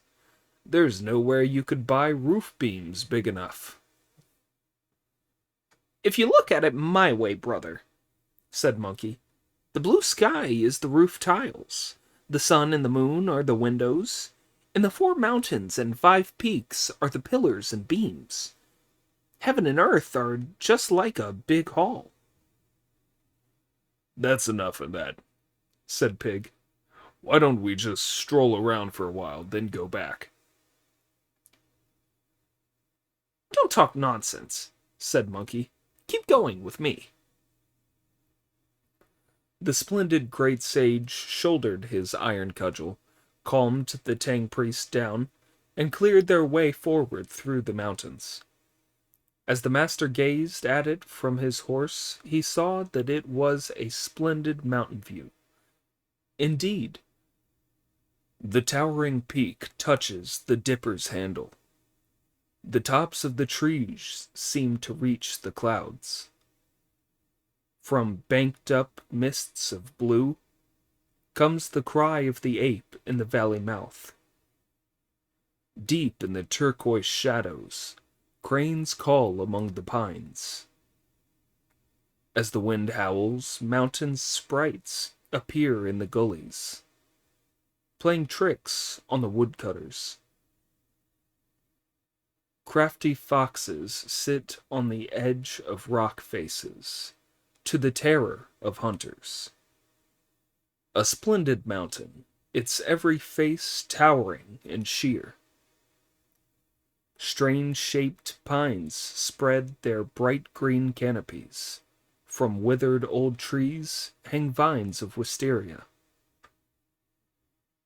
As spring waters fly through the air, the cold breeze cuts through and chills.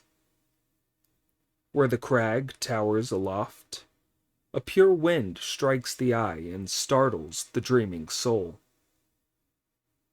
Sometimes the roar of the tiger is heard, and often the songs of the mountain birds. Herds of deer and muntjac make their way through the brambles, leaping and jumping. River deer and roebucks look for their food, rushing and scurrying. Standing on the grassy slope, no traveler can one see. Walking deep in the hollows, all around are jackals and wolves. This is no place for a Buddha's self-cultivation, but a haunt of birds and beasts. The master trembled as he advanced deep into these mountains, his heart gripped with terror. Reining in his horse, he called out, "After I grew in wisdom and took my vows, His Majesty escorted me from the capital. On my journey I met 3 wayward ones to help me along as I rode in the saddle. Over hillside and gully I seek the scriptures, climbing many mountains to worship the Buddha. Guarding myself as if behind a fence, when will I return to visit the royal palace?" Monkey's reaction to hearing this was to say with a mocking laugh, "Don't worry, master, and don't be so anxious. Just take it easy and carry on. Besides, you're bound to succeed because you're such a trier." Master and disciples strode forward, enjoying the mountain scenery. Before they realized it, the sun had sunk in the west. Indeed, from the 10-mile pavilion no travelers leave. In the 9-fold heavens the stars appear. On the 8 streams the boats are all in harbor. In 7,000 cities the gates have been shut. From the 6 palaces and 5 departments the officials have gone. On the 4 seas and 3 rivers the fishing lines rest. In the 2 towers the drum and bell sound. One bright moon fills the earth and sky. Looking into the distance, the venerable elder saw many lines of towers and great halls, one behind another. "Disciples," said Sanzang, "it's getting late now. Luckily, there are those towers and halls nearby. I think they must belong to a Buddhist or Taoist monastery or convent. Let's spend the night there and be on our way again in the morning." "You're right, master," said Monkey, "but be patient. Wait till I've had a look to see whether it's a good or an evil place." The great sage leapt up into the air and examined it very closely. It was indeed a Buddhist monastery. He could see a tiled wall plastered with red, golden studs on both the gates, line behind line of towers amid the hills, hall upon hall concealed within the mountains. The building of 10,000 Buddhas faces the Tathagata Hall, the Sunshine Terrace opposite the Hero Gate. The 7-storied pagoda gathers night mists. The 3 Buddha statues show their glory. The Manjusri Tower next to the monks' dormitory. The Maitreya Pavilion beside the Hall of Mercy. Outside the mountain tower, the green lights dance. Purple clouds rise from the void-pacing hall. The green of the pines joins the green of the bamboo. All is purity in the abbot's meditation hall. In quiet elegance the music is performed, and all the streams rejoice as they return. In the place of meditation, dhyana monks teach. Many instruments play in the music room. On the terrace of wonder, the epiphyllum flower falls. Before the preaching hall, the palm of Scripture grows. The palace of the 3 treasures is shaded by the woods. The mountains guard the Indian prince's palace. Along the walls, the burning lamps shine bright. The air is thick with smoke from incense sticks. Bringing his cloud down to land, Sun the Great Sage reported to Sanzang, "Master, it's a Buddhist monastery, and it will be a good place to spend the night. Let's go there." The venerable elder let his horse go forward again, and they went straight on till they were outside the monastery gate. "Master," asked Monkey, "what monastery is this?" "It's most unreasonable to ask that," Sanzong replied, "when my horse has only this moment stopped, and I haven't even had the time to take my foot out of the stirrup." "But you've been a monk since childhood, venerable sir," said Monkey. "You were taught Confucian books before you studied the sutras and the Dharma. You're very widely educated, and on top of that, you've been shown great kindness by the Tang Emperor. So how come you can't read those great big letters over the gate?" "You stupid macaque," cursed the venerable elder. "You don't know what you're talking about. I was urging my horse westwards and had the sun in my eyes. Besides, the letters are hidden by the dust. That's why I didn't see them." At this, Monkey bowed, made himself over 20 feet tall, wiped the dust away with his hand, and invited his master to read them. There were 5 words written large: "Imperially founded Precious Wood Monastery." Monkey resumed his normal size and asked the master which of them was to go into the monastery to ask for lodging. "I will," said Sun Zong. "You are all so ugly, coarsely spoken, abrasive, and overbearing that you might give the monks here such a fright that they refuse to shelter us. That would be no good." "In that case, master," replied Monkey, "enough said. Please go in." Sanzang laid down his monastic staff, removed his cape, neatened up his clothes, put his hands together, and went in through the monastery gates. Behind red lacquered railings on either side, 2 Vajrapani guardian gods sat on high. These statues were both majestic and hideous.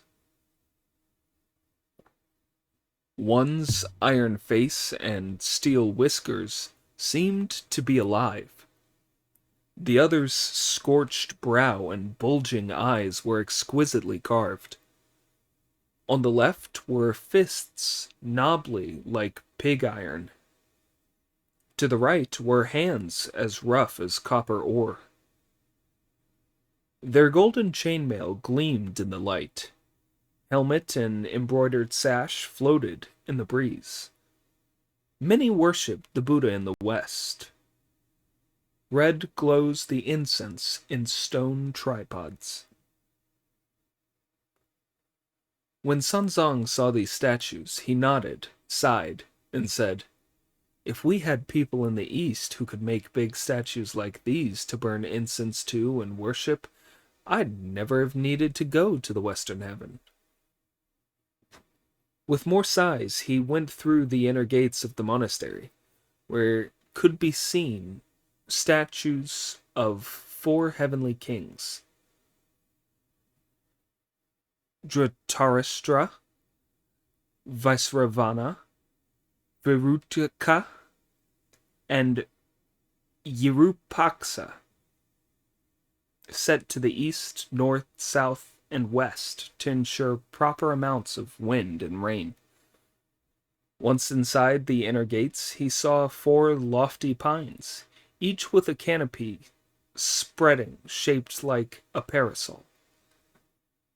He suddenly looked up to see the main Buddha hall.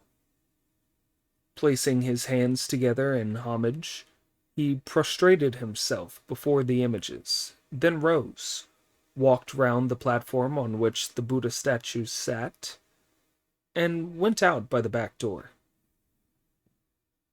He saw that at the back of the Buddha statues was one of the Bodhisattva Guanyin saving all beings in the southern sea.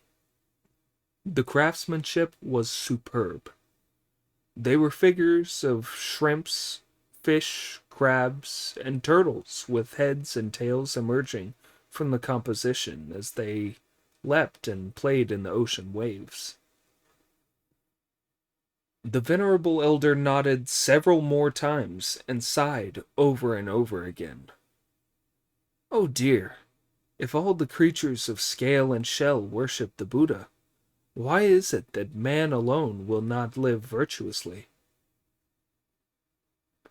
As he sighed, a monk came out through the innermost gate.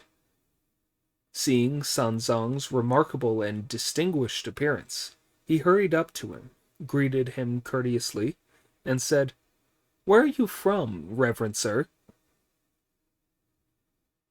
"I have been sent by His Majesty the Tang Emperor," Sanzong replied, "to worship the Buddha in the western heaven and fetch the scriptures.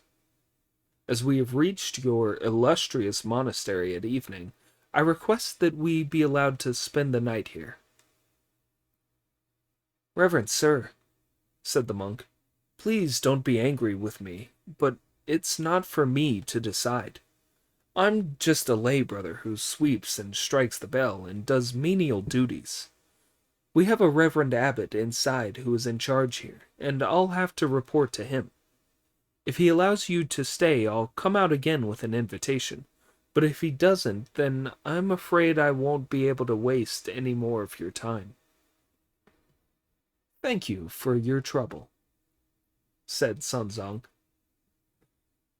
The lay brother hurried inside to report to the abbot, who was also the superintendent of ecclesiastical affairs. "There's someone outside, sir." The abbot rose, dressed himself in his mitre and his vestments, and quickly opened the doors to let him in.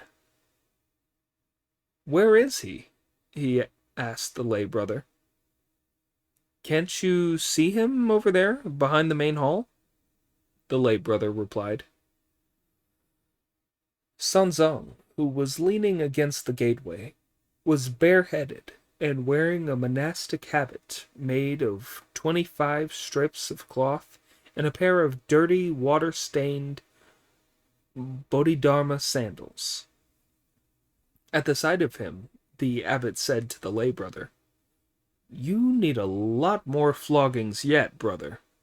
Don't you realize that I hold high office in this monastery and only receive the gentry who come from town to burn incense here? How could you be so empty-headed as to ask me to receive a monk like that? Just look at his face. You can see he isn't honest. He's probably a wandering mendicant monk, asking for lodging here because it's late.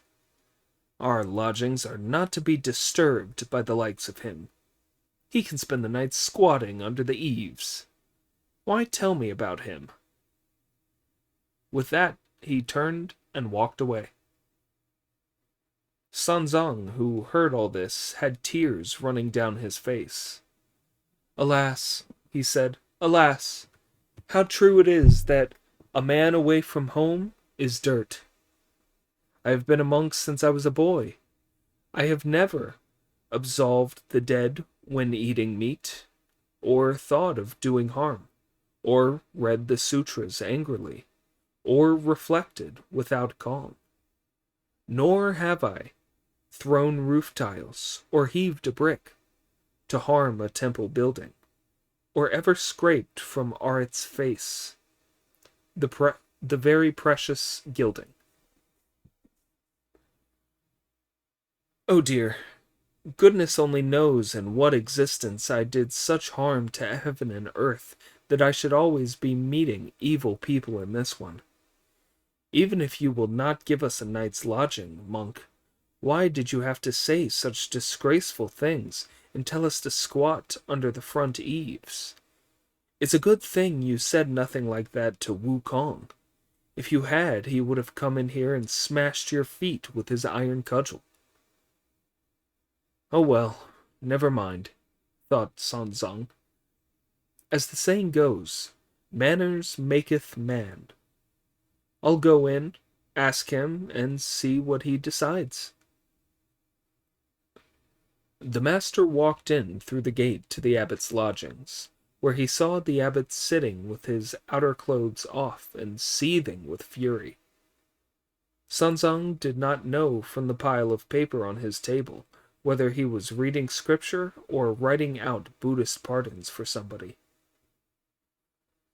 Not venturing to go any further in, Sanzang stood in the courtyard, bowed, and called out, "My lord abbot, your disciple pays his respects."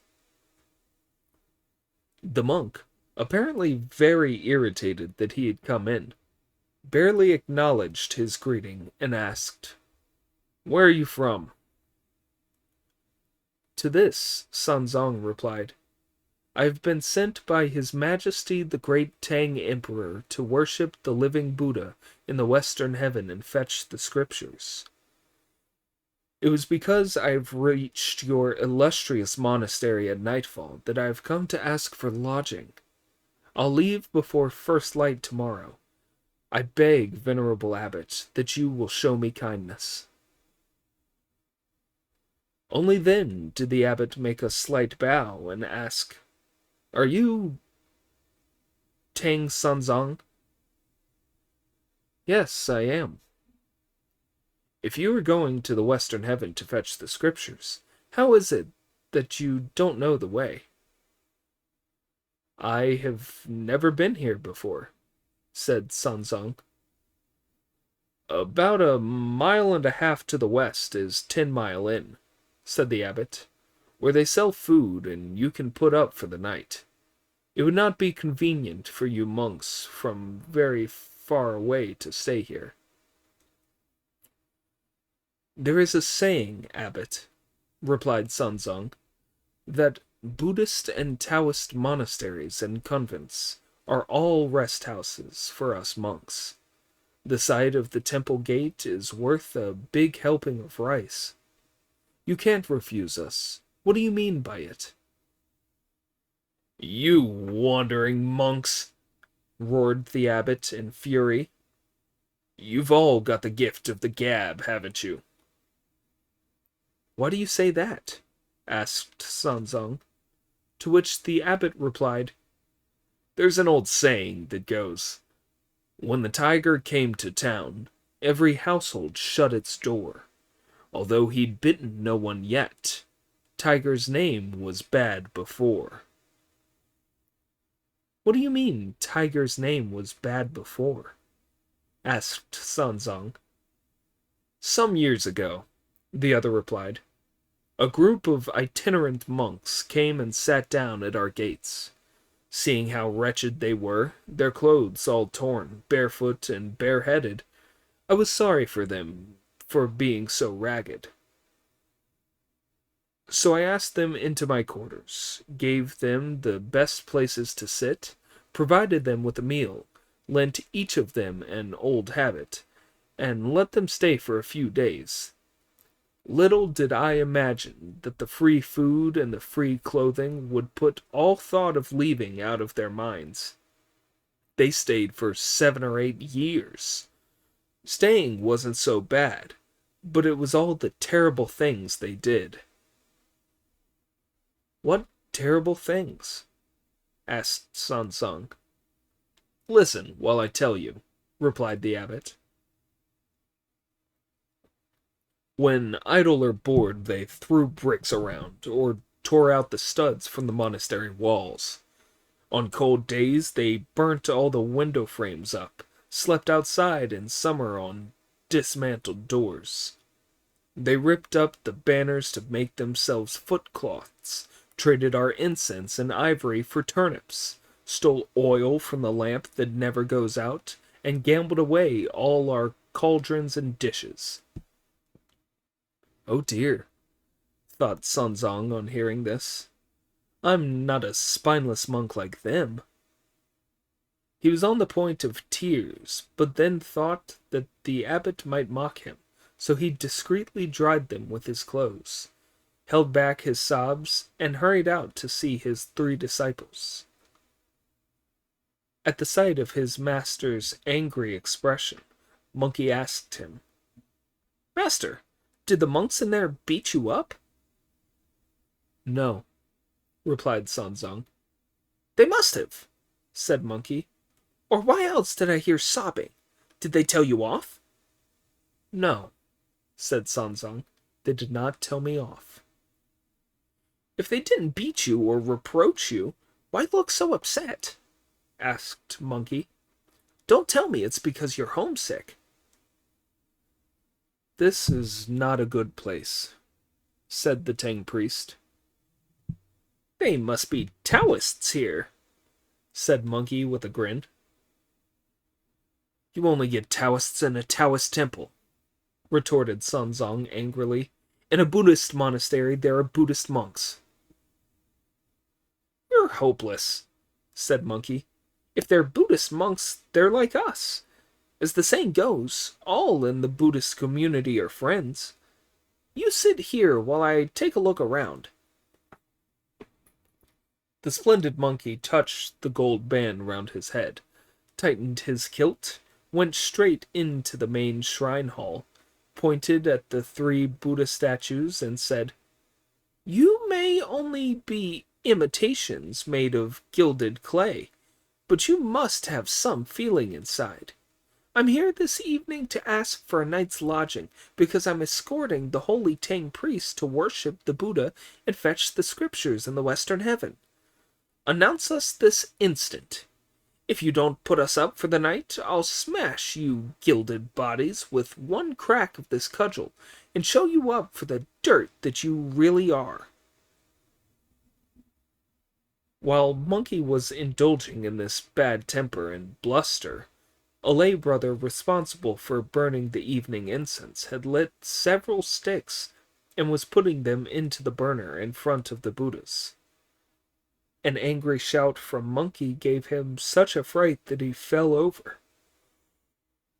Picking himself up, he saw Monkey's face, at which he collapsed again, then rolled and staggered to the abbot's cell, where he reported, "Reverend sir, there's a monk outside."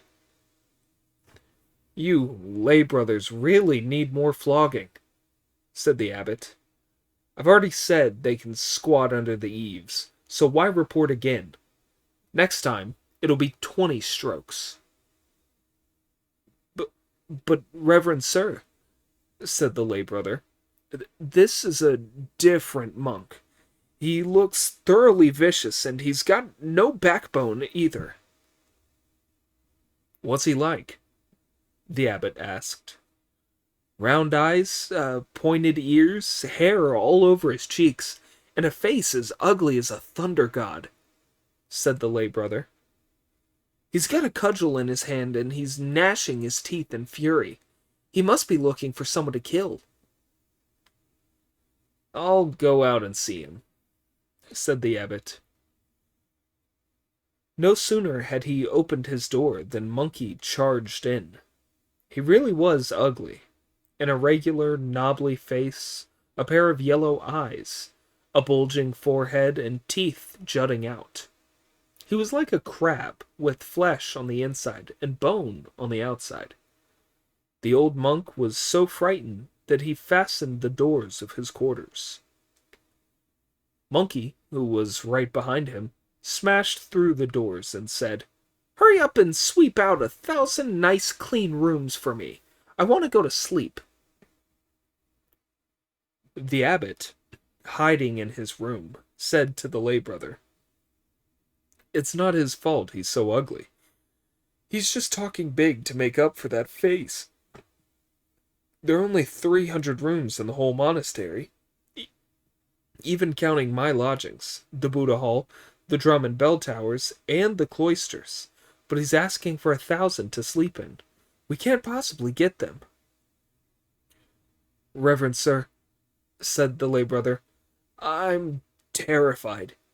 You had better answer him, however you will." "Venerable sir," said the abbot, shaking with fear, "you ask for lodging, but our little monastery would be most inconvenient, so we won't be able to entertain you. Please, spend the night somewhere else. Monkey made his cudgel as thick as a rice bowl, and stood it on its end in the courtyard outside the abbot's cell. If it would be inconvenient, monk, he said, you'd better move out. But I've lived here since I was a boy, the abbot said. My master's master passed the monastery on to my master, who passed it on to my generation, and will hand it on in turn to our successors and our successors' successors. Goodness only knows what he's up to, charging in here and trying to move us out. No problem at all, reverend sir, said the lay brother. We can go. He's already brought his pole into the yard. Stop talking nonsense, said the abbot. There are 400 or 500 of us monks, old and young, so where could we go? If we went, there would be nowhere for us to stay. If there's nowhere you can move to, said Monkey, who had heard the conversation, you'll have to send someone out to take me on in a quarterstaff fight. Go out and fight him for me, the abbot ordered the lay brother. Reverend sir, the lay brother protested, you can't ask me to fight with a staff against a caber of that size. You must, the abbot replied, adding, an army is built for many years to be used in a single morning. Never mind him hitting you with that caber, said the lay brother. It would squash you flat if it just fell on you. And even if it didn't fall on you and squash you, said the abbot, with it standing out there in the yard, you might be walking around at night, forget it was there, and give yourself a dent in the head just by bumping into it. Now you realize how heavy it is, reverend sir. How can you expect me to go out and fight him with my staff? Said the lay brother. This was how the monks quarreled among themselves. Yes, said Monkey, hearing all this, you're no match for me. But if I were to kill just one of you with this cudgel, my master would be angry with me for committing murder again. I'd better find something else to hit as a demonstration for you. Looking and seeing a stone lion outside the doors to the abbot's room, he raised his cudgel and smashed it to smithereens with a single resounding blow.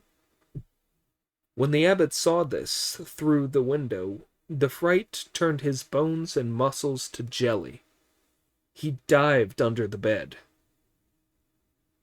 The lay brother climbed into the cooking stove and kept saying, Sir, sir, that cudgel's too heavy. I'm no match for you. I beg you, I beg you. I won't hit you, monk, said Monkey. I've just got a question for you. How many monks are there in this monastery? We have 285 cells all told, replied the abbot, shaking with fear, and 500 monks holding official ordination licenses. I want you to draw those 500 monks up on parade, said Monkey. Get them dressed in long habits and receive my master. Then I won't hit you. If you won't hit me, sir, said the abbot, I'd gladly carry him in. Hurry up, then, said Monkey. I don't care if the fright breaks your gallbladder, or even if it breaks your heart, said the abbot to the lay brother. Go out and tell them all to come here and welcome his grace, the Tang priest. The lay brother had no choice but to take his life in his hands. Not daring to go through the front door, he squirmed out through a gap in the back wall and went straight to the main hall, where he struck the drum that was to the east and the bell that was to the west. The sound of the two together startled all the monks, young and old, in the dormitories on both sides. They came to the main hall and asked, "Why are the drum and bell sounding now? It's too early." "Go and change at once," said the lay brother. "Then get yourselves into groups under the senior monk and go outside the main gates to welcome his grace from the land of Tang." All the monks then went out through the gates in a most orderly procession to greet him. Some wore full cassocks and some tunics. Those who had neither wore a kind of sleeveless smock, and the poorest of all, who had no proper garment, draped the two ends of their loincloths over their shoulders. "Monks, what's that you're wearing?" demanded Monkey. "Sir, don't hit us," they said, seeing his ugly and evil face. "Let us explain. This is cloth we beg for in town. We don't have any tailors here, so these are paupers' wrappers we make ourselves." Monkey laughed inside at this, then escorted them all out through the gates to kneel down. The abbot kowtowed and called out, "Your Grace of Tang, please take a seat in my lodgings." Seeing all this, Pig said, Master, you're completely useless. When you went in, you were all tears and pouting so much you could have hung a bottle from your lips. How come that only Monkey knows how to make them welcome us with kowtows?" "Ill-mannered idiot," said Sanzang. "As the saying goes, even a devil's afraid of an ugly mug."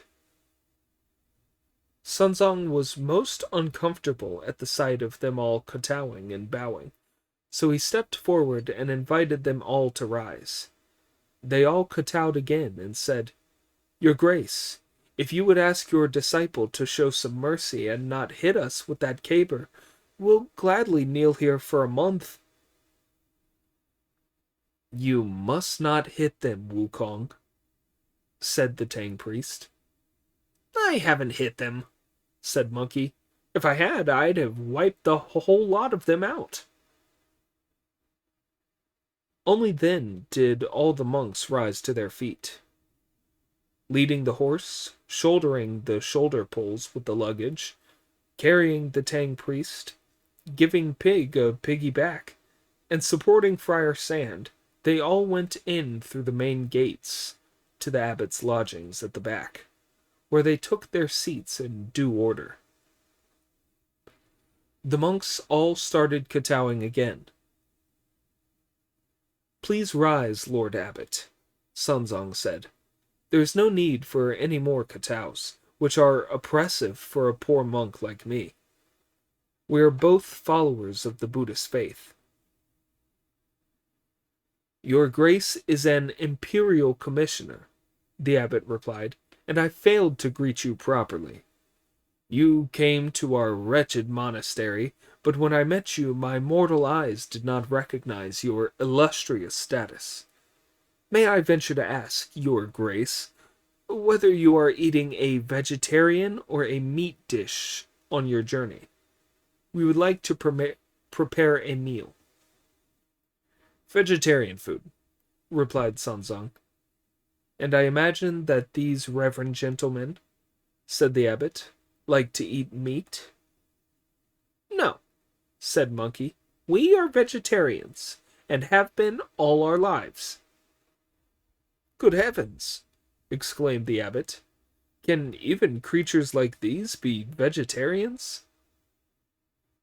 Then a very bold monk came forward to ask, "Sirs, as you eat vegetarian food, how much rice should we cook for you?" "Mean little monks," said Pig. "Why ask? Cook us a bushel." The monks then moved as fast as they could to clean the stoves and cauldrons, and serve food and tea in all the cells. The lamps were hung high, and the tables and chairs brought to entertain the Tang priest. When master and disciples had eaten their supper, the monks cleared the things away. Sanzang thanked the abbot. Lord Abbot, we have put your illustrious monastery to great trouble. No, no, the abbot protested. We have entertained you very poorly. May my disciples and I spend the night here? Sanzang asked. Don't worry, your grace, the abbot replied. We will arrange things. Then he called out, Are there any lay brothers on duty over there? Yes, reverend sir, a lay brother replied. Then send a couple of them to see the fodder for his grace's horse, the abbot instructed, and have some sweep out and clean up the front meditation hall. Put beds in there for these venerable gentlemen to sleep in. The lay brothers did as they had been told and arranged everything, then invited the Tang priest to go to bed. Master and disciples led the horse and carried their baggage out of the abbot's quarters to the meditation hall. Looking in through the doors, they saw the lamp burning brightly and 4 rattan beds set up at the ends of the room. Monkey told the lay brother who was looking after the fodder to carry it inside, lay it in the meditation hall, and tie up the white horse. The lay brothers were then all dismissed. Sanzang sat in the middle, right under the lamp, while the 500 monks stood in their 2 divisions, waiting upon him, not daring to leave. You may now leave, gentlemen, said Sanzang, bowing to them from his chair, as we would like to go to sleep. But the monks dared not withdraw. The abbot stepped forward and said to them, Help their graces to bed, then leave. You have done that already, said Sanzang, so you may all now go. Only then did they disperse. On going outside to relieve himself, the Tang priest saw the moon shining in the sky. He called his disciples, Monkey, Pig, and Friar Sand, who came out to stand in attendance. He was moved by the brightness and purity of the moon as it shone from high in the jade firmament, making all in heaven and on earth clearly visible. He recited a long poem in the ancient style in the moonlight with a nostalgic feeling. It went, A white soul hangs, a mirror in the sky, reflected whole in the mountain stream. Pure light fills the towers of jade. Cool air swirls round the silver bowls. The same pure light shines on 1,000 miles. This is the clearest night of the year. It rises from the sea like a frosty disk, hang in the heavens as a wheel of ice. Sad the lonely traveler by the inn's cold window. The old man goes to sleep in the village pub. In the Han garden, one is shocked by graying hair. In the Qin tower, the lady prepares herself for bed. Yu Liang's lines on the moon are recorded by history. Yuan Hong lay sleepless under the moon in a river boat. The light that floats in the cup is cold and weak. The purity shining in the court is strong and full of magic. At every window are chanted poems to the snow. In every courtyard the icy crescent is described. Tonight we share quiet pleasure in the cloister. When shall we ever all go home together? Having heard the poem, Monkey went up to him and asked, Master, you only know about the moon's beauty, and you're homesick too. You don't know what the moon's really about.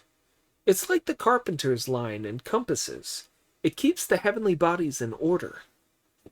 On the 30th of every month, the metal element of its male soul has all gone, and the water element of its female soul fills the whole disk. That is why it goes black and has no light. That's what is called the end of the old moon. This is the time between the last day of the old moon and the first one of the new, when it mates with the sun. The light makes it conceive. By the third day, the first male light is seen, and on the 8th day, the second male light. When the moon's male and female souls each have half of it, the moon is divided as if by a string. That is why it is called the first quarter. On the 15th night, tonight, all 3 male lights are complete, and the moon is round. This is called the full moon. On the 16th, the first female principle is born, followed on the 22nd by the second. At this stage, the 2 souls are matched again, and the moon is again divided as if by a string. This is what is called the third quarter. By the 30th, the 3 female principles are complete, and it is the last day of the old moon. This is what is meant by prenatal absorption and refinement. If we are all able to gently raise the double 8 and achieve it in 9 by 9 days, it will be easy to see the Buddha and easy to go home again soon. As the poem goes, after the first quarter and before the third, medicines taste bland. With all pneuma, signs complete. When it is gathered and refined in the furnace, the achievement of the will is the Western heaven. On learning this, the venerable elder was instantly enlightened, and he fully comprehended the truth. And as he thanked Monkey, his heart was filled with happiness. Friar Sand laughed as he stood beside them. What my brother says is true as far as it goes, he commented. In the first quarter, the male is dominant, and after the third quarter, the female. When male and female are half and half, the metal element obtains water. But what he did not say was this. Fire and water support each other, each with its own fate.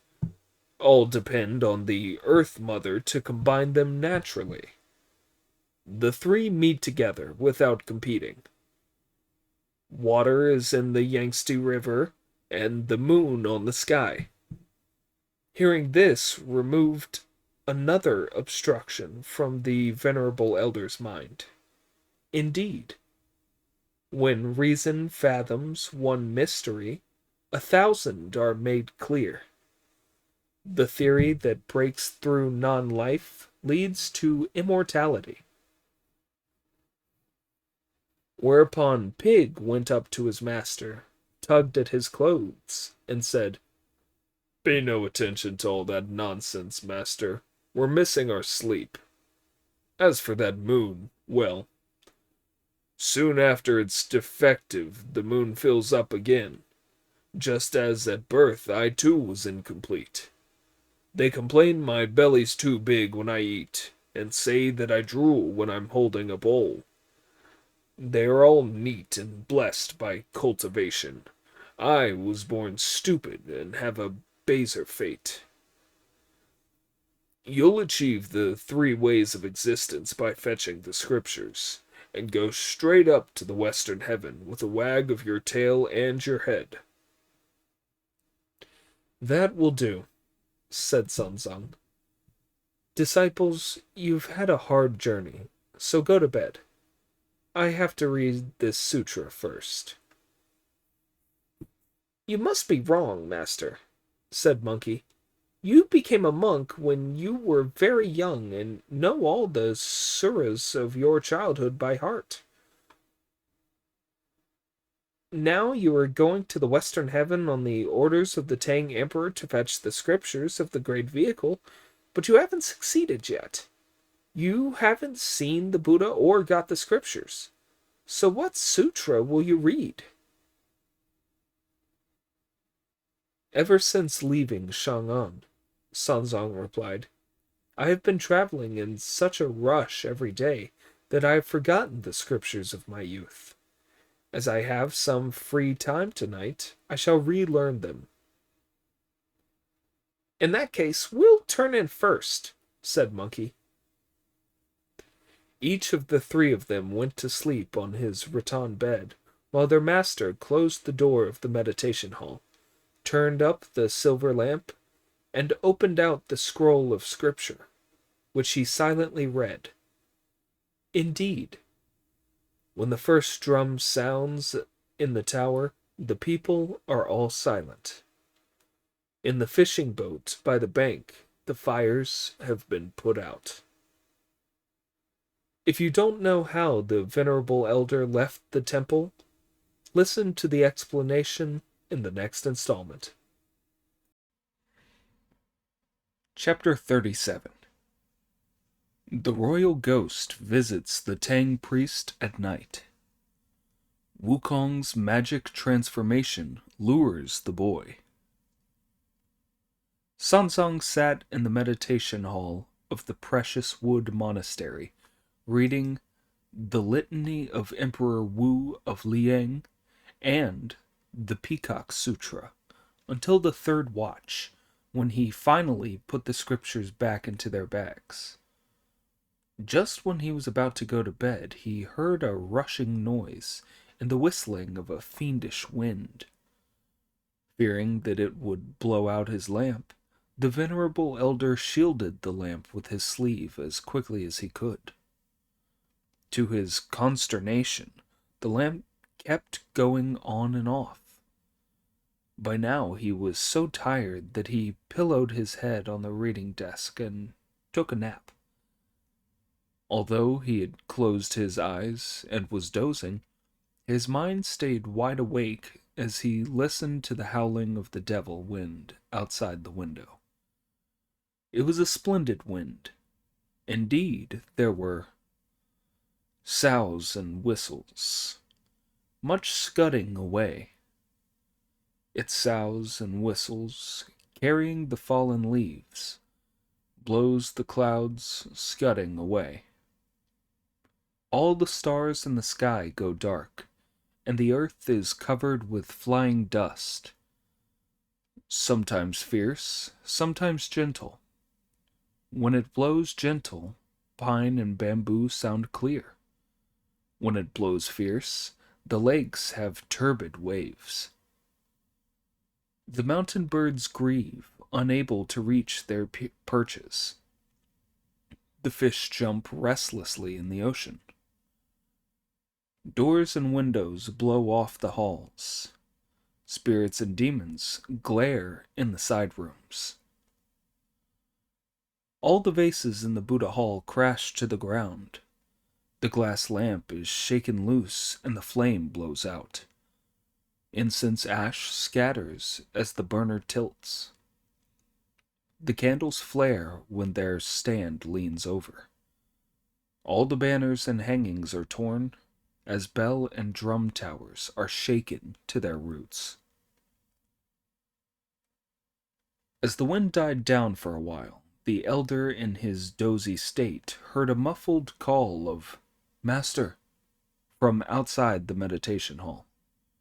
He looked up, and in his dream he saw a man standing there, soaking wet, who was weeping and saying, "Master," over and over again.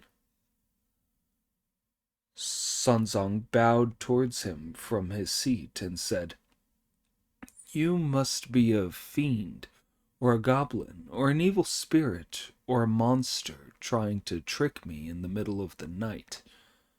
but I'm not one given to desire or anger. I'm an upright monk on a pilgrimage to the west at the command of the Tang Emperor of the East to worship the Buddha and fetch the scriptures. I have my 3 disciples who are all demon-quelling, monster-exterminating heroes. If they see you, they will smash your body and bones to bits and pulverize you. But I am full of great compassion, and will do what is expedient for you. Make yourself scarce this moment, and never come into my meditation hall again. The person stayed there and replied, Master, I'm not a demon or a ghost or a fiend or an evil spirit. If you're none of these, retorted Sanzang, what are you doing here in the middle of the night? Take a good look at me, master, he said. When Sanzang took a really careful look, he saw to his surprise that on his head he wore a heaven-touching hat, and round his waist a belt of blue-green jade. Dragons and phoenixes danced on his ochre robe. His no-worry shoes were embroidered with clouds. The white jade scepter he held was arrayed with constellations. His face was like the eternal emperor of Mount Tai. His form like Wen Chang, god of officialdom. At the sight of him, Sanzang turned pale with shock. He bowed at once and called out at the top of his voice, Which monarch are you, your majesty? Please be seated. He hurried over to support the monarch, only to find he was holding on to thin air. He looked again and saw that the man was still there. Your majesty, said Sanzang, which king are you? What country do you rule? I suppose that you must have fled here in the middle of the night because your country is in chaos, or because you were being put upon by malicious ministers. Tell me your story. Only then did the man tell what had happened, the tears streaming down his cheeks and his forehead creased with frowns. Father, he said, I live only some 15 miles to the west of here, in the walled city where my dynasty was founded. What is it called? Sanzang asked. I'm telling you the truth, father, he replied. When I established my regime, I changed the name of the state to Wuji. But why is your majesty in this terrible distress? Sanzang continued. Father, the other said, there was a drought here 5 years ago, so bad that no vegetation grew, and the people were dying of starvation. It was appalling. Hearing this, Sanzang nodded and said with a smile, Your Majesty, there's an old saying that heaven favors a well-governed country. I expect that you were not merciful towards your subjects. Even if there is a famine, you have no business to flee from your city. Go back, open up your granaries, and give the people relief. Repent of your past sins, and be good from now on. Pardon all those who have been wrongly condemned. Heaven's heart will of itself be moved in harmony, and wind and rains will come as they should. But our granaries are empty, the other said. We had no money or grain left. The salaries of the officials and the military were in default, and we were eating no meat with our royal meals. We followed the example of Yu the Great when he brought the waters under control, sharing weal and woe with our subjects, taking baths to purify ourselves, fasting, burning incense, and praying day and night. This went on for 3 years, but the drought continued to be so bad that the rivers and wells dried up. Just when the crisis was desperate, a Quanjin Taoist wizard came from the Zhongnan Mountains. He could summon wind and rain and turn stones into gold with a touch. First, he went to see our civil and military officials, and when he came to see us, we invited him to come to the altar to pray, and he got results. Wherever he pointed his magic wand, there would be a torrential downpour. We thought that 3 feet of rain would be sufficient, but he said that it would not be enough to restore fertility after so long a time, and gave an extra 2 inches of rain. Seeing how generous he was, we kowtowed to him and took him as our sworn brother. Then your Majesty is extremely fortunate, said Sanzang. In what way? The other asked. If that Quanjin wizard has the powers to make it rain whenever you like, and you can get him to turn things to gold at will, then what is so terrible that you have to flee here from your own city? We only ate at the same table and slept in the same room for 2 years. Then one spring day, when the red apricot and the peach tree were in blossom, all the gentlemen, ladies, and princes went out to enjoy the beauty of the season. After the civil and military officials had returned to their offices, and the royal spouses and concubines gone back to their quarters, we were strolling hand in hand with the wizard in the palace garden. When we reached the 8-sided well with a glazed tile top, he threw something into the well, we don't know what it was, that made it shine with golden light. Luring us to the edge of the well to look at this treasure, he had the murderous notion of pushing us in with a splash and placing a flagstone over the top of the well. He piled earth over this, then put in a plantain on top of it. So we have already been dead for 3 years, alas. We are the ghost of one who was wickedly murdered by being pushed down a well. On learning that he was a ghost, the Tang priest felt weak all over, and his hairs stood on end. But he had to bring himself to continue his questioning. Your Majesty, what you say is all wrong. If you have been dead for 3 years, why didn't the civil and military officials or your queens go looking for you when they attended court for audiences with your Majesty? Father, the ghost replied, his powers are ones rarely seen in the world. As soon as he had killed us, he shook himself and turned into an identical likeness of us. Now he is the master of our country, the secret thief of our territory.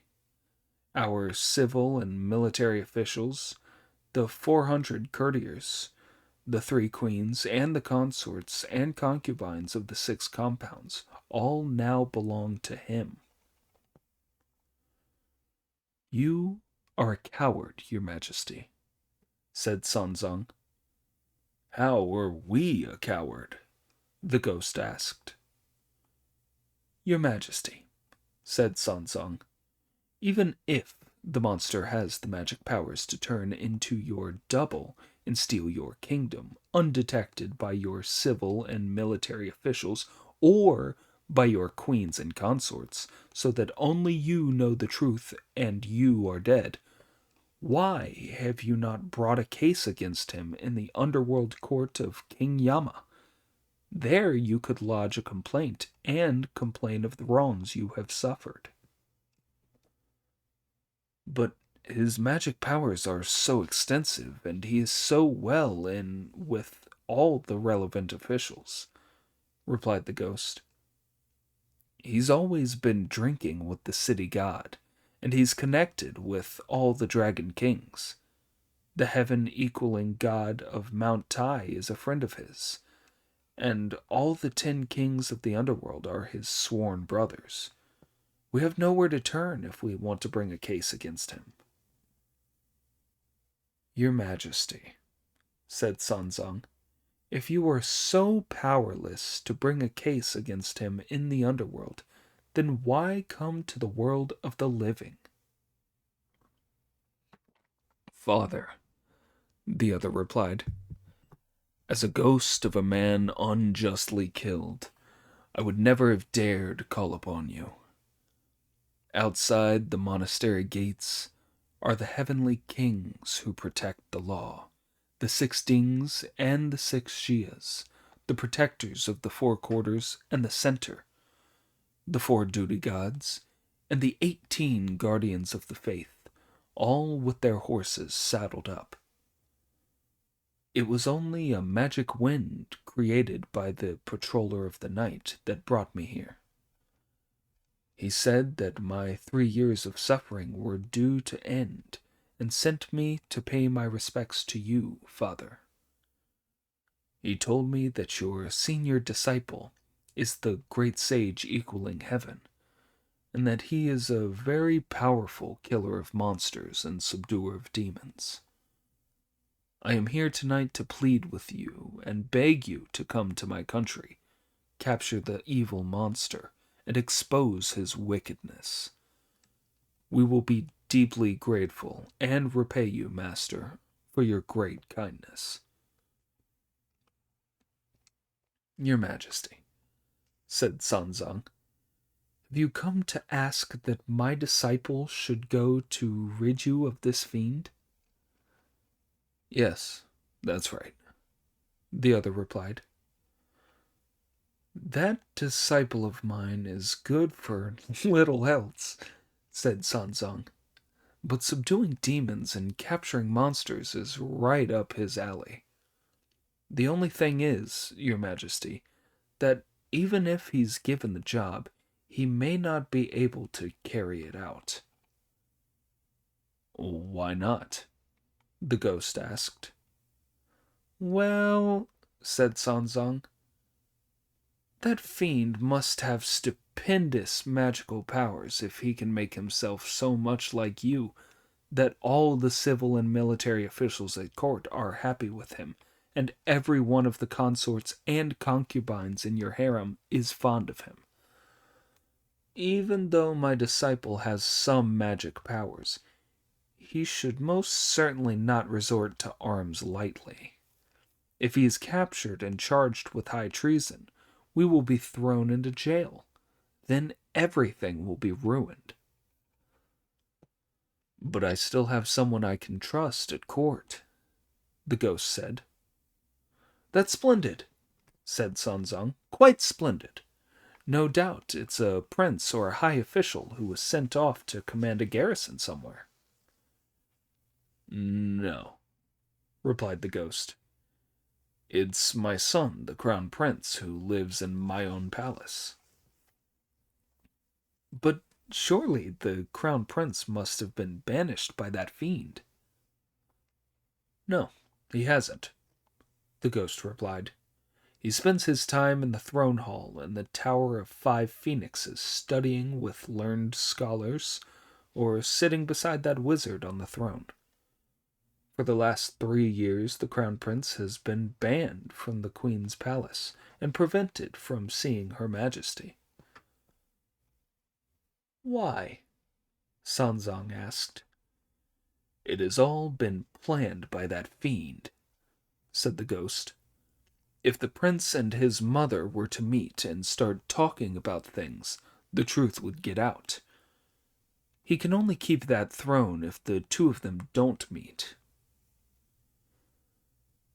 Your troubles, like mine, must have been sent from heaven, said Sanzang. My father was murdered by pirates, one of whom seized my mother. 3 months later, I was born. I escaped with my life on the river and was rescued by my benefactor, the abbot of the Jinshan monastery, who brought me up. I remember what it was like to be an orphan child, so I feel very sorry for a crown prince who has lost both his parents. But even though you still have your crown prince in the palace, however will I be able to see him? What would stop you? The ghost asked. If he is under such close control from the fiends, Sanzong replied, that he can't even see his own mother, how will a mere monk like myself get to see him?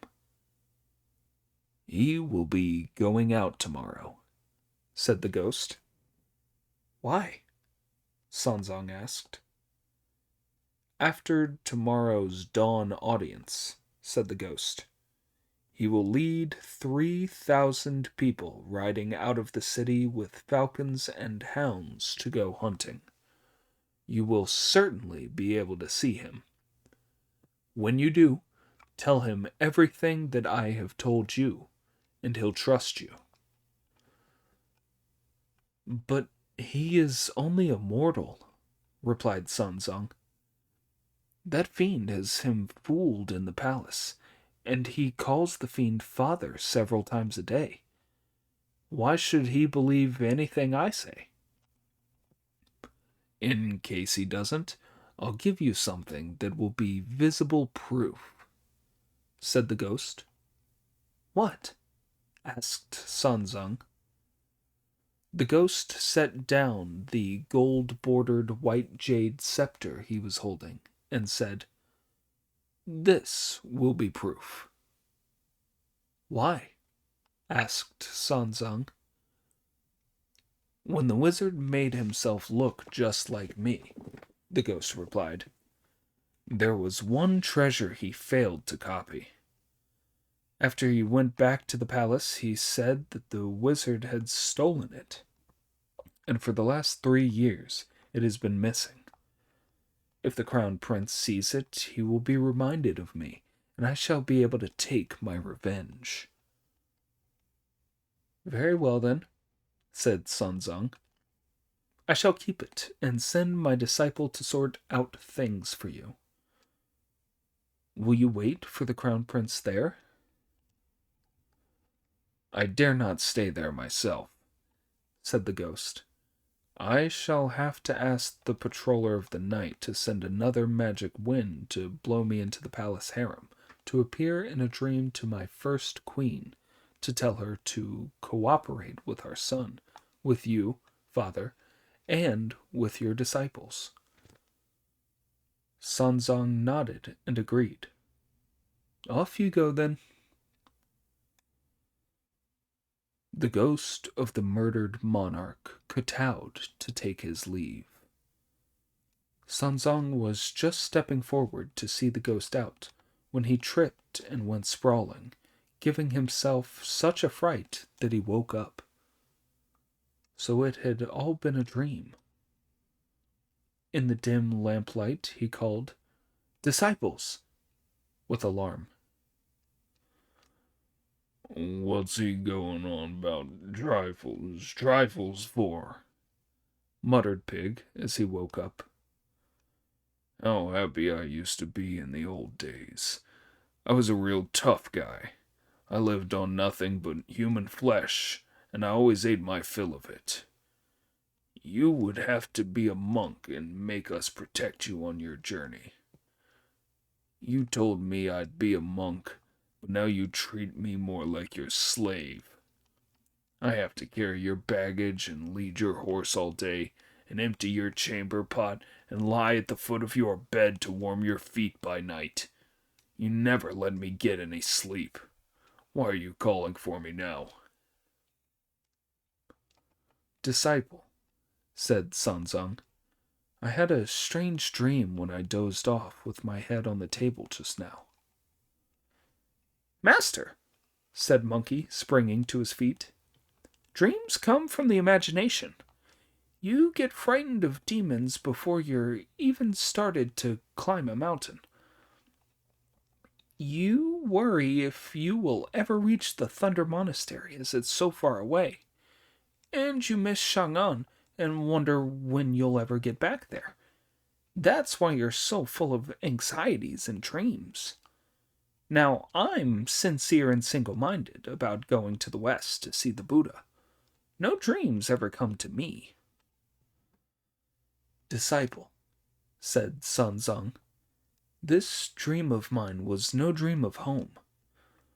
No sooner had I closed my eyes than a great wind blew up, and a king appeared outside the doors of the meditation hall.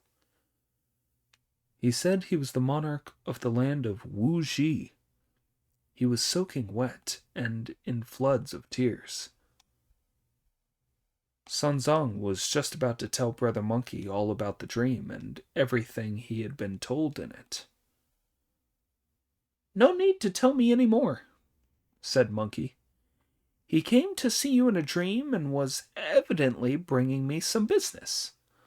No doubt some fiend has usurped his throne. I'll have it out with the fiend. I'm sure I'll succeed the moment my cudgel hits him. But he told me that the fiend has tremendous magic powers, warned Sanzong. Tremendous my eye, said Monkey.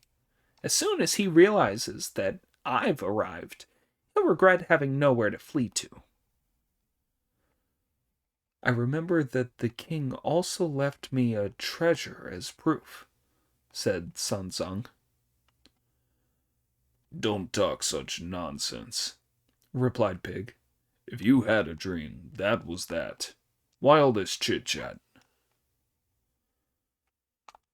Don't trust what seems to be straighter than straight, and beware that kindness is not really unkindness, put in Friar Sand. Let's strike a light, open the doors, and see what we can see. So Brother Monkey opened the doors, and when they all looked outside, they saw by the light of the moon and the stars that a gold-bordered white jade scepter was indeed lying by the side of the steps. What's this, brother?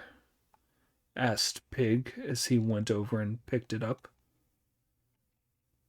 It's a treasure called a jade scepter that a monarch holds in his hands, said Monkey, and it makes me believe, Master, that the story's true. I'll take full responsibility for capturing the fiend tomorrow, but there are 3 favors I'll want you to do me.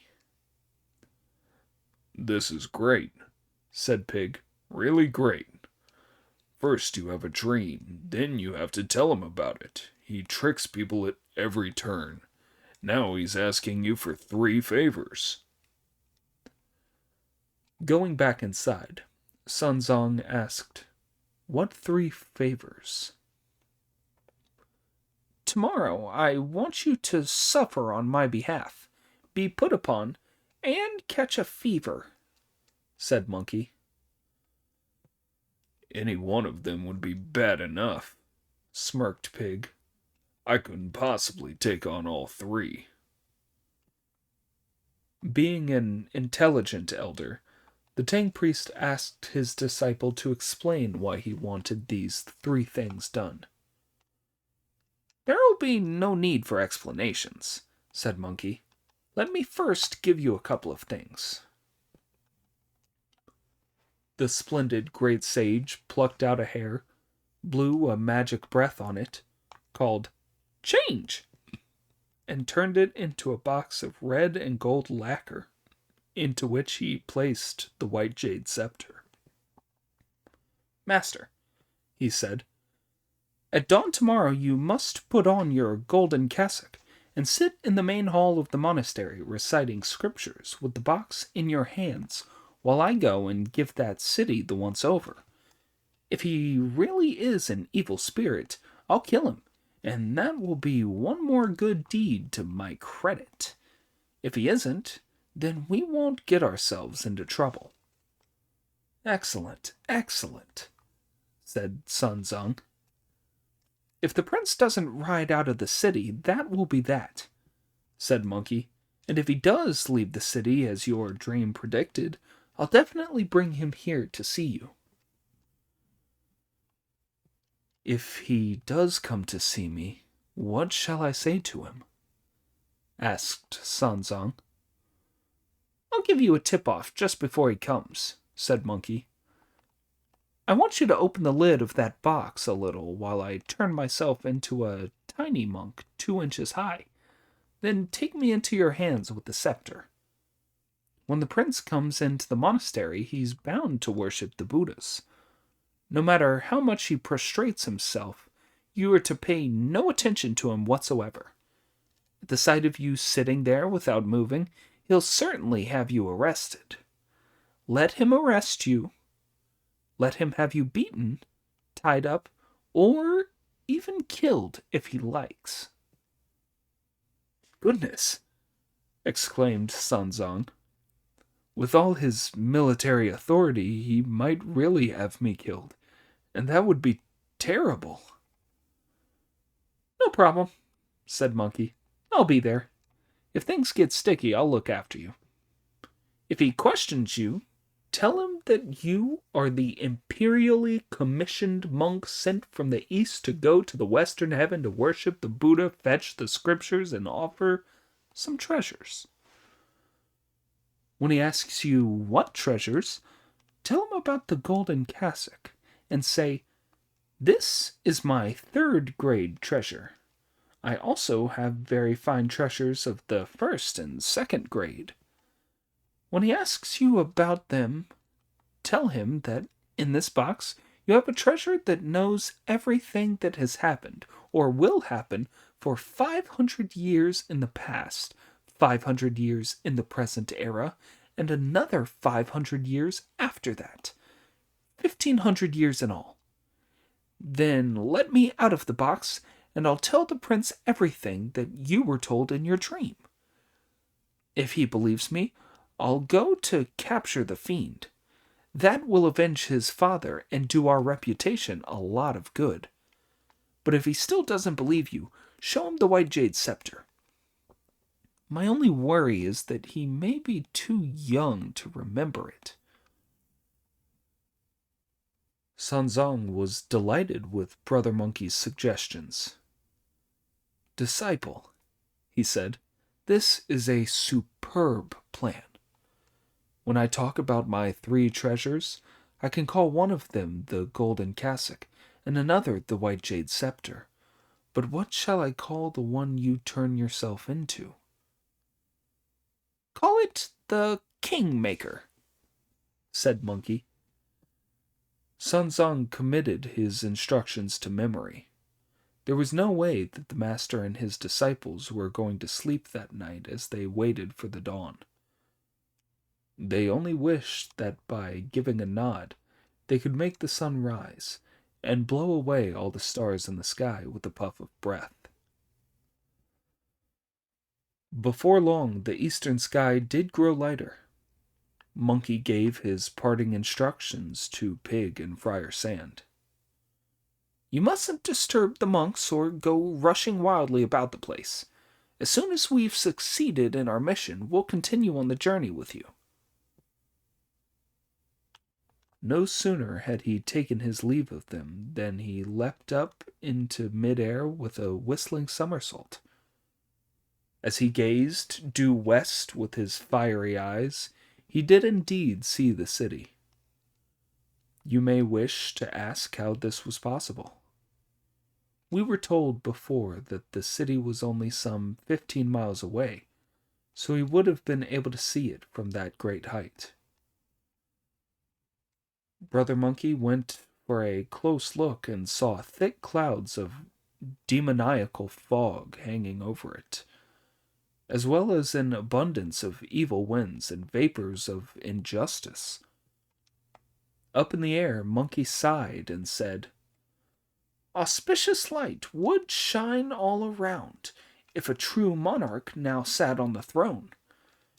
But black vapors hang over the gates of the palace. now that a fiend has made it his own. As he was sighing, Monkey heard the clear report of a cannon.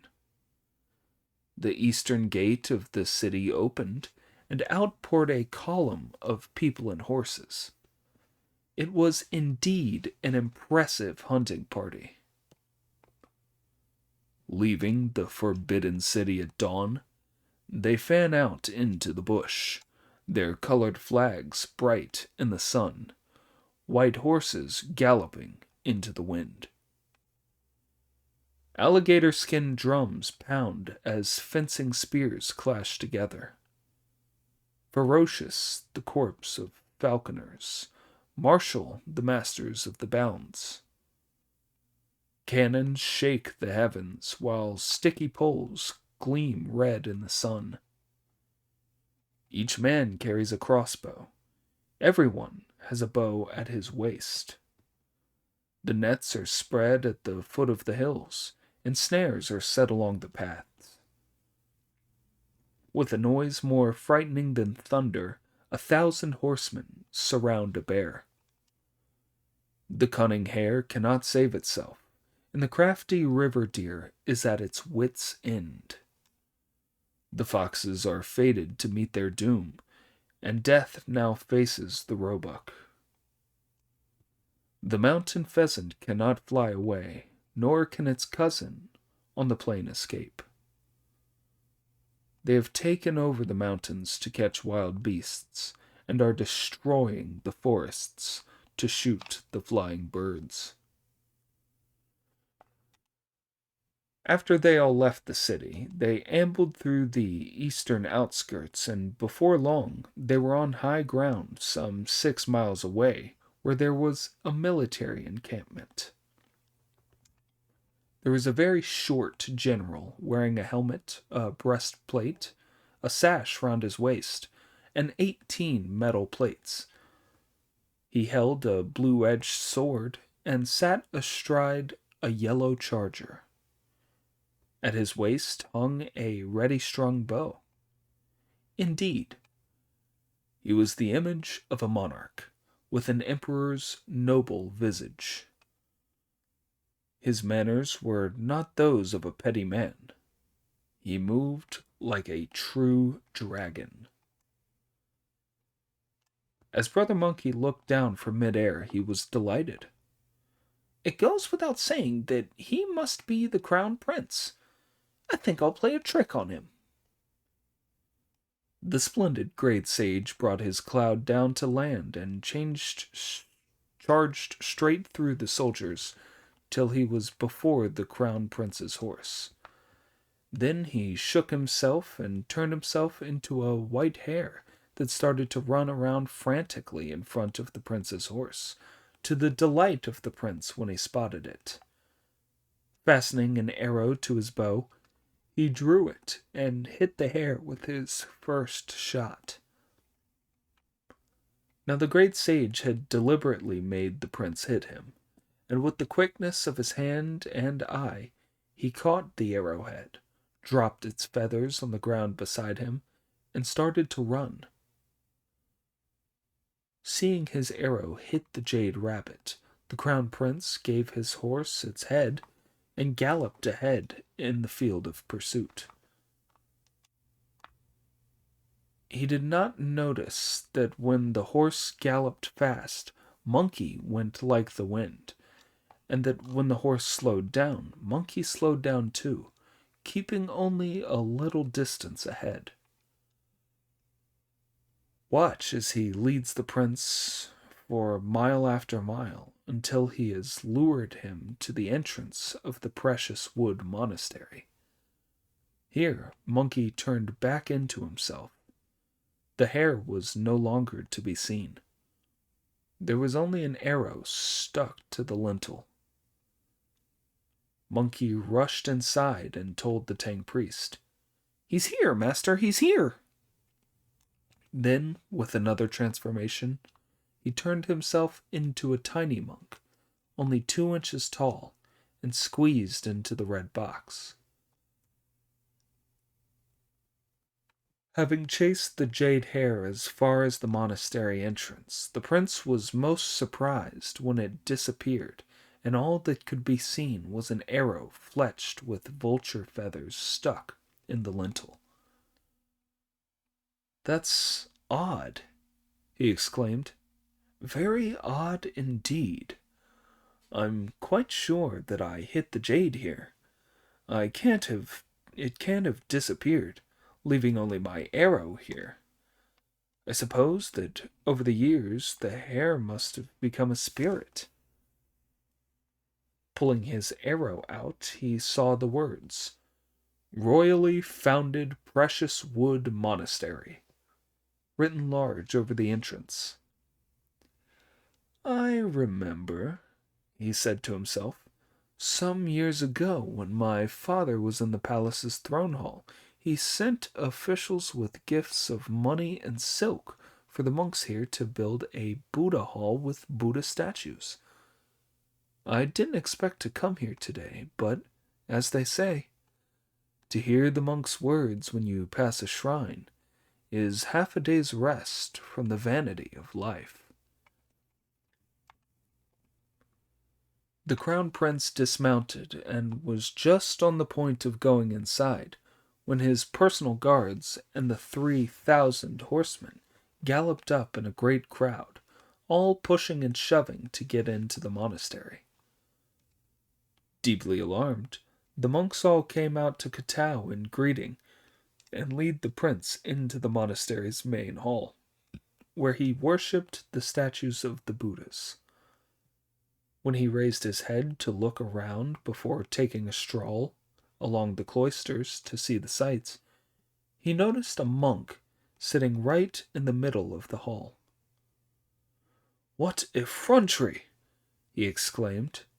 "I, the crown prince, have come to visit this monastery in person today, and although the monks did not have to travel to meet me, as they were not notified by royal decree, this monk should at least have got up when I arrived with all my army. How dare he carry on sitting there?" He then ordered that the monk be arrested. At the word "arrest," the officers standing to either side of the prince all seized Sanzang at once, and got ropes ready to tie him up with. Monkey was now silently praying in his box. "Heavenly kings who protect the Dharma, 6 Dings and 6 Jias. I have a plan to subdue a demon, but this prince doesn't know what he's doing, and he's going to have my master tied up. You must protect him at once. If you allow him to be tied up, you'll all be in trouble." None of them dared disobey the great sage's secret instructions, and they did indeed protect Sanzang.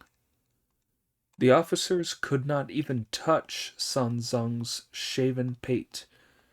It was as if he were surrounded by a wall, and they could get nowhere near him. "Where are you from, and how dare you insult me with this self-protection magic?" asked the crown prince. Sanzang went up to him, greeted him respectfully, and said, "I have no self-protection magic. I am the Tang priest from the east, going to worship the Buddha, fetch scriptures, and offer treasures in the Thunder Monastery." "Your eastern lands may be in the central plains," replied the prince, "but they are extraordinarily poor. What treasures could you possibly have? Tell me." "The cassock I am wearing," said Sanzang, "is the 3rd-grade treasure. I also have treasures of the 1st and 2nd grade that are much better things." "But that cassock only half covers you," objected the prince. "It can't possibly be worth enough to deserve being called a treasure." "The cassock may not cover both shoulders," replied Sun Zong. But there is a poem about it that goes, "Of course a monk's habit leaves one shoulder bare, but it covers a true Buddha free from worldly dust." This was the true achievement of thousands of needles. 9 pearls and 8 treasures formed its spirit. Fairies and holy women sewed it reverently, as a gift to a dhyana monk to purify his body.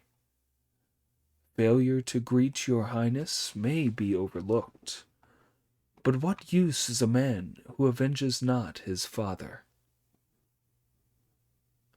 Hearing this put the crown prince into a fury. "You're talking nonsense, you impudent monk," he shouted. "You can use your gift of the gab to overpraise your tatty little garment if you like, but you'll have to tell me what's wrongs to my father I've failed to avenge."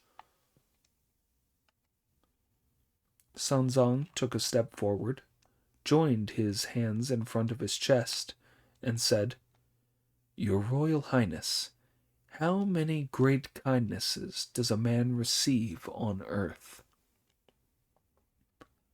"4," the prince replied. "What are they?" Sun Zong asked. "There is the kindness that heaven and earth show by covering and supporting him," said the prince. "There's the kindness of the sun and the moon in giving him light. There's the kindness of his monarch in giving him land and water. And there is the kindness of his parents who rear him." "Your kindness is mistaken," said Sun Zong with a smile. "People are only covered and supported by heaven and earth, lit by sun and moon, and provided with land and water by their monarchs. They are not brought up by fathers and mothers." "Monk!" roared the prince in anger. "You shaven-headed, food-scrounging tramp! You rebel! Where would people come from if they did not have parents to rear them?" "That is something, your highness," said Sun Zong, "that I do not know. But I have in this box here a treasure called the King Maker, who knows everything that has happened or will happen for 500 years long ago, 500 years in the present era, and 500 years in the future after that, making 1500 years in all. He will be able to tell us about not knowing the kindness of being reared by parents. He has made me wait here for a very long time." "Bring him out, and let me see him," said the crown prince. As Sun Zong opened the lid of the box, Brother Monkey jumped out and started rushing around on both sides of it. "A tiny speck of a man like that couldn't possibly know anything."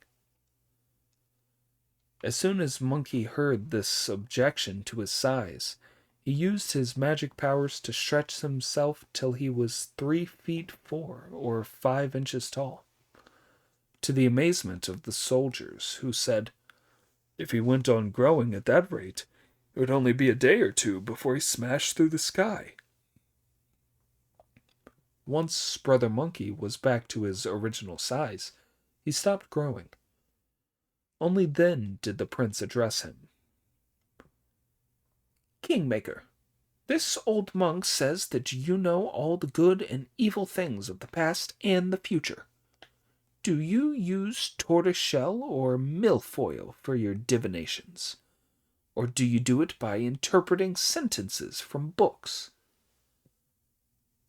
"I don't use anything," said Monkey. "All I need is my 3 inches of tongue to know everything about everything." "You're talking nonsense again," said the prince. "Even since the olden days, the Book of Changes has been the best book for predicting the good and bad things that will happen in the world. It tells you what to avoid. That's why predictions can be made with tortoiseshell or yarrow. Why should I believe a word you say? You'll be making unfounded predictions of blessings and disasters to stir up trouble. Please, be patient, Your Highness, said Monkey, until you've heard what I have to say. You are the eldest son of the monarch of Wu Ji. 5 years ago, there was a disastrous drought in your country that caused your people terrible suffering. The king, your father, and his ministers prayed devoutly for rain, but not a drop fell until a Taoist wizard from the Jiangnan Mountains, who could summon up winds and rain, turned stone into gold. Because the monarch was too fond of the wizard, he took the wizard as his sworn brother. Is this all true so far? Yes, yes, said the crown prince. Go on. When the wizard disappeared 3 years later, who was then on the throne? You're quite right. There was a wizard, said the prince, and that his majesty my father took him as his sworn brother. They slept in the same room and ate from the same table. 3 years ago they were enjoying the beauty of the palace gardens, when he used a gust of wind magic to seize my father's gold-bordered white jade scepter and carry it back with him to the Jiangnan Mountains. My father still misses him. Without him, my father has no interest in any relaxation, and the palace gardens have been completely shut for the last 3 years. If the king isn't my father, I'd like to know who else he could be. Monkey smiled and kept on smiling without answering, when the prince asked more questions. Damn you, said the furious prince. What do you mean by just grinning at me? I have a great deal more to say, Brother Monkey finally replied, but this is hardly the place to talk with so many people around. Realizing that there must be something behind this remark, the prince dismissed his soldiers with a wave of his sleeve. The officers in attendance passed the order on at once, sending the 3,000 soldiers and their horses to pitch camp outside the monastery gates. Now that there was nobody else in the hall of the monastery, the prince took the best seat. The venerable elder stood beside the prince, with Monkey standing next to him. All of the monks of the monastery withdrew. Monkey then stopped smiling as he stepped forward and said, Your Highness, it was in fact your very own parent that was carried away by the wind, and it is the rain-making wizard who now sits on the throne. Nonsense, said the prince. Nonsense. Ever since the wizard went away, my father has kept the weather well regulated, the country strong and the people contented. But you say that he isn't my father.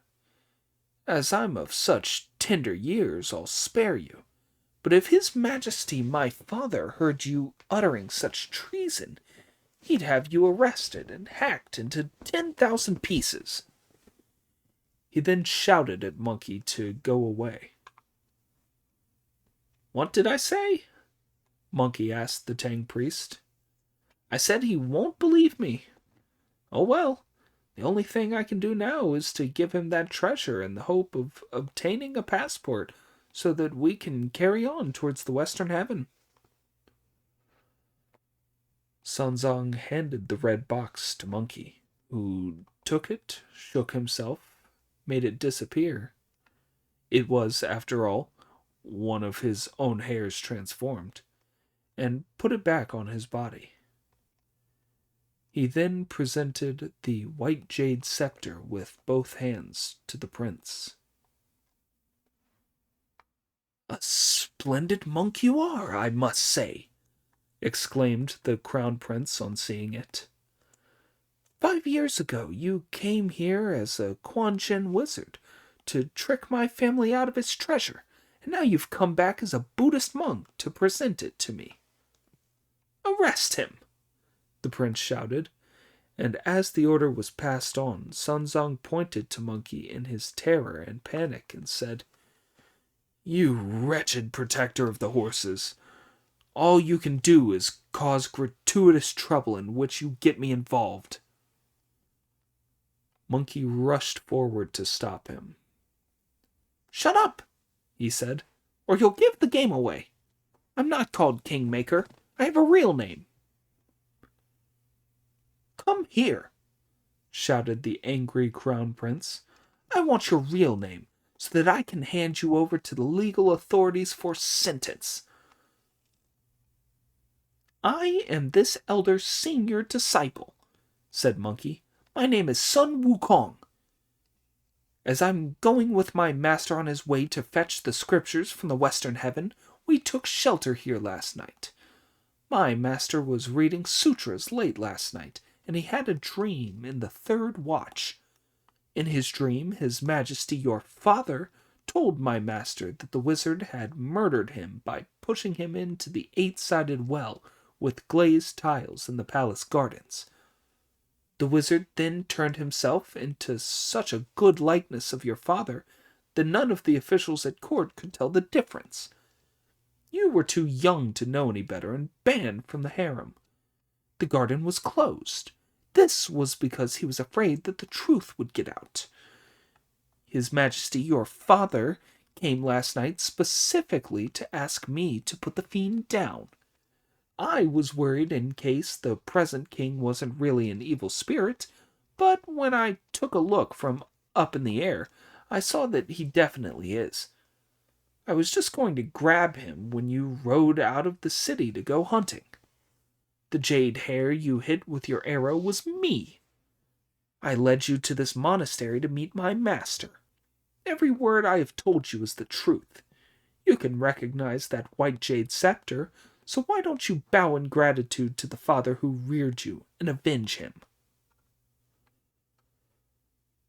At these words, the crown prince was deeply distressed, and he said to himself in his grief, "Perhaps I shouldn't believe what he says, but it does seem to be rather convincing. But if I do believe him, however can I face my father in the palace?" He was indeed caught upon the horns of a dilemma, wondering what on earth he ought to do. Seeing that he was unable to make up his mind, Monkey went up to him and said, "No need for all these doubts, your highness. Why don't you ride back to the capital and ask Her Majesty the Queen how the love between her and your father is compared with 3 years ago? That's the only question that will prove that I'm telling the truth." That changed the prince's mind for him. "That's it," he said. "I'll ask my mother." He sprang to his feet, put the scepter in his sleeve, and was just about to go when Monkey tugged at his clothes and said, "If all your men and horses go back, it'll give the game away and make it much harder for me to succeed. You must ride back alone and not draw attention to yourself or make a fuss. Don't go in through the main gate. Use one of the back gates instead. And when you enter the women's quarters in the palace to see your mother, don't shout or make a lot of noise. You must keep your voice down and talk very quietly. That fiend probably has tremendous magical powers, and once the cat is out of the bag, your mum's life won't be worth tuppence." The crown prince accepted these instructions with great respect, then went outside the monastery gates to give these orders to his officers. "Stay encamped here and do not move. I have some business to attend to. Wait till I come back, and then we shall all return to the capital together." Watch him, giving his orders to the army to encamp. He rides back to the city as if on wings. If you don't know what was said when he met the queen, listen to the explanation in the next installment. Chapter 38. Questioning his mother, the boy sorts right from wrong. When metal and wood join in the mystery, truth and falsehood are clear. If you speak only of the causation arising from birth, you can be present at the Buddha's assembly. The Buddha of the dusty world thinks only peaceful thoughts. People of all quarters watch while the spirit is subdued. If you wish to know who is the true monarch, you must ask the mother who bore you. You have never yet seen another world. At every step, a new flower appears. Soon after taking his leave of the great sage, the crown prince of Wuji was back in the city. As instructed, he did not make for the main palace gates or announce his arrival, but went straight to a back gate that was kept by some eunuchs. Not daring to stop him, they let him in.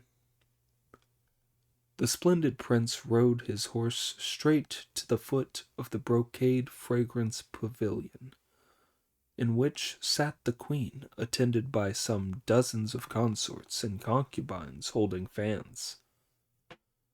The queen was in tears, leaning against a carved balustrade. Do you know why? It was because she half remembered but had half forgotten a dream she had had in the small hours of the morning. Now she was deep in thought. The prince dismounted, knelt at the foot of the pavilion, and called, "Mother." The queen forced herself to look cheerful and called to him, "What a pleasure to see you, my child. What a pleasure. I've been worried about you for 2 or 3 years. Despite all my requests to His Majesty, your father, in the hall of audience, I haven't been able to see you. However were you able to get leave to see me today? I'm so, so happy. But why do you sound so sad, child? Your father is getting on now. One day the dragon will have to return to the jade-green sea, and the phoenix to the crimson clouds. Then the throne will be yours. Why be so miserable?" To this the prince replied with a kowtow. "Mother, who is it who now occupies the throne? Who is it who uses the royal we?" "The boy's gone mad," exclaimed the queen. "It's your father who's king. Why do you ask?" "I beg you, mother," said the prince, kowtowing again, "to forgive your son's crime, so that I may ask once more. If you can't pardon me, I can't ask." "There can't be criminal proceedings between mother and son," the queen said. "You're forgiven. Now hurry up and ask." "Mother," said the prince, "I want to ask you whether there is any difference in the affection between you and my father, now compared with 3 years ago." The moment the queen heard this, her soles went flying, and she rushed down to the foot of the pavilion to hug the prince close to her. "Child," she said as tears flowed from her eyes, "why do you come to the harem after we've been kept apart for such a long time to ask me this?" "Mother," said the prince in great anger, "tell me at once what you have to say, or you will ruin everything." The queen ordered her attendants to withdraw, then said in a low and tearful voice, "If you hadn't asked me about it, I would have taken the secret to the grave with me. Now that you have asked, listen while I tell you. He used to be so passionate and tender, but 3 years later he's turned to frost. If I whisper to him warmly on the pillow, he pleads old age and says the urge is lost. At this, the crown prince broke away from his mother's embrace and remounted his horse. What's up, child? The queen asked, holding on to him. Why are you off before we've even finished our conversation? The prince then knelt before her and said, I hardly dare tell you, mother. When I went out hunting this morning with the falcons and hounds, His Majesty kindly lent me. I happened to meet a holy monk who was on his way to fetch the scriptures. His senior disciple is Sun the novice, or brother Sun. He is very good at exorcising demons. It appears that His Majesty my father is dead in the eight-sided well with glazed tiles in the palace gardens, and that the wizard turned himself into my father's double in order to usurp the throne. In the middle of the night, last night, my father came to him in a dream. He asked the priest to come here to capture the fiend. I came to ask you that question because I couldn't quite bring myself to believe them. From what you have just told me, Mother, I'm now sure he is an evil spirit. You shouldn't believe what strangers tell you, my son, said the queen. I wouldn't have believed him at all, replied the crown prince, except that His Majesty my father left proof with him. When the queen asked what it was, the prince produced the gold-bordered white jade scepter from his sleeve and handed it to her. The queen saw it and recognized it as the king's treasure. She could not hold back her tears. My lord, she cried out, why did you never come to me in the 3 years since you died? Why did you appear to the holy monk and then to the prince first? What do you mean, mother? The prince asked. My child, said the queen, I too had a dream in the small hours of the morning. I saw your father standing soaking wet in front of me. He told me himself that he had been killed and that his ghost had called on the Tang priest to ask him to capture the impostor on the throne and rescue him.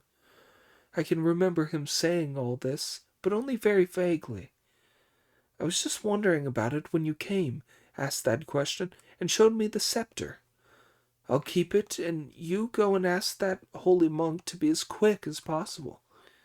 Then the evil mist can be swept away, truth can be separated from falsehood, and you can repay His Majesty your father for his kindness in raising you. The prince quickly remounted and went out through the back gate of the palace to get away from the city.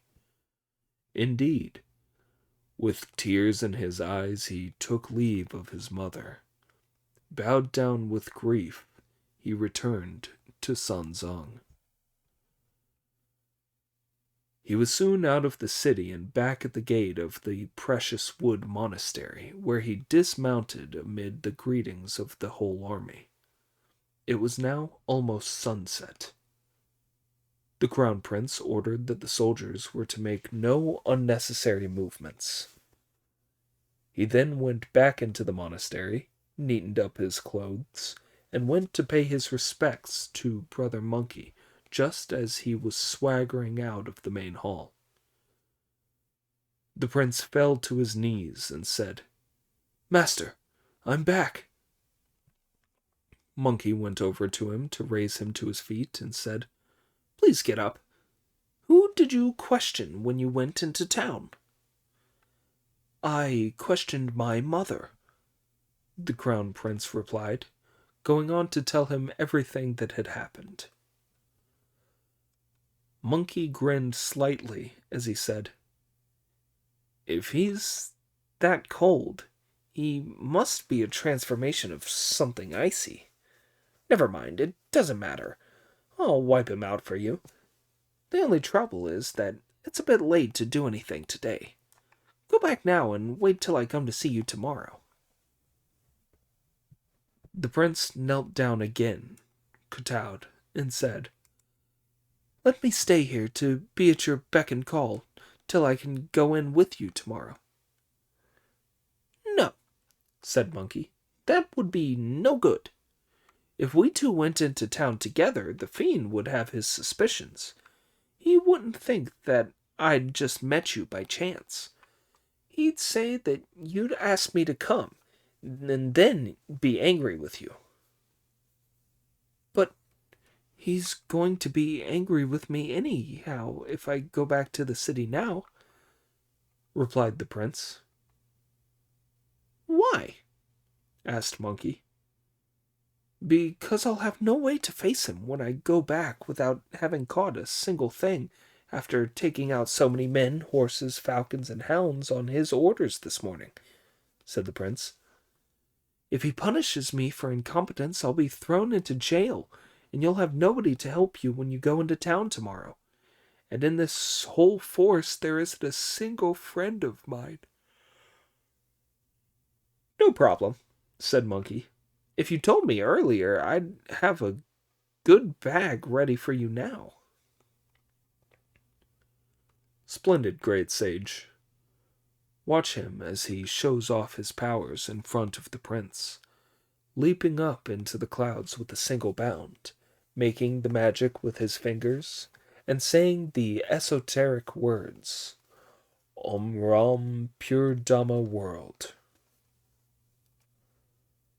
He made the mountain gods and local deities of the place bow to him in mid-air and say, 'Great sage, what orders do you have for us humble deities?' To this, Brother Monkey replied, 'I've escorted the Tang priest this far, and now I want to capture a demon. The trouble is that the Crown Prince has caught nothing on his hunt, so he doesn't dare return to the palace. I'd like to ask a favor of you all. Will you fetch some river deer, antelopes, deer, hares, other birds and beasts to send him back with?' None of the mountain gods or local deities dared not to accept this order. When they asked how many of each were wanted, the great sage replied, 'Doesn't matter, just get some.' The gods then mustered their invisible soldiers and made a magical animal gathering wind blow. They caught hundreds and thousands of pheasants, deer, antelopes, river deer, foxes, badgers, raccoon dogs, hares, tigers, leopards, and wolves, which they presented to Monkey. 'I don't want them,' he said. 'I'd like you to hamstring them and set them out on both sides of the 15 miles of the road back, so that the hunters can take them to the capital without having to use their falcons or hounds. That will redound to your credit.' The gods did as they were told, put their magic wind away, and set the prey out beside the road. Only then did Brother Monkey bring his cloud down to land and say to the prince, 'You may go back now, your highness. Your bag is set out by the road for you to collect.' After the mid-air display of Monkey's amazing powers, the prince was utterly convinced that this had happened, so he could but kowtow and take his leave. He then went out of the monastery and ordered the soldiers back to the city. There were indeed no end of wild animals by the road that the soldiers could catch with their bare hands, not needing the falcons or dogs. They all cheered the prince and said that this was due to his very good luck, not realizing that it was Monkey's magical achievement. Just listen to the triumphant songs as they swarm back to the capital. Monkey, meanwhile, was guarding Sanzang. Seeing how well the two of them were getting on with the prince, the monks of the monastery had to treat them with great respect. They provided them with vegetarian meals and looked after the Tang priest, who was still resting in the meditation hall. For nearly a whole watch, or about 2 hours, Monkey was too troubled to sleep. He jumped up, went over to the Tang priest's bed, and called, "Master!" Sunzong was still awake, too, but he pretended to be asleep because he knew that Monkey was someone who caused alarms and trouble. So Monkey rubbed Sunzong's shaven pate and shouted wildly, "Why are you asleep, master?" "Wicked creature," said the Tang priest angrily. "What are you shouting for at this time of night when you ought to be asleep?" "But, master," said Monkey, "there's something I want to talk about with you." "What?" Sanzong asked. "I can't sleep," Brother Monkey replied, "because when I was boasting to the Crown Prince yesterday about how my magical powers were higher than the mountains and deeper than the sea, I said that I could catch that fiend as easily as taking something out of a bag. I'd only have to stretch out my hand to grab him. Thinking about it, I realized it would be difficult." "If it is difficult," said the Tang priest, "then give up the idea of catching the monster." "He's certainly got to be caught," said Monkey, "but it isn't right." "You're talking nonsense, ape," said the Tang priest. "The fiend has usurped a throne. What do you mean by it isn't right?" "All you know about is reciting sutras, worshipping the Buddha, sitting in contemplation, and seeking religious instruction," said Monkey. "You've never seen the legal code. As the saying goes, you can't arrest someone for theft without the loot as evidence. That fiend has been king for 3 years now without giving the game away. He sleeps with the consorts and concubines in the harem and shares the pleasures of the civil and military officials at court. I have the power to catch him all right, but it'll be hard to make the charges against him stick." "What do you mean by that?" asked the Tang priest. "Even if he normally kept his mouth as shut as an unopened gourd," said Monkey, "he'll brazen it out with you and say, 'I'm the monarch of Wuxi. What crime have I committed against heaven that you should come to arrest me? What written documentation have you got to back up your case against him?'" "How would you cope?" asked Sanzong. "My plan's already made," said Brother Monkey with a laugh. "The only thing is that it affects your reverence and your favoritism." "How do I show favoritism?" the Tang priest asked. "Because Pig is so stupid he's rather a pet of yours." "What do you mean by that?" the Tang priest asked. "Well, if he's not your favorite, be a bit bolder today and agree to stay here with Friar Sand while Pig and I go ahead to the capital of Wuxi, find the palace gardens, open up the glazed tile well, fish out the remains of the dead king, and wrap them up in a carrion cloth. Then, when we go into town tomorrow, never mind about the travel documents. As soon as I see the fiend, I'll have my cudgel out to kill him. If he tries to argue, show him the remains and the clothes and say, 'This is the man you murdered.' Then bring the crown prince in to mourn his father and the queen to identify the remains of her husband. Let all the civil and military officials see their true lord, and then Pig and I will set to. That's the only way we'll be able to win a contested lawsuit afterwards." On hearing this, the Tang priest concealed his delight and said, "But Pig might not be willing to go." There you are, said Monkey. I said you showed favoritism. How do you know he won't want to go?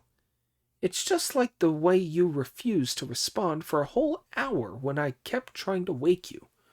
My 3 inches of tongue could make Pig come with me, even if he were a pig and a half. Very well, said Sun Zong. Call him if you like. Monkey then took his leave of the master, went straight to Pig's bed, and called his name. The idiot was lying with his head hanging down, snoring heavily after his exhausting journey. Mere calling was not going to wake him. Monkey grabbed him by his ears and his bristles, pulled him up, and shouted, "Pig!" again. The idiot was still fast asleep. When Monkey called him again, Pig said, Go to sleep and stop fooling around. We've got to be on our way again tomorrow. I'm not fooling, said Monkey. There's a piece of business for us two to do. What sort of business? Pig asked. Didn't you hear the prince telling us? Said Monkey. I didn't even see him, said Pig, let alone hear him say anything. The prince told me that the fiend has a treasure that makes him a match for 10,000 men in a fight, said Monkey. When we go into town, we'll have to fight him, and if he has that treasure, he'll beat us. That would be terrible. I reckon that if the other side is stronger, then the best thing for us to do is to strike first. Wouldn't it be best if the two of us went and stole his treasure? You're trying to trick me into thieving, brother, said Pig. I'll come in on this bit of business, and I'll be very useful to you too. But first I want to get something clear with you. When we've stolen the treasure and captured the demon, I won't stand for any mean, small-minded sharing out of the treasure. I want the lot. Why? Monkey asked. I haven't got your gift of the gab. I can't wheedle food out of people. I'm clumsy and rough-spoken, and I can't recite sutras. When I'm really on my uppers, I can always swap it for food.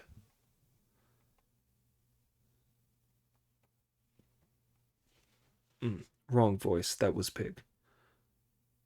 All I'm interested in is fame, said Monkey. I don't care about treasures. You can have it if you like. The idiot was so happy to be promised the treasure that he rolled himself out of bed, dressed, and set out with Monkey. It was a case of clear wine makes the cheeks go red. Gold turns everybody's head. The two of them opened the door very quietly, left Sanzang, and took an auspicious cloud straight to the city. They were soon there, and as they brought their cloud down to land, they heard the drum on the tower being beaten twice. It's the second watch, brother, said Monkey. Just right, said Pig. Just right. Everybody's fast asleep. The two of them avoided the main gate and went round to the back gate of the palace, where clappers and bells were being sounded.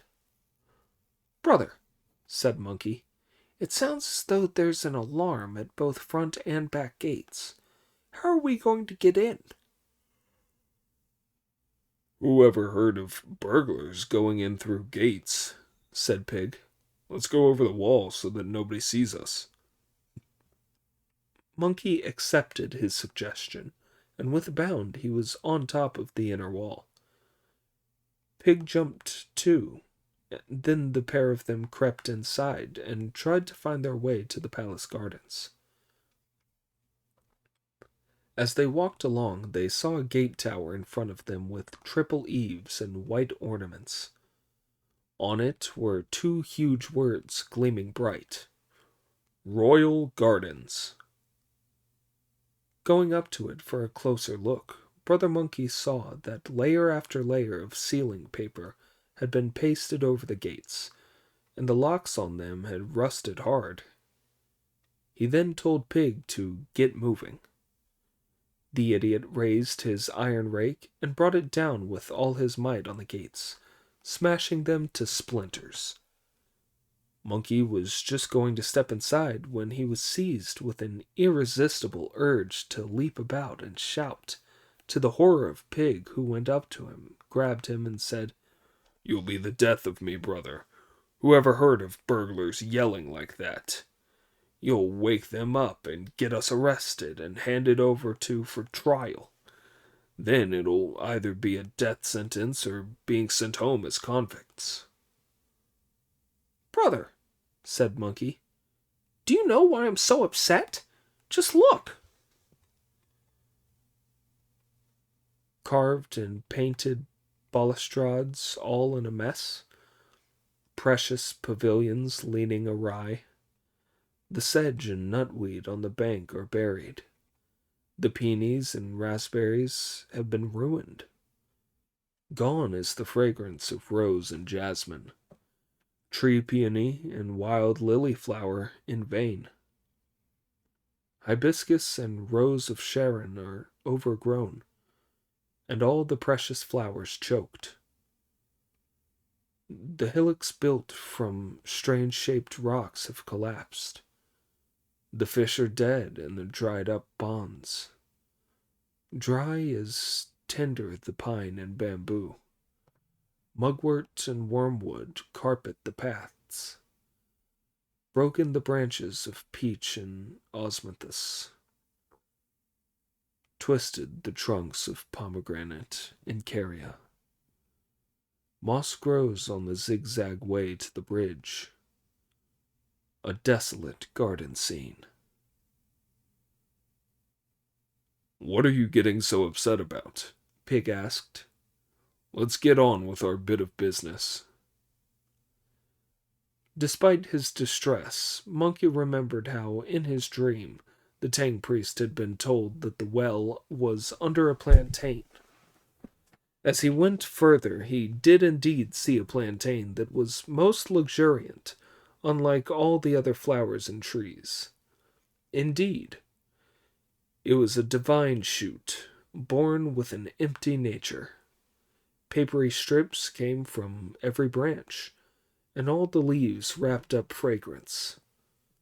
1,000 fine stands of emerald green, a touch of red at the heart. It grieved in the cold of autumn rain. It withered with fear of the autumn winds. It was grown through the efforts of the gardener, raised through the Creator's work. Wonderful its value as writing paper. Marvelous its use for dripping water. Would that phoenix feathers could have compared? A phoenix tail was no match for its leaves. When the ample dew dripped gently, the tree was lightly wreathed in mist. Its green shade covered the window. Its jade shadow fell on the frame. The wild goose could not perch in its fronds, nor the charger be tethered to its trunk. On a frosty day it looked withered. It was dim in the moonlight. It could only refresh one in summer's heat and offer some shelter from the blazing sun. It lacked the beauty of peach or plum, standing lonely to the east of the whitewashed wall. "Set to, Pig," said Monkey. "The treasure's buried under the plantain." The idiot raised his rake in both hands and sent the tree crashing down. Then he rooted in with his snout to a depth of 3 or 4 feet, revealing a stone cover. "We're in luck, brother," exclaimed the idiot with delight. There really is a treasure here under this stone cover. I wonder whether it's inside a jar or a box.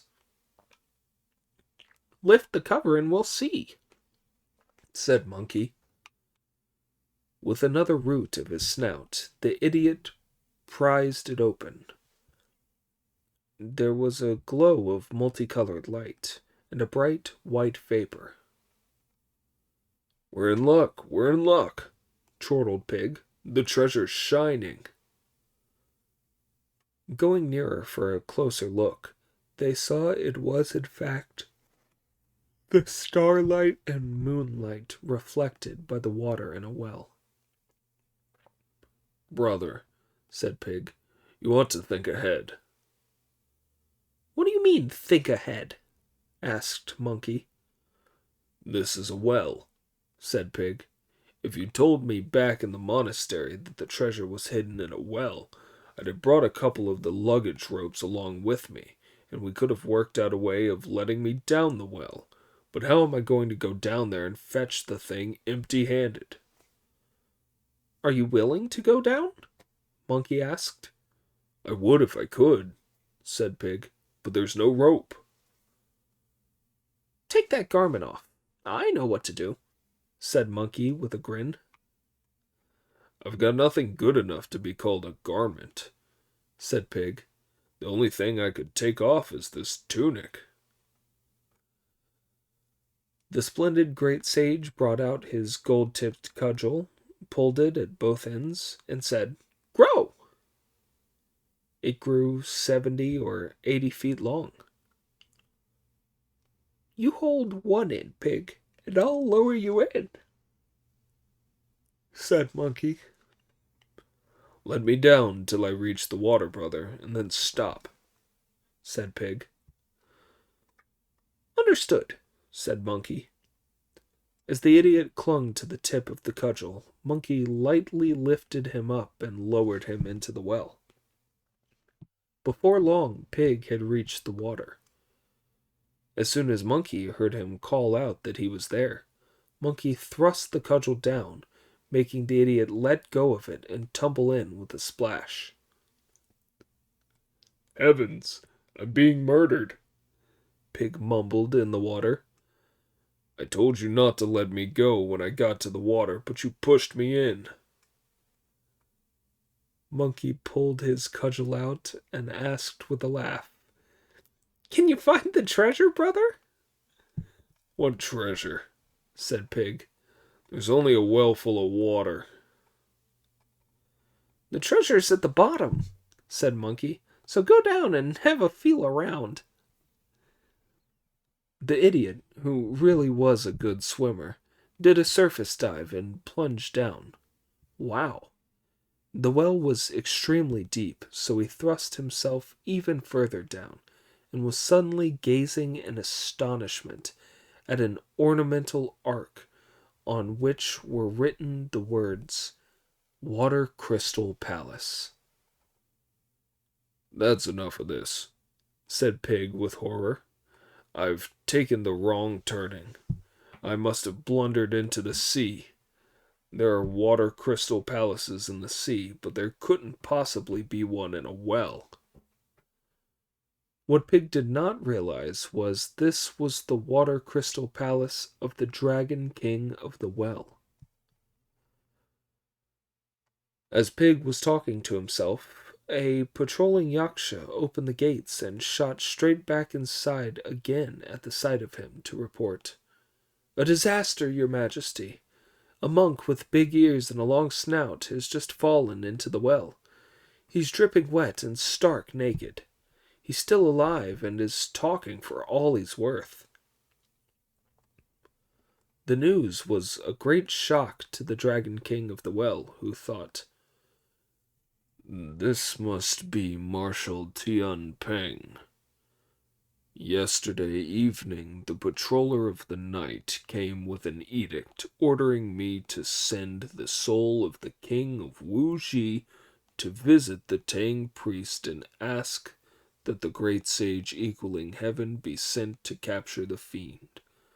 I suppose that the great sage and the marshal must be here now. I must be very polite to them and go straight out to welcome them." The Dragon King neatened up his clothes and went out through the gates at the head of his watery tribe.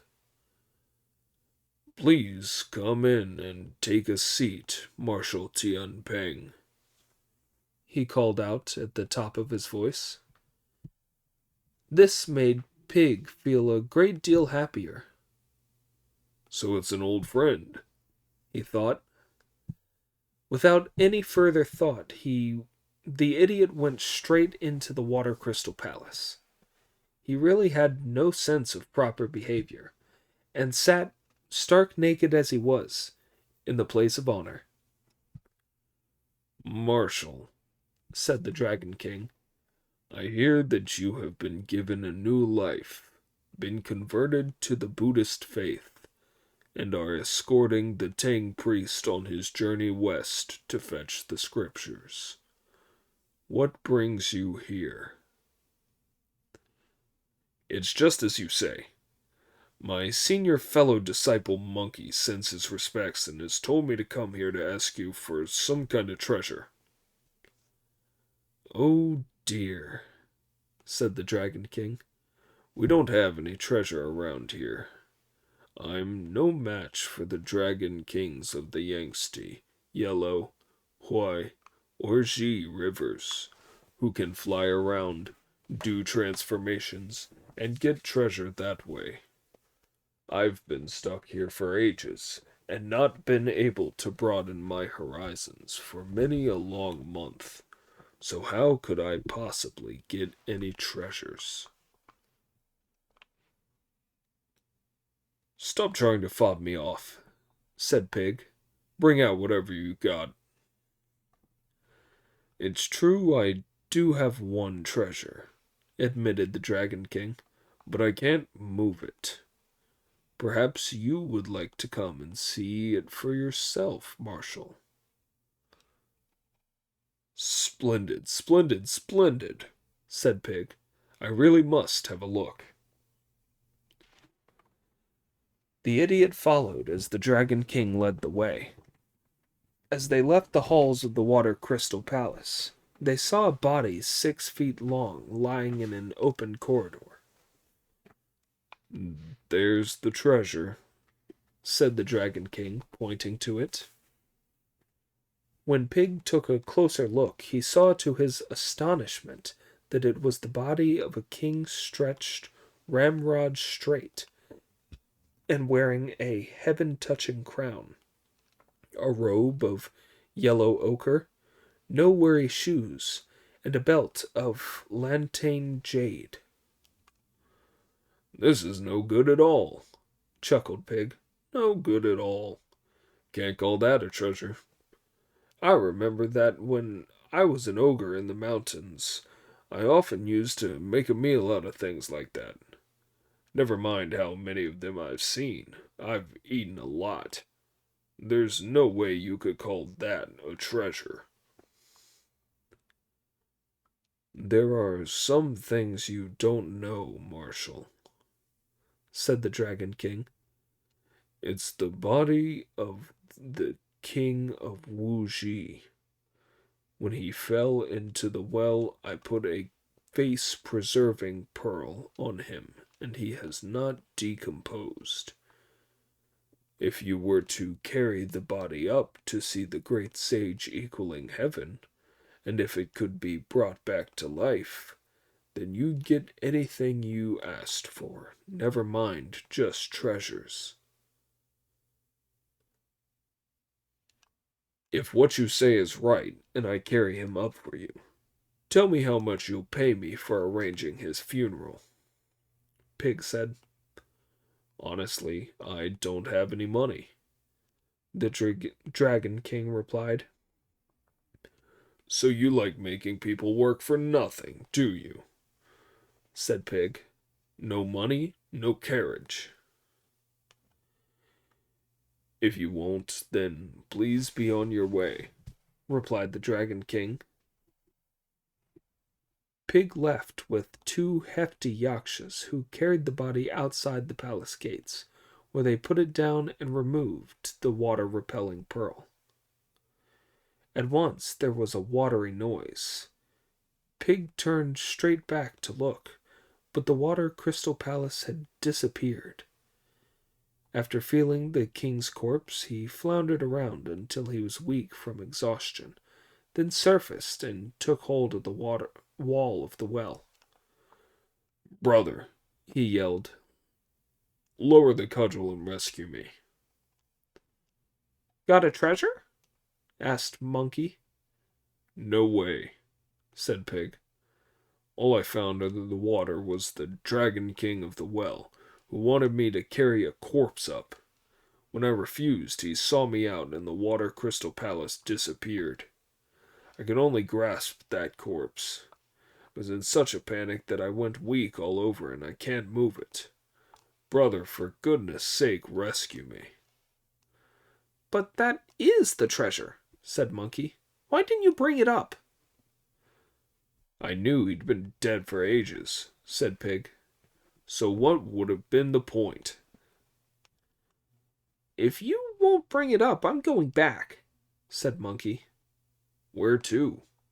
Pig asked. Back to the monastery and our master to go to bed, replied Monkey. Can't I come? Said Pig. You're welcome if you can climb out, but if you can't, tough luck, said Monkey. This threw Pig into a panic, as he could not climb out. Just think, he called. A city wall is hard enough to climb. This well narrows towards the top. It's got round, overhanging walls, all overgrown with very slippery moss because nobody's drawn water from it for years. How'd you expect me to climb it? Brother, don't forget we're good friends. I'm going down to get it. Good, said Monkey. Bring it up quick and we'll go back to bed. The idiot then did another surface dive and plunged straight down. He groped around till he found the body, dragged it over, and carried it up till he surfaced again. I've brought it up, brother, Pig called as he supported himself at the side of the well. When Monkey took a good look and saw that Pig really had brought the body up, he lowered the gold-banded cudgel back into the well. Pig was so angry that he opened his mouth and bit on the cudgel while Monkey gently lifted him out.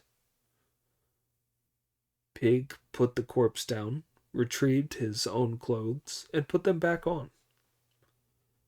Monkey examined the king's face and saw that it was exactly as it had been in life. Brother, he said, he's been dead 3 years. Why is his face so well preserved? You wouldn't know about that, said Pig. The Dragon King of the Well told me that he'd used a face-preserving pearl to stop the body from decomposing. What luck, said Monkey. What luck. He hasn't had his revenge yet, and we're going to succeed. Put him over your shoulder, brother. Where shall I take him? Pig asked. To see the master, Monkey replied. What a way to treat me. What a way. I was fast asleep when that baboon used his slippery tongue to fool me with that talk of a bit of business. Now I've done it for him, and I've got to carry this dead body. All this dirty water is dripping down on me and making my tunic filthy. There's nobody to wash it for me. The patches on the shoulders will get damp on overcast days. I won't possibly be able to wear it. You carry him to the monastery, said Monkey, and I'll give you something else to wear instead. You're shameless, said Pig. You have well nigh nothing to wear yourself, and you talk of giving me something else? If you're going to moan like this, then don't carry it, said Monkey. I won't then, said Pig. Then put your ankles out for 20 strokes of the cudgel, said Monkey. But, brother, your cudgel hits very hard, protested Pig in panic. 20 strokes and I'll be like this king. If you don't want a beating, then get on with carrying him, said Monkey. As he really was afraid of a beating, Pig dragged the body over, put it across his shoulder, and walked out of the palace gardens with an ill grace. The splendid great sage made magic with his hands, said a spell, and blew towards the direction of the wind trigram. At once a tremendous gust of wind plucked Pig out of the palace grounds and over the city wall and moat. The wind then fell, dropping the pair of them on the ground to continue on their way more slowly. The idiot, who was still feeling very hard done by, and wanted to get his own back on Monkey, said to himself, that ape put one over on me, and when we get back to the monastery, I'm going to get my own back on him. I'll tell the master that Monkey can bring the body back to life. When he fails, the master will say the band tightening spell, and all the brains will be squeezed out of that ape's head. That's the only way I'll be satisfied. No, that's no good, he went on to think as he walked along. If I ask him to revive the body, that'll be too easy for him.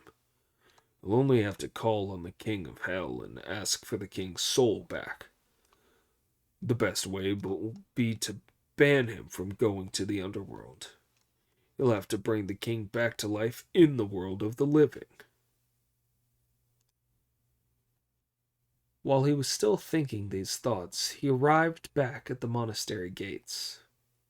He went straight in, flung the corpse to the ground right in front of the doors to the meditation hall, and shouted, "Master, come and see a freak." The Tang priest, unable to sleep, was talking to Friar Sand about how Monkey had tricked Pig into going, and how long they'd been gone when he heard Pig shout. The Tang priest got straight out of bed and said, "See what?" "Brother Monkey's grandpa, and I've had to carry him back," said Pig. "You drag-guzzling idiot," said Monkey. "I've got no grandpa." "Well, brother," replied Pig, "if he isn't your grandpa, why did you make me carry him? It was damned hard work." When Sun Zong and Friar Sand opened the doors to look, they saw that the king's face was quite unchanged from what it had been in life. "Your Majesty," said the Tang priest sorrowfully, "who knows in what earlier life you earned the wizard's hatred? That must be why, when you met in this one, he murdered you and snatched you from your wives and children, unbeknownst to any of the civilian or military officials. What a pity it was that in their ignorance your wives and children should never have burnt incense and offered tea to your spirit." He broke into sobs and tears poured down like rain. "What's his death to you?" asked Pig, laughing at Sun Zong. "He's not your father or grandfather, so why weep for him?" "Disciple," sighed Sun Zong. "Compassion is the fundamental quality of a monk, and helping others is a monk's way.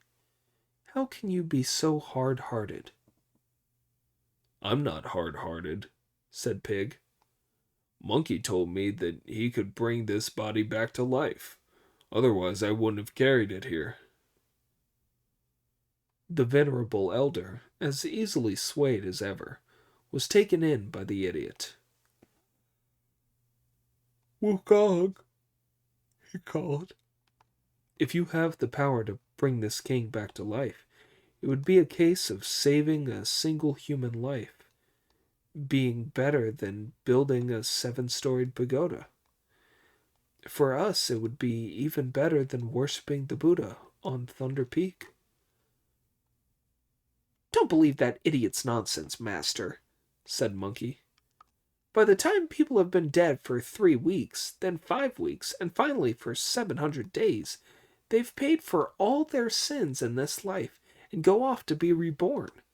He's been dead for 3 years now. He's beyond saving. At this, the Tang priest said, "Oh well, forget it." Pig was still burning with a sense of injustice. "Master," he said, "don't be taken in by him. He's talking rubbish. You just recite your spell, and I guarantee he'll bring the king back to life for you." The Tang priest did indeed say the band-tightening spell, which squeezed Monkey so badly that his eyes bulged and his head ached. If you don't know how the king was revived, listen to the explanation in the next installment. Chapter 39. A pill of red cinnabar is brought from heaven. After 3 years, the monarch is revived.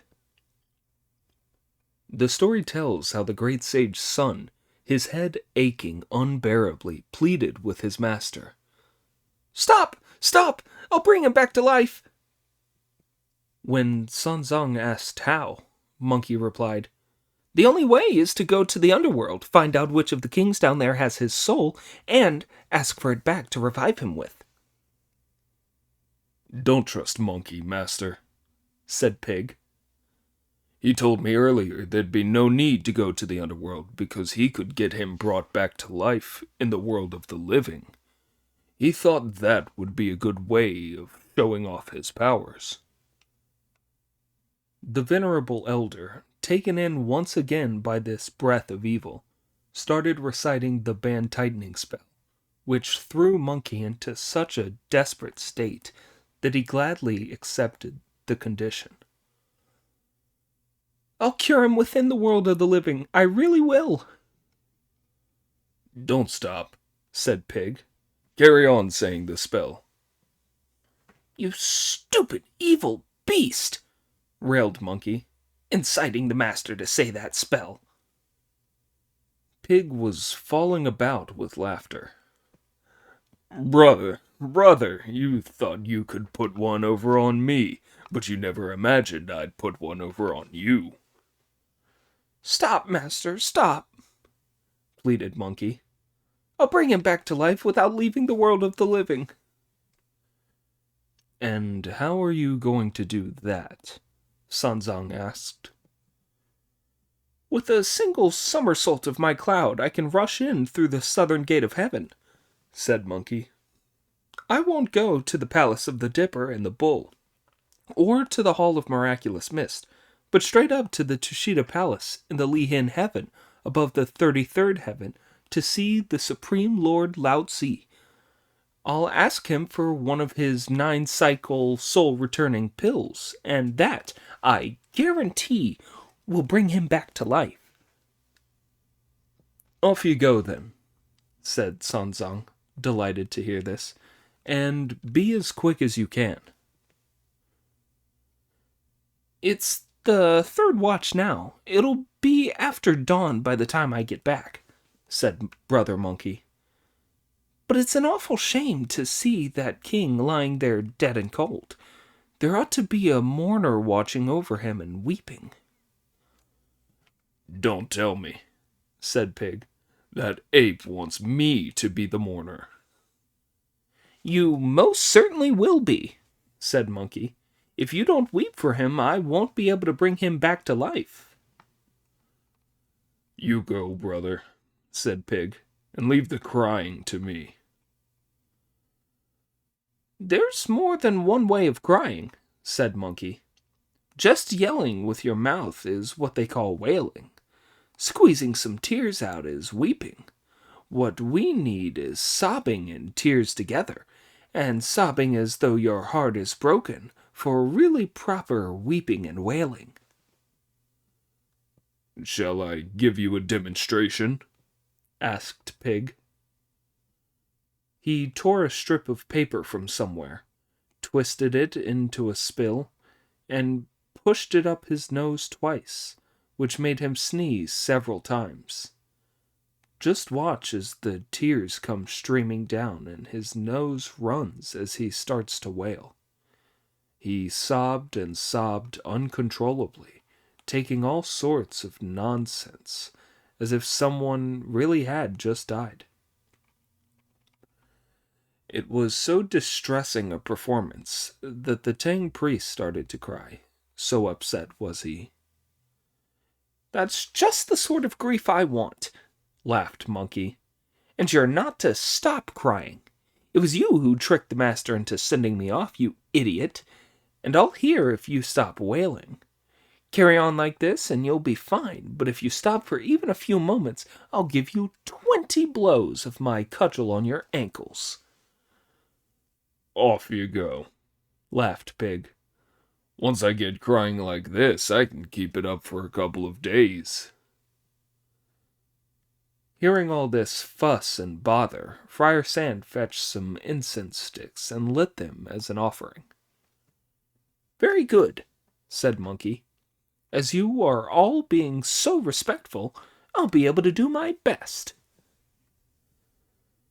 Thus the great sage left his master and 2 fellow disciples in the middle of the night and shot up on a somersault cloud. He went in through the southern gate of heaven, and was as good as his word. He did not go to the Hall of Miraculous Mist, or the Palace of the Dipper and the Bull, but took his shining cloud straight up to the Tushita Palace in the Lihin Heaven. No sooner was he inside than he saw the Supreme Lord Lao Tzu sitting in his elixir laboratory, where immortal boys were using a plantain leaf fan to fan the furnace, where elixir was refined.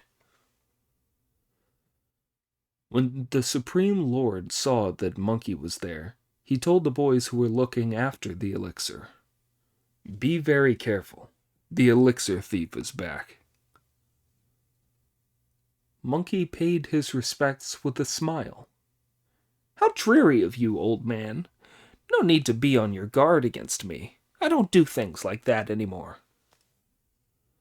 Ape, said Lord Lao Tzu, you stole a lot of my magic pills 500 years ago when you made havoc in heaven.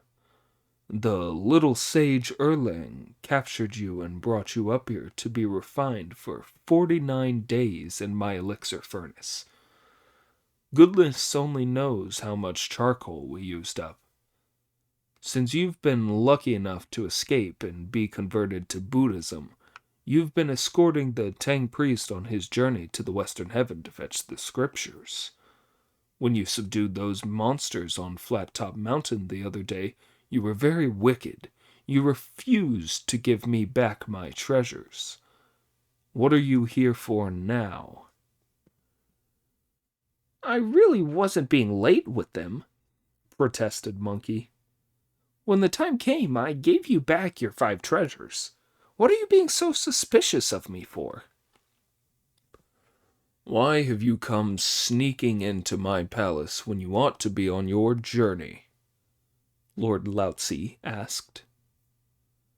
Since I last saw you, said Monkey, we've come to a country further west called Wuji, where an evil spirit disguised as a Taoist called up wind and rain, murdered the king, and turned himself into the king's double.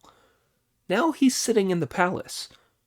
Last night my master was reading sutras in the precious wood monastery when he was visited by the king's ghost, who begged me to subdue the fiend form and sort right from wrong. I didn't know whether to believe this, so I went with my fellow disciple Pig into the palace gardens that night. We smashed our way in and found where he was buried in an 8-sided well with glazed tile walls. We fished up his body, and it was in perfect condition. When we went back to the monastery to see my master, he ordered me, in his compassion, to bring the king back to life. He won't let me go to the underworld to ask for his soul back. I've got to find a way of saving him in the world of the living. The reason I've come to pay my respects to you is because there is no other place I can get him revived. I beg you, great patriarch, in your mercy, to lend me 1,000 of your 9-cycle soul-returning pills to save him with. What outrageous nonsense, you ape, said Lord Lautsi. 1,000? 2,000? Do you want to make a meal of them? They're not just pellets of dirt. Clear off. I've none left. What about 100 or thereabouts?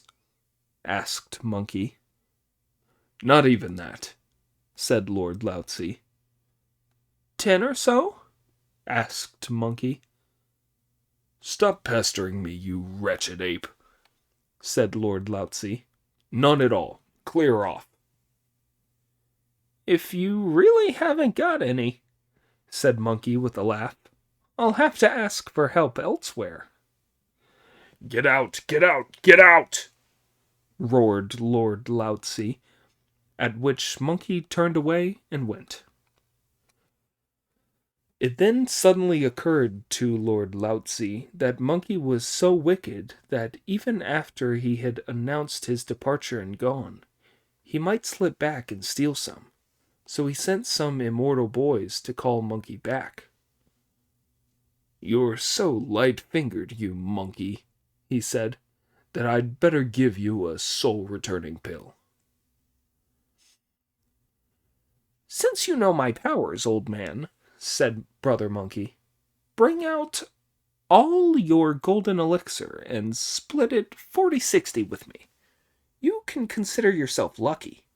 I might have taken the lot of them, like scooping up water in a leather sieve.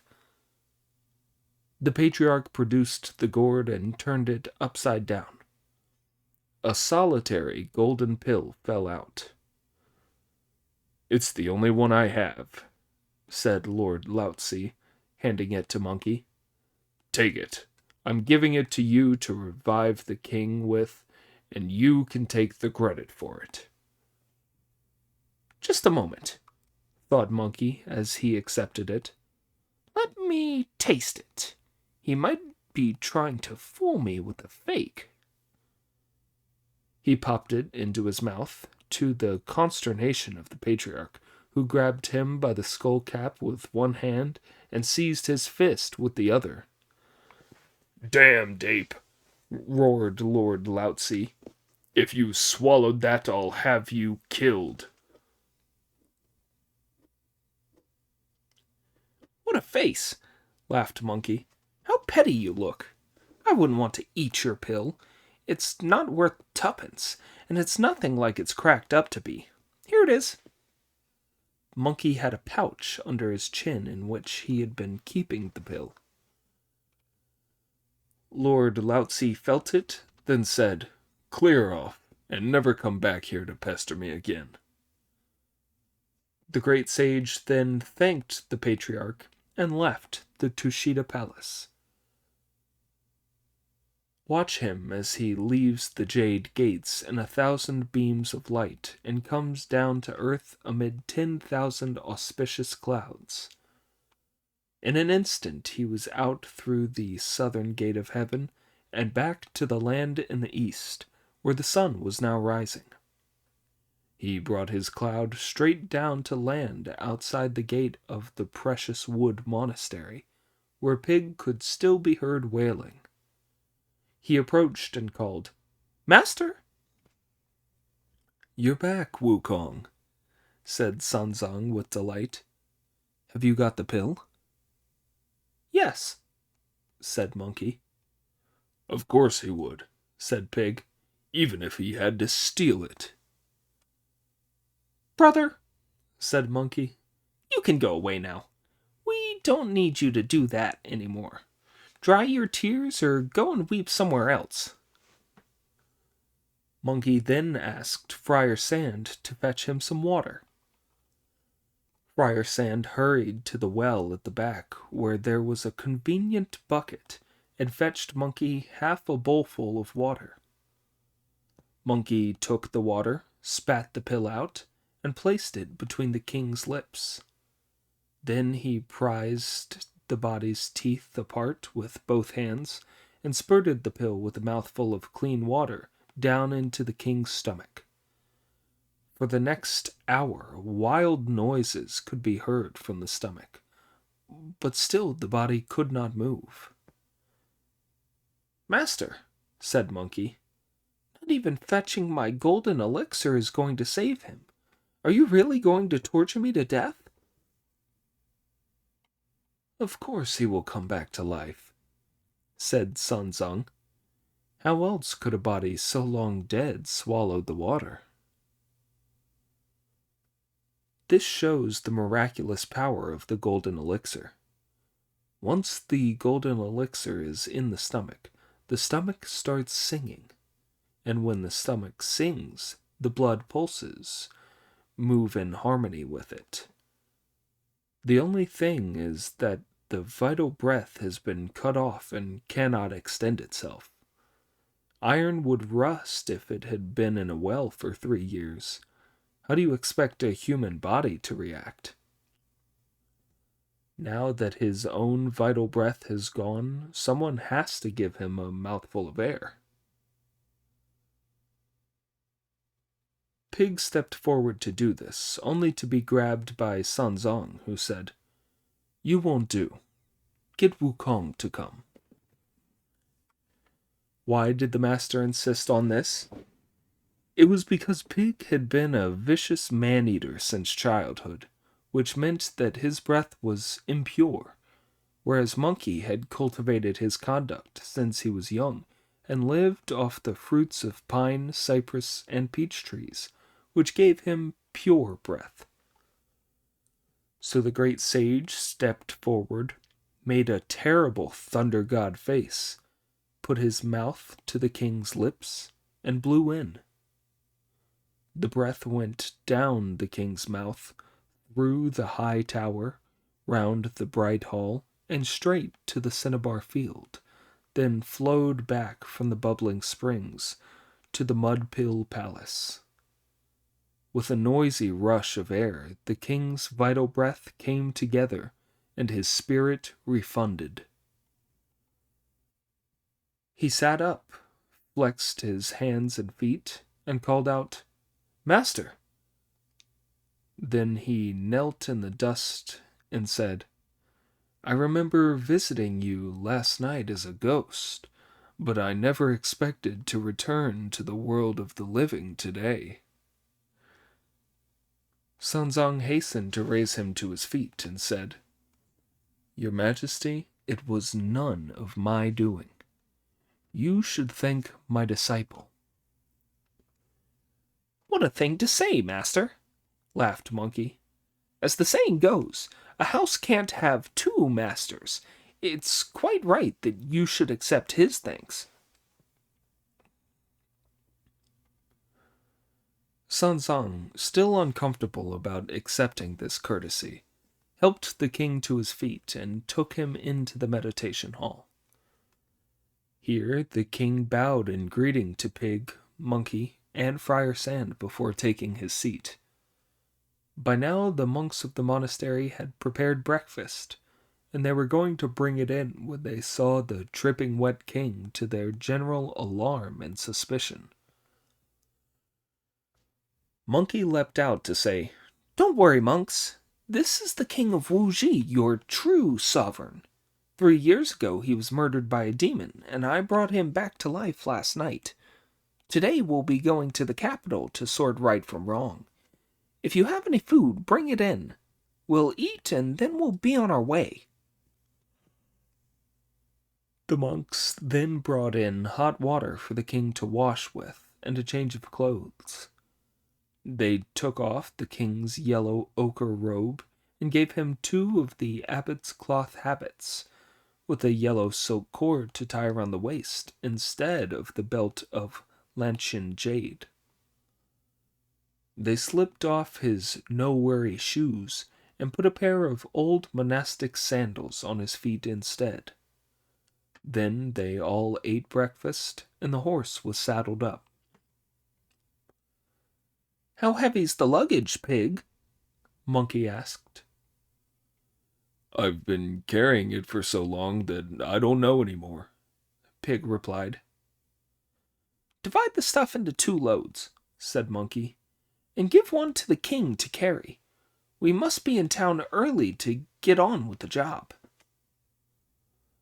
"I'm in luck," said Pig. "It took me one heck of an effort to carry him here, but now that he's alive again, he's doing my work for me." The idiot asked the monastery for a carrying pole and divided the luggage unfairly. He put all the light things onto his load and the heavier ones into the king's.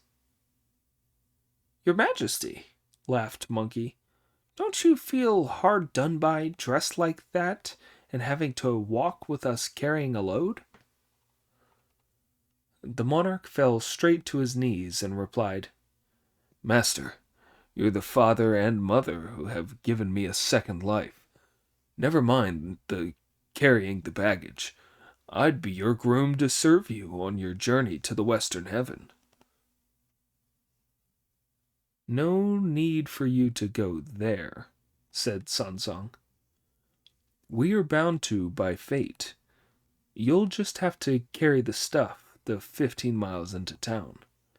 Once we've captured the fiend, you must go back to ruling again, and we'll go on to fetch our scriptures."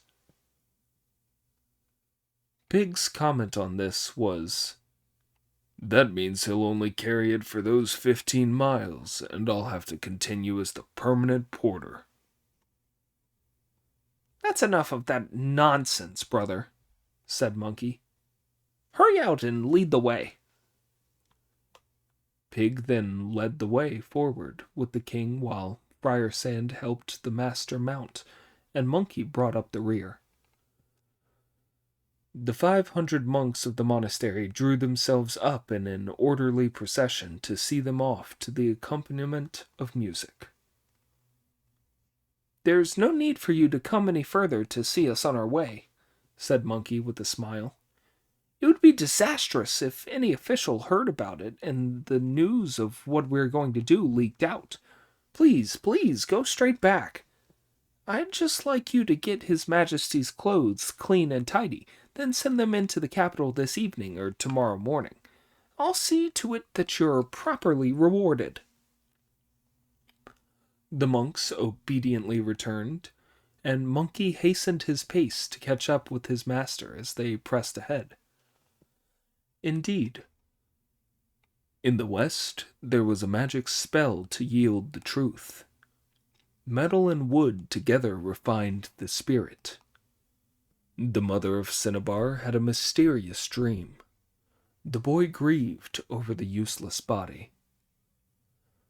The true ruler had to be found at the bottom of a well, and a visit to Lord Laotzi in heaven was required.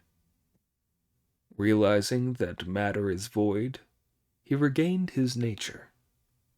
The Buddha indeed saves those who are so predestined.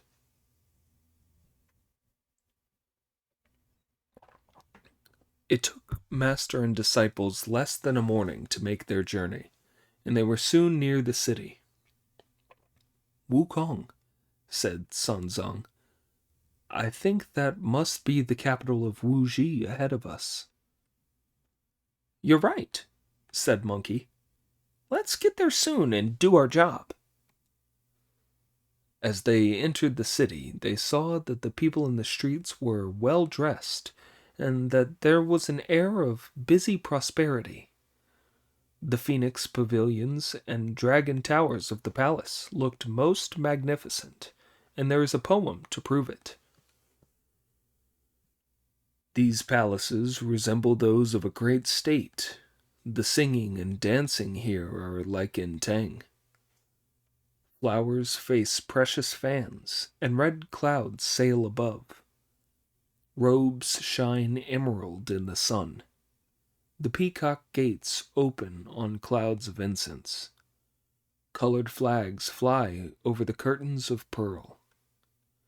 Truly an admirable picture of prosperity. The officials stand silent with nothing to report. Sansang dismounted and said, "Disciple, I think we should go to the palace and submit our travel document so as to avoid trouble from petty officials." "You're right," said Monkey. "My brothers and I will all go in together. It'll be much easier to manage if there are several of us." "If you all go in," said Sanzang, "don't talk rough. Pay your respects to him as a subject would do to his sovereign before you say anything." "Does that mean kowtowing?" Monkey asked. "Yes," said Sanzang. "The full obeisance with 5 bows and 3 kowtows." "You're useless, master," laughed Brother Monkey. "It would be really stupid to do obeisance to him. You'd better let me go in first and sort things out. I'll see what he has to say before deciding how to reply. If I bow, you all bow, and if I squat, you all squat." Watch as the trouble-making Monkey King leads them to the palace gates and says to the official on duty there, "We are the pilgrims sent by the Grand Tang Emperor in the east to worship the Buddha and fetch the scriptures from the western heaven. Today we have come to present our credentials, and I would trouble you, distinguished sir, to pass them on for us. In this way you will not hinder our excellent achievement." The gate officer then went in through the southern gates of the palace, knelt on the steps, and reported, "There are 5 monks outside the gates who say that they are pilgrims sent by the great Tang to worship the Buddha and fetch the scriptures from the western heaven. They are now here to present their credentials, and rather than intrude uninvited, they are awaiting their royal summons outside the gates." The fiend monarch sent for them at once. As he went in through the palace gates with the Tang priest, the king, who had been brought back to life, could not hold back his tears, which flowed down his cheeks. "How awful it is," he thought, "that my kingdom, which is as strong as bronze and iron, has been secretly stolen from me." "Don't upset yourself, your majesty," said Monkey, "or you'll give the game away. My cudgel is dancing in my ear, and it's absolutely bound to succeed. I guarantee that I'll kill the fiend and sweep away all this filth. The kingdom will soon be yours again." The king dared not disobey, so wiping away his tears with his clothes, he took his life in his hands and followed them as they went into the main audience hall of the palace. Next were to be seen the civil and military officials and the 400 courtiers, all towering over them in majestic silence. Monkey led the Tang priest to stand unmoving at the foot of the white jade steps. The officials below the steps all trembled with fear. "What a stupid monk," they said. "Fancy seeing our king without even bowing to him or saying anything polite. He hasn't even made a respectful chant. What brazen effrontery!" Before the words were out of their mouths, the Fiend King asked, "Where is that monk from?" To this, Monkey boldly replied, "He is a pilgrim sent by imperial command from the land of Great Tang in the east of the southern Jambu continent to go to the Thunder Monastery in India in the west in order to worship the living Buddha and fetch the scriptures. the true scriptures. Now that he is here, he does not wish to pass through your country without reporting his presence, which is why he has come today to submit his credentials." Hearing this, the Fiend King thought angrily, "What's so special about your eastern land? I don't pay tribute to your court or have any dealings with your monarch, so how dare you be so rude and not bow to me?" "We in the East have long had a heavenly dynasty," said Monkey with a smile, "and been regarded as a superior country, while yours is just an inferior frontier state. As the old saying has it, the emperor of a great land is the father and the superior. The ruler of a lesser state is the son and the inferior. You didn't even come out to meet us. How dare you complain about us not bowing?" In a raging fury, the Fiend King ordered his civil and military officials, "Arrest that uncouth monk." At the word arrest, the officials all rushed at Monkey, who gave a shout, pointed at them, and told them to keep back. By pointing at them, he made magic that immobilized them. None of the officials could now move. Indeed, the colonels before the steps became wooden figurines. The generals in the hall were statues of clay. Seeing that all his civil and military officials had been turned to statues, the Fiend King leapt down from his dragon throne and was just about to seize Monkey, who thought gleefully, "Just what I want. Even if his head is made of iron, one touch of my cudgel will be enough to make a hole in it." But as the fiend started to move, a rescuer came forward from beside him. Do you know who it was? It was the crown prince of Wuji, who rushed forward to grab the fiend's court robes, kneel before him, and say, "Please don't be angry, your majesty." "Why, my boy?" asked the fiend. "Let me tell you, father. 3 years ago I heard tell that a holy monk had been sent by the Tang Emperor to worship the Buddha and fetch the scriptures from the Western Heaven. I never thought that he would be here in our country today. Your Majesty has a fiery temper, and I'm afraid that you will have the monk beheaded, and that the great Tang Emperor will be furious when he eventually hears the news. Since making himself ruler, the Tang Emperor Li Shimin has unified the country, but he isn't satisfied yet. He has sent military expeditions overseas already.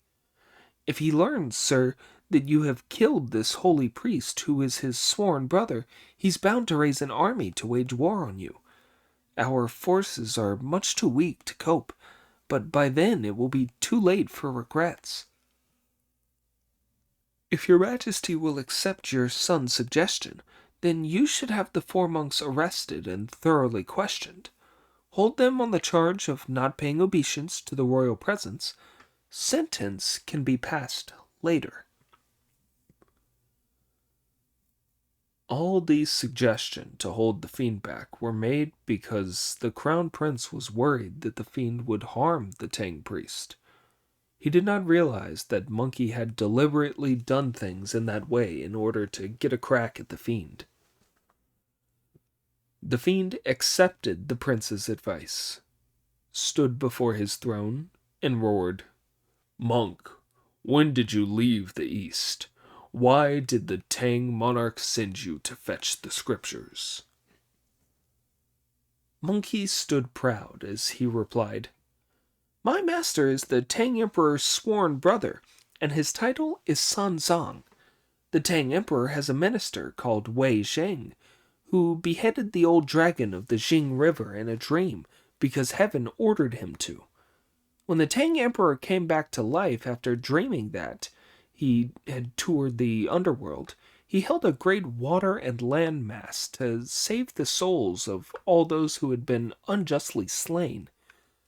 Because my master preached on the scriptures with such broad compassion, the Bodhisattva Guan Yin instructed him to travel west.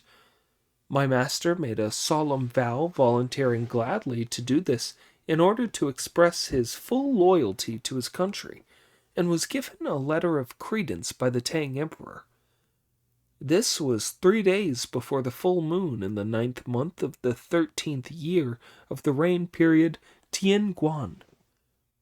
After leaving the lands of the east, he came to the Double Boundary Mountain, where he took me to be his senior disciple. My name is Sun Wukong, Son the Novice, or Brother Monkey. Then he came to Gao Village in the land of Stubet, where he took his second disciple, called Zhu Beiji, Zhu Wuneng, or Pig. At the Flowing Sands River, he took his third disciple, Sha Wu Jing, or Friar Sand. Then, the day before yesterday, he took on a lay brother at the Precious Wood Monastery to be our porter. On hearing all this, the fiend, who had no way of searching the Tang priest, or of using a crafty approach to questioning Monkey, glared angrily and said, "When you left the east, you were traveling alone. Of the 4 followers you picked up, the 3 regular monks are no problem. But I won't stand for your taking that lay brother. I'm sure the fellow was kidnapped. What's he called?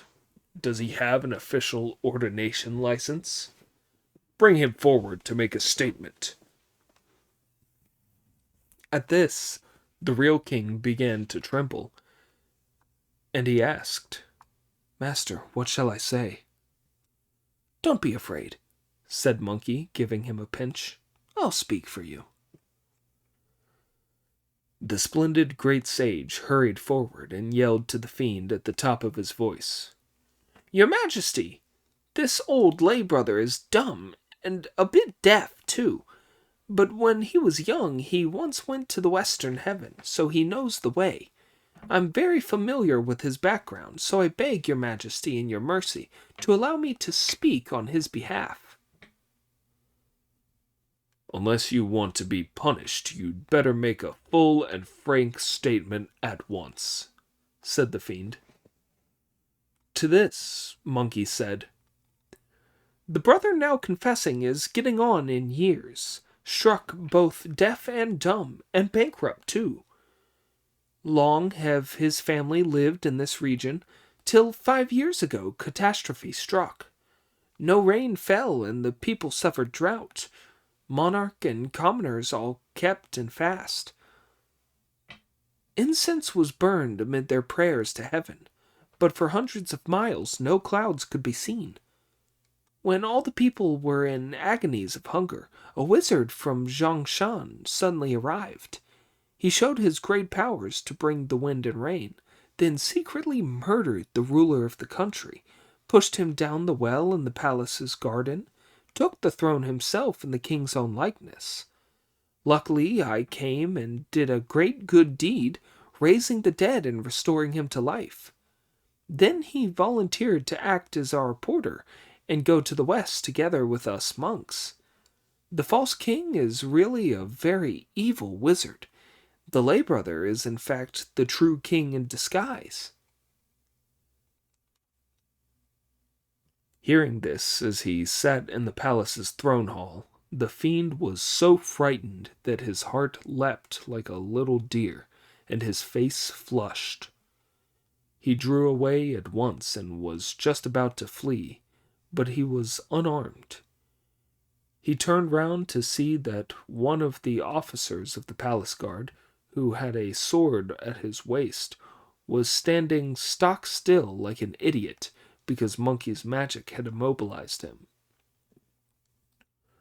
The fiend grabbed the sword and rose into the air on a cloud, to the thunderous fury of Friar Sand and loud complaints from Pig about Monkey's impatience.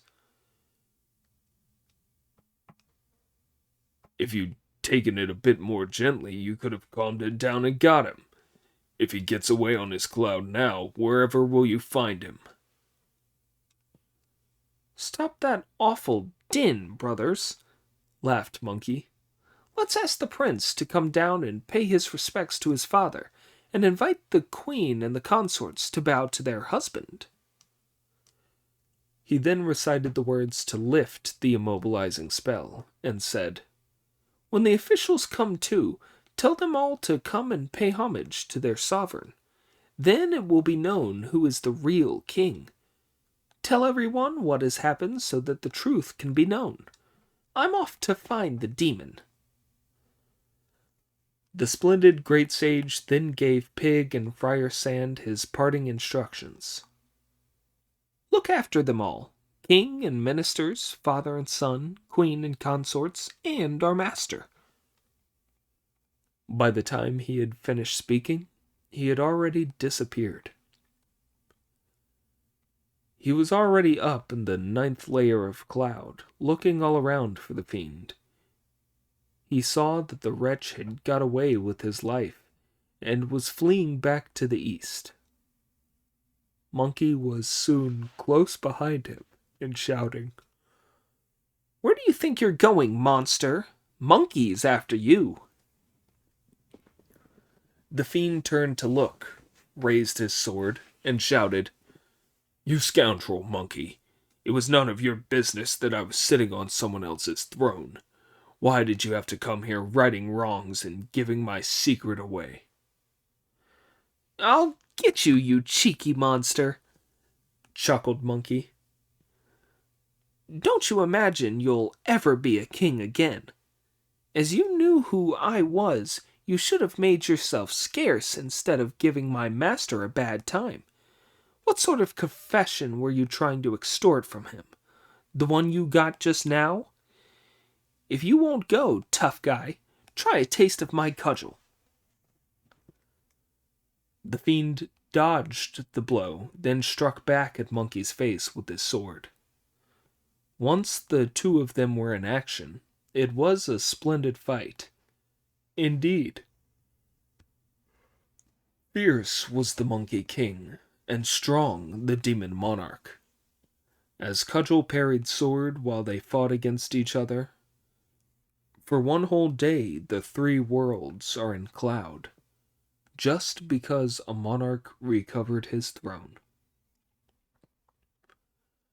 After a few rounds, the fiend realized that he was no match for Monkey, and fled back to the city by the way he had come. He rushed through the 2 lines of civil and military officials before the White Jade Steps, turned himself into the likeness of the Tang priest with a shake of his body, and stood holding his hands together before the steps of the throne hall. When the great sage caught the monster up and had raised his cudgel to strike him down, the monster said, Disciple, it's me, don't hit me. Monkey then raised his cudgel to strike the real Tang priest, who also said, Disciple, it's me, don't hit me. Both Tang priests were so alike as to be indistinguishable. If I killed the Tang priest who is really the demon in disguise, that will be a great achievement, thought Monkey. But if I killed my real master, that would be terrible. So he had to stay his hand while he asked Pig and Friar Sand, Which one is the fiend and which is our master? Point the fiend out to me and I'll kill him. You made such a noise when you were fighting up there, said Pig, that I blinked, and when I opened my eyes again, there were 2 masters. I don't know which is the real one. As soon as he heard this, Monkey made magic with his hands, said the words of the spell, and called on all the devas who guard the Dharma, the 6 dings, the 6 jiyas, the protectors of the 4 quarters and the center, the 4 duty gods, and the 18 guardians of the faith, as well as the local deities and mountain gods. I'm here to subdue a demon, but the demon has turned himself into my master. They're so alike I can't tell them apart. As you have secret understanding, please invite my master to enter the throne hall so that I can capture the fiend. Now, the fiend was good at cloud jumping, and the moment he heard what Monkey was saying, he got out by leaping on the roof of the throne hall, so that when Monkey raised his cudgel, he struck at the Tang priest. Oh dear! Had he not called in those gods, he would have beaten 20 Tang priests to pulp there and then. Luckily, the gods blocked his cudgel and said, "Great sage, the fiend is a cloud jumper. He's got up on the roof."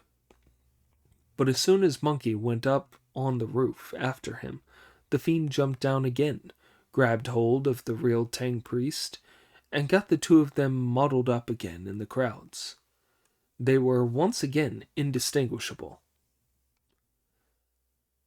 Monkey was most upset, and on hearing Pig's mocking laughter from beside him, he burst into a fury. What's wrong with you, cretin? You'll have to be at the beck and call of my two masters now, so why are you looking so pleased? Call me stupid if you like, brother, laughed Pig, but you're even sillier than me. If you can't tell which is the master, don't waste your effort trying. If you can bear the headache, ask our master to say the spell. Friar Sand and I will each stand by one of them and listen. The one who doesn't know the words will be the fiend. What's the problem? Good for you, brother, said Monkey. Only 3 people know the words of that spell. They came from the heart of Lord Buddha and were taught to the Bodhisattva Guanyin, who passed them on to our master. Nobody else knows them. Very well, then. Say the spell, master. The Tang priest then really did begin to recite it. The fiend, who could not possibly have known the words, could only mumble some gibberish. This one who's mumbling is the fiend. Letting go of the monster and raising his rake to strike him with, the fiend leapt up into the air and flew away on a crowd. With a great shout, the splendid Pig mounted another cloud and went after him. Friar Sand was so excited that he abandoned the Tang priest and brandished his own staff for battle. Only then did the Tang priest stop saying the spell. The great sage Monkey grabbed his cudgel and joined in the aerial chase, despite his headache. In this fight, 3 ferocious monks had one wretched fiend surrounded.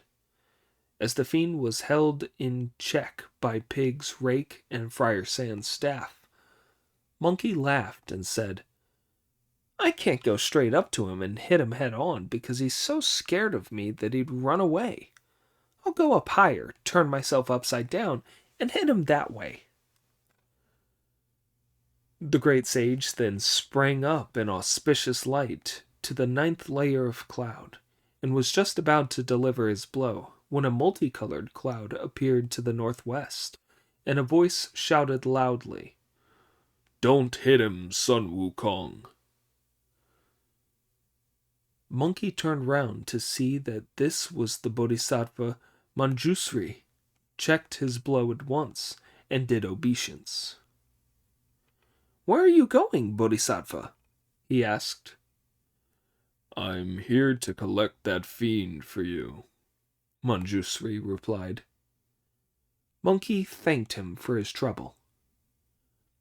Manjusri produced the demon-revealing mirror from his sleeve to reveal the fiend's true form. Then Monkey called Pig and Friar Sand to come to greet the Bodhisattva. When they all looked in the mirror, they saw that the monster was quite appallingly ugly. Eyes like glazed dishes, a head like a steel cauldron. his whole body blue as indigo in summer, his claws as white as autumn frosts, 2 floppy ears, a tail as long as a broom, blue hairs bristling with courage, red eyes shining with gold, flat teeth like jade flagstones, round whiskers sticking out like spears. When his true image is shown in the mirror, he is Manjushri's Lion King. Bodhisattva, said Monkey. He's the blue-haired lion from under your throne. Why did he run away here to be an evil spirit, and why didn't you subdue him before? Wukong, replied the Bodhisattva. He didn't run away. He was sent here by the Lord Buddha.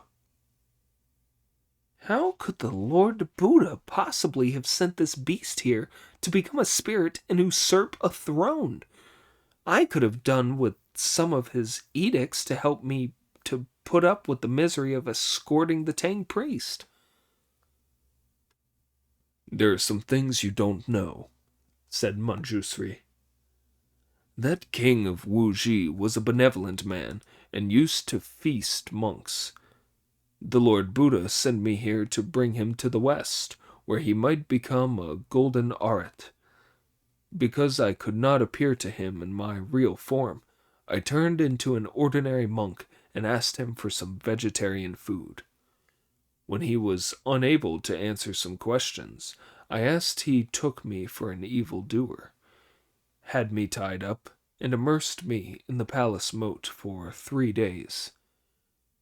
Luckily, the 6 Shias saved me with their golden bodies and took me back to the West, where I reported to the Tathagata Buddha.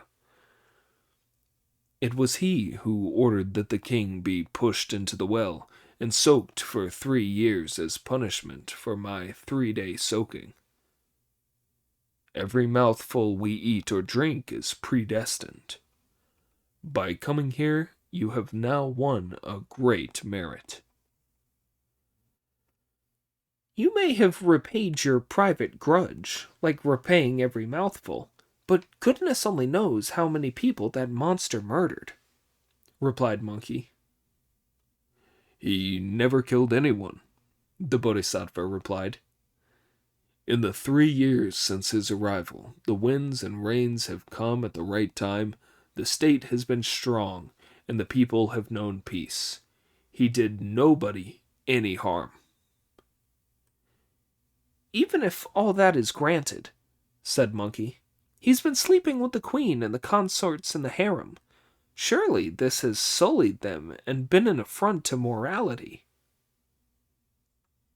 He has not sullied them at all, the Bodhisattva replied. He's a gilded lion. Hearing this, Pig went up to the creature and had a feel. This evil spirit's got a bad reputation he doesn't deserve, he chuckled. Like a teetotaler with a red nose. In that case, said Monkey, take him with you. If you hadn't come, Bodhisattva, I'd never have spared his life. The Bodhisattva then said a spell and shouted, Return to the truth, beast! What are you waiting for? Only then did the Fiend King return to his original form. Manjusri placed a lotus blossom over the monster to tame him, sat on his back, and left Monkey amid golden light. Ah! Manjusri returned to Wutai Mountain to hear the scriptures taught beneath the lotus throne. If you don't know how the Tang priest and his disciples left the city, listen to the explanation in the next installment. Chapter 40. The boy fools with transformations, disturbing the Dhyana heart. Ape and horse return with a knife. The mother of wood is empty. The story goes on to tell how the great sage Monkey and his 2 fellow disciples landed their clouds and went straight into the palace. Here, monarch, ministers, queen, and prince bowed to them in thanks, a group at a time, and Monkey told everyone the story of how Manjusri had recovered the demon. They all knelt and bowed to the ground repeatedly. Amid all the congratulations, the gatekeeper came to report, "My lord, there are 4 more monks at the gates." This news threw Pig into a panic. "Brother," he said, "has the fiend used his magic to make a false Manjusri to fool us? Perhaps he's turned into a monk now for another battle of wits with us." "Nonsense," said Monkey, ordering that they be summoned inside. The civil and military officials passed on the order, and the monks were sent in. Monkey saw that they were monks from the Precious Wood Monastery, bringing the king's crown, jade belt, yellow ochre robe, and no worry shoes. "Splendid," said Monkey with delight. "Splendid." He then asked the lay brothers to step forward, and made the king take off his monastic headcloth and put on his crown, remove his cotton habit, and don his robe of yellow ochre, replace his silk belt with the jade belt, and kick off his monastic sandals for his no-worry shoes. Monkey then told the crown prince to fetch the wide jade scepter for his father to hold, and invited the king to enter the throne hall to rule once more. As the old saying has it, the court cannot be without a monarch for a single day. The king refused to sit on the throne, but knelt in the middle of the steps, weeping and saying, "Now that you have brought me back to life after I was dead for 3 years, master, I can't possibly go on acting as king. Please ask your master to be king. It will be enough for me to take my wives and children to live as a commoner outside the city." Sunzong absolutely refused to take the throne, his heart being utterly set on worshipping the Buddha and fetching the scriptures. The king then offered the throne to Monkey, who said with a laugh, "I tell you frankly, gentlemen, if I'd wanted to be a king, I could have been the king of every country on earth. But we're all used to being monks now. It's an easy life. If I were a king, I'd have to grow my hair, and I wouldn't be able to sleep at dusk or when the drum is beaten for the 5th watch. Whenever there was a report from the frontier, I'd be worried, and I'd be distressed and helpless at reports of famine and disaster. I'd never get used to it. No, you go back to being a king. I'll carry on and win merit as a monk." No matter how hard the king tried to refuse, he finally had to enter the throne hall, sit facing south on the throne, and call himself king. He issued a general amnesty, sent the monks of the Precious Wood Monastery back with rich presents, and opened up the eastern hall to the palace to give a banquet for the Tang priest. He also sent for painters to paint portraits of the Tang patriarch and his 3 disciples to hang in the throne hall.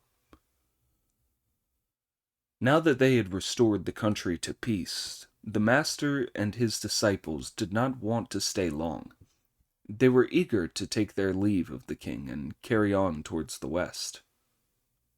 The king, his queen and consorts, the crown prince, and the ministers presented the country's greatest treasures, as well as gold, silver, silk, and satin to the patriarch as tokens of their thanks. Sunzong accepted none of these gifts, but only the return of his passport, and urged Monkey and the other 2 to to saddle the horse up and be on their way as soon as possible. The king was most upset. He ordered the state carriage brought out and invited the Tang priest to ride in it. The two groups of civil and military officials led the way, while the king, his queen and consorts, and the crown prince pushed the wheels of the carriage. Only when they had passed through the outer walls of the city did Sun Zong get down from the dragon carriage to take his leave of them all. "Master," said the king, "please visit our country on your way back after collecting the scriptures in the western heaven." "I hear and obey," replied Sun Zong. The king then returned with his ministers, weeping. The Tang priest and his 3 disciples made their way along a twisting road, single-minded in their determination to worship at the Vulture Peak. By now, autumn was just giving way to winter. Bare stand the woods as frost carves out red leaves. Ample the yellow millet, ripened after rain. Sun-warmed plum trees blossom in the dawn. Cold sounds the bamboo shaken by the wind. Master and disciples had now left the kingdom of Wuji. Resting at night and traveling by day, they had been going for the best part of a month when they saw a mountain in front of them that touched the sky and blotted out the sun. Sun Zong was alarmed. Reining in the horse, he called urgently for Monkey, who asked, "What are your orders, master?" "Do you see that big mountain in front of us?" said Sun Zong. "It's so sheer that I'm sure there must be evil creatures lurking on it to catch us, so be on your guard." "Just keep going and don't worry," said Monkey with a laugh. "I'll protect you." With that, the venerable elder relaxed and spurred his horse on. When they reached the craggy mountain, they saw that it was indeed precipitous. "Is it high?" "It touches the azure firmament." "Is it deep?" "Its chasms open down to hell." Before the mountain, white clouds always billow. Swirling black mists, red blossoming plums, emerald bamboo, green cypresses, and bluish pines. Behind the mountain is a lofty, soul-gripping pillar, concealing the fantastic caves of monsters. Springs flow from the caves with cheerful voice, and down ravines that twist and wind. Apes swing from the sky to offer fruit. Stags carry many branching antlers, while river deer shyly watch the strangers. At dusk, the tigers climb to seek their dens. Dragons emerge at dawn from out the waters. A sudden mighty roar at a cave's mouth sends birds noisily aloft with fright. See how the woodland beasts skulk off. At the sight of all these birds and beasts, the human heart beats hard in terror. Spacious as halls are the caves, all lined up along the peaks. The granite rocks are covered like pieces of jade. Mist covers all as if with greenish gauze.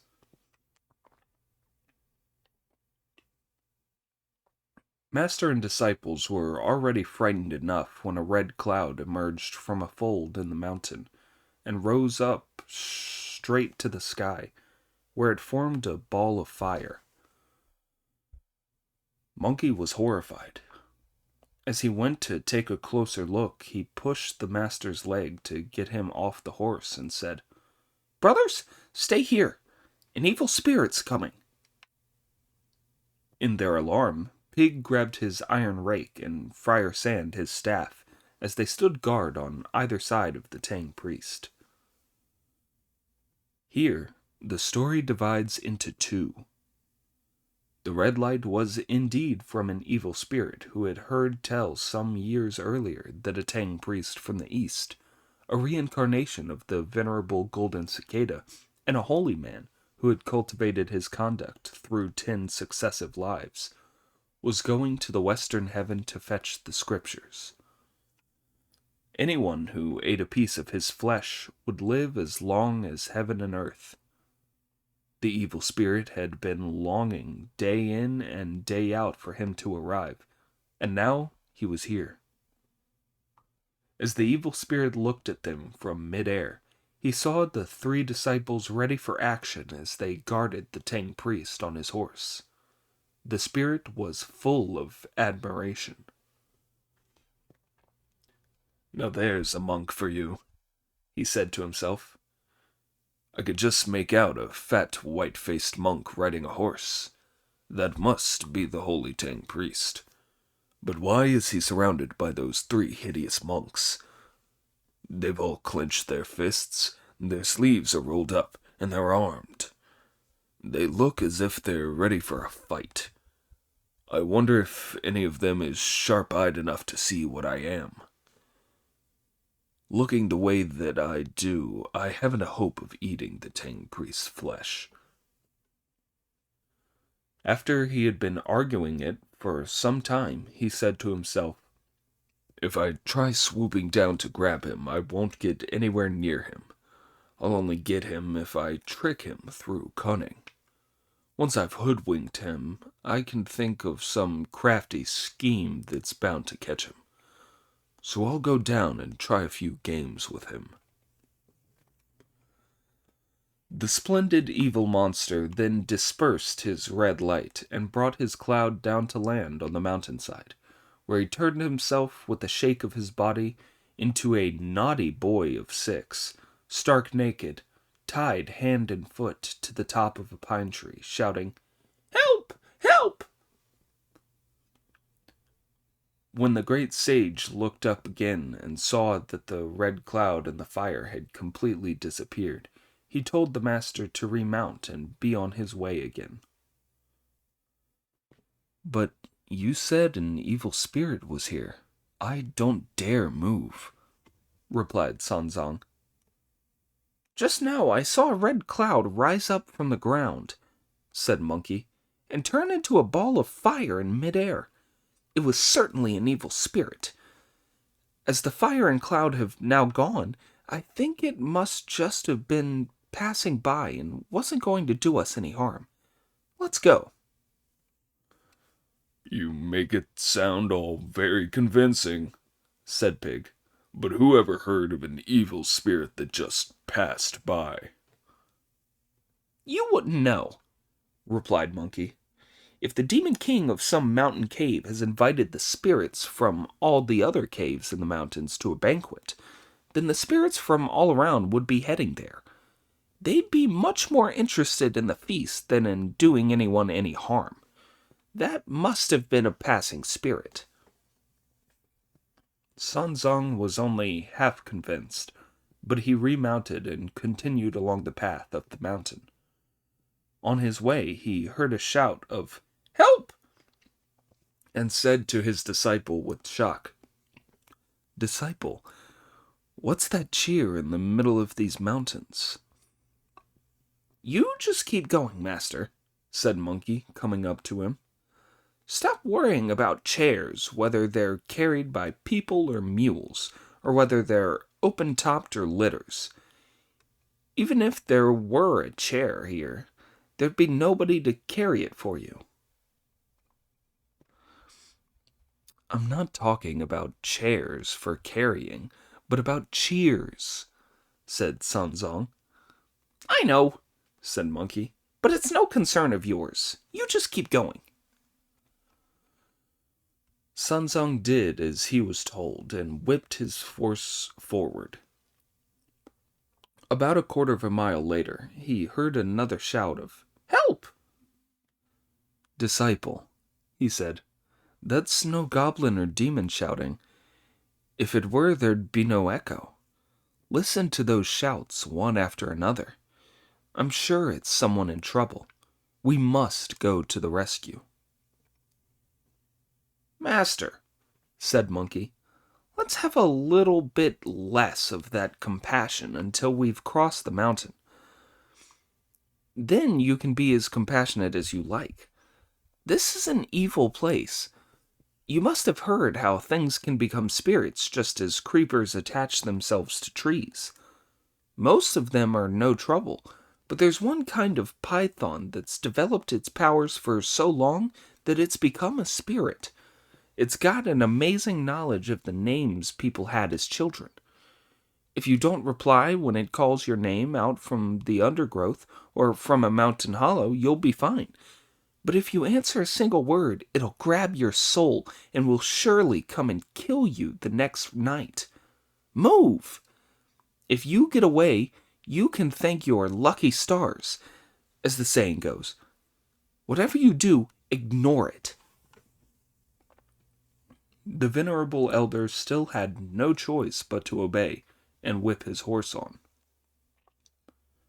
I don't know where that damned monster is, thought Monkey. He just keeps on shouting. I'll have to use separating magic to keep him and the master apart. The splendid great sage then called Friar Sand to him and said, Lead the horse on slowly while I take a piss. Watch Monkey as he lets the Tang priest get several paces ahead, says a spell to move mountains and make land shrink, and points behind him with his cudgel. Once master and disciples were over the peak, they would have left this demon behind. He then hurried to catch up with the Tang priest and press on up the mountain. But Sun Zong heard another cry of "Help!" from the other side of the mountain. Disciple, he said, that poor person is very unlucky to have missed us. We've passed him now. Can't you hear him shouting on the other side of the mountain? If he's around, he must still be on this side, said Pig. It's just that the wind has changed. Never you mind about whether the wind has changed or not, said Monkey. Keep moving. From then on, they all stopped talking and wished they could step over the mountain with a single stride. The story switches back to the evil spirit, whose 3 or 4 shouts had found no response. I've been waiting for the Tang priest here, he thought, and I saw that he was only about a mile away. I wonder why he's still not here after all this time.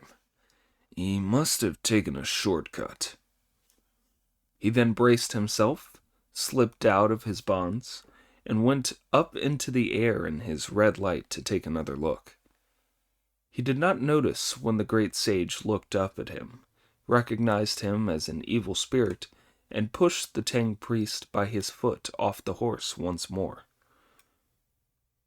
Brothers, said Monkey, be very careful. The evil spirit's coming back.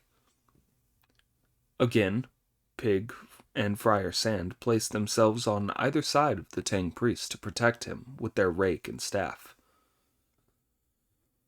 The spirit was full of praise for all this as he noticed it from midair. What fine monks! I saw the fat white-faced one on the horse before. Why have the other 3 hidden him? I'd better take a closer look to find out. I'll have to get rid of the sharp-eyed one before I can catch the Tang priest. Otherwise, I'll have wasted my worry without any gain. Been to that trouble, and yet all in vain. Once more he brought the cloud down, made the same transformation that he had the previous time, and waited at the top of a pine tree. This time, he was only a few 100 yards away from them. When the great sage sun looked up yet again and saw that the red cloud had dispersed, he once more asked the master to remount and press on. "But you told me the evil spirit was back," said Sunzang. "So why do you want me to keep going?" "It was another passing one, and it won't dare try to harm us," Monkey replied. At this, the venerable elder lost his temper. "Damned monkey! You keep trying to make a fool of me. When there really are evil monsters, you say there's no problem, but in a quiet, peaceful place like this, you keep giving me terrible frights by shouting about evil spirits. If I were to fall and injure myself, I would certainly not forgive you. It's outrageous." "Don't be cross with me, master," said Monkey. "Even if you did hurt a hand or a foot in a fall, it could be cured easy enough. But if an evil spirit got you, I wouldn't know where to look for you." Sunzong, who was by now in a raging fury, was only dissuaded from saying the band tightening spell by Friar San's entreaties. Yet again he remounted to carry on with his journey. He was not even settled in the saddle when he heard another call of "Help, master!" He looked up to see a little boy hanging naked in a tree. Reining in his horse, he started to abuse Monkey again. "You damned scoundrel ape! There's not a shred of kindness in you. All you can think of is wickedness and murder. I told you it was a human voice, but you kept yelling over and over again that it was a monster. Can't you see the boy in the tree?" As the master was so angry, Monkey sneaked a glance at him and saw what sort of expression he was wearing. Then he bowed his head and made no reply. Firstly, because there was nothing he could do, and secondly, because he was afraid that the master might say the spell. When, when the Tang priest reached the foot of the tree, he pointed at the boy with his riding crop and asked, "Who were your parents? Why are you hanging up there? Tell me, and I will save you." Oh dear, he was truly an evil spirit to make himself look like that. But the master only had mortal, fleshly eyes, and could not see what he was. The evil spirit put on even more of an act hearing these questions. "Master," he called, tears pouring down, "I live in the village by Withered Pine Ravine, to the west of the mountain. My grandfather was known as Millionaire Hong because he had such a huge fortune. He died a long time ago and left everything to my father. Nowadays we throw our money around and we're not nearly as rich anymore. That's why my father's called 100,000 Hong. All he likes doing is making friends with all the big shots around and lending his gold and silver out at interest. But they were crooks who swindled him out of the lot, and he lost both capital and interest. My father swore never to lend out another penny. Then the people who borrowed from him became so desperate with poverty, they formed a gang. They attacked us in broad daylight with fire and weapons, stole all our goods, and killed my father. Because my mother is so beautiful, they carried her off to be the bandit chief's woman. She couldn't bear to leave me behind, so she hid me in her clothes and went weeping and trembling with the bandits. When they got to this mountain, the bandits wanted to kill me.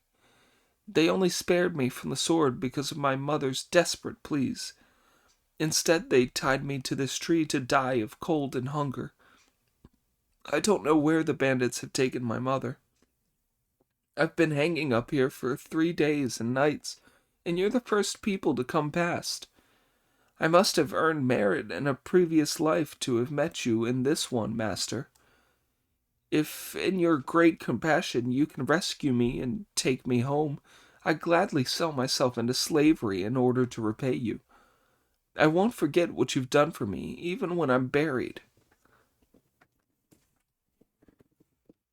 Taking all this for truth, Sunzong told Pig to undo the ropes and bring the boy down.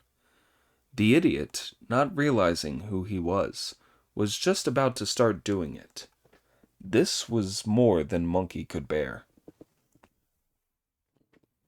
"Damned beast," he shouted. "There's someone here who can see what you are. Cut out all that nonsense and stop trying to fool us. If your family's goods have been stolen, your father has been murdered, and your mother kidnapped, then who are we going to hand you to after we rescue you? What sort of reward will you give us? It doesn't hang together. It's a pack of lies." This frightened the evil spirit, who realized now that Monkey was an able opponent and was keeping an eye on him. So he trembled and wept as he continued. "Although I've lost my parents and all my family's goods, I've still got all our land and my other relations." "What relations?" Monkey asked. "My other grandfather lives to the south of the mountain," the evil spirit replied, "and my aunt's home is north of the ridge. Lee the Fourth from the head of the ravine is married to my aunt, and Hong the Third in the woods is a distant uncle. I've also got cousins living around the village.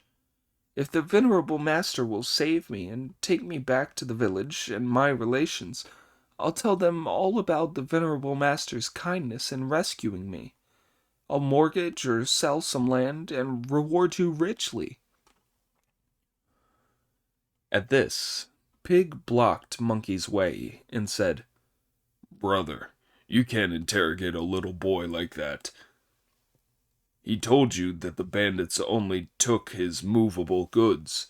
How could they have possibly taken his houses and land? If he tells his relations all about it, the most we'll eat will be an acre and a half's worth, no matter how big our appetites are. Let's save him." All the idiot could think about was his stomach. He did not care at all whether he was acting wisely as he cut through the ropes with his monk's knife and let the demon down from the tree. The demon then kept kowtowing and weeping copiously in front of the Tang priest's horse. The tender-hearted priest said, "Come up on the horse, boy, and I'll carry you with me." "Master," said the boy, "my hands and feet are numb after hanging by them for so long, and my back is hurting too. Besides, we villagers don't know how to ride." The Tang priest then told Pig to carry the evil spirit, who stole a quick look at Pig and said, "Master, my skin is so tender after being frozen that I couldn't bear to have this gentleman carrying me. His long snout, big ears, and the bristles on the back of his head would stick into me something terrible." "Friar Sand," said the Tang priest, "you carry him."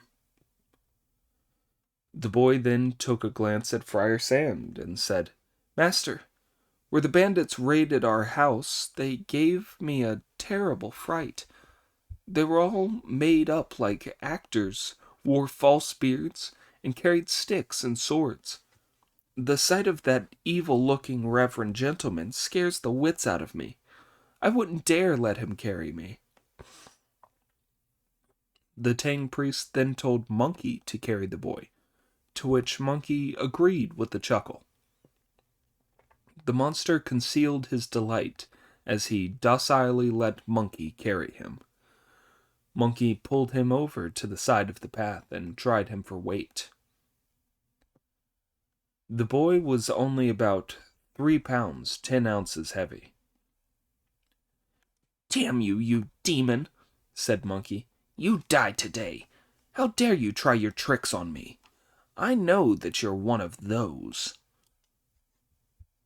I'm the son of a good family who's had the bad luck to meet with disaster, protested the demon. What do you mean by calling me one of those? If you're the son of a good family, said Monkey, then why are your bones so light? I have very small bones, said the demon. How old are you? Monkey asked. 6 this year, the demon replied. You still ought to put on at least a pound a year, said Monkey with a smile. You should weigh at least 6 pounds. How come you're less than 4? I wasn't breastfed as a baby, said the demon. Very well then, said Monkey. I'll carry you. But mind you warn me if you need to piss or shit. Sun Zong then pressed ahead with Pig and Friar Sand, while Monkey brought up the rear with the demon on his back. They carried on towards the west, as this poem proves. High fiendish dangers face high virtue. The stillness of meditation gives rise to evil spirits. When the heart lord is upright and takes the middle way, Wood's mother foolishly treads the wrong path. The thought horse silently nurses desires. The yellow wife wordlessly worries and grieves. When the stranger prospers, he rejoices in vain. From just this place must one vanish. As the great sage Monkey carried the evil spirit, he felt very resentful of the Tang priest for not realizing how hard the going was for him. It would be bad enough to cross these high mountains empty-handed, but he has to make me carry someone else too. Even if this wretch is a good boy and not an evil spirit, he's lost his parents and I don't know who I should take him to. Best thing would be to dash him to the ground and finish him off. The demon knew what Monkey was thinking, so he drew in 4 deep breaths from all around, then blew them out again on Monkey's back, which made Monkey feel he weighed 1,000 pounds. You're using extra weight magic to weigh me down, my lad, laughed Monkey.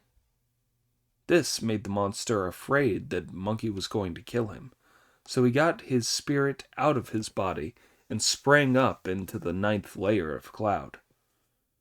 Now that Monkey was finding the load on his back even heavier, he grabbed the boy and smashed him so hard against a rock by the path that the boy's body looked like minced pork. Then, just to make sure that the boy would give no more trouble, Monkey tore all 4 of his limbs and ripped them into little pieces that he scattered on both sides of the path. At this, the demon, who was watching from midair, could hold back his fiery temper no longer. This ape of a monk is thoroughly vicious, he said. Evil spirit wanting to kill your master I may be, but I've not yet laid my hands on him. How could you butcher me so atrociously? If I hadn't anticipated and got my spirit out, you'd have slaughtered me in cold blood. I'm going to catch the Tang priest here and now. If I delay any longer, he will become too clever. The splendid evil spirit then conjured up a whirlwind in midair. It was a terrible one that sent stones and dust flying. What a splendid wind! The bowling whirlwind carried a stench over clouds and water. The sun and moon were blacked out by its pall. The trees along the ridge were soon uprooted. The flowering plums were flattened, trunks and all. Sand-blinded travelers could barely walk along. The paths were blocked by many a crashing rock. Its swirling mass made the earth seem dark. The mountain creatures screamed and howled from shock. It blew so hard that Sun Zong could barely stay on his horse. Pig could not look straight ahead, and Friar Sand had to bend and cover his face.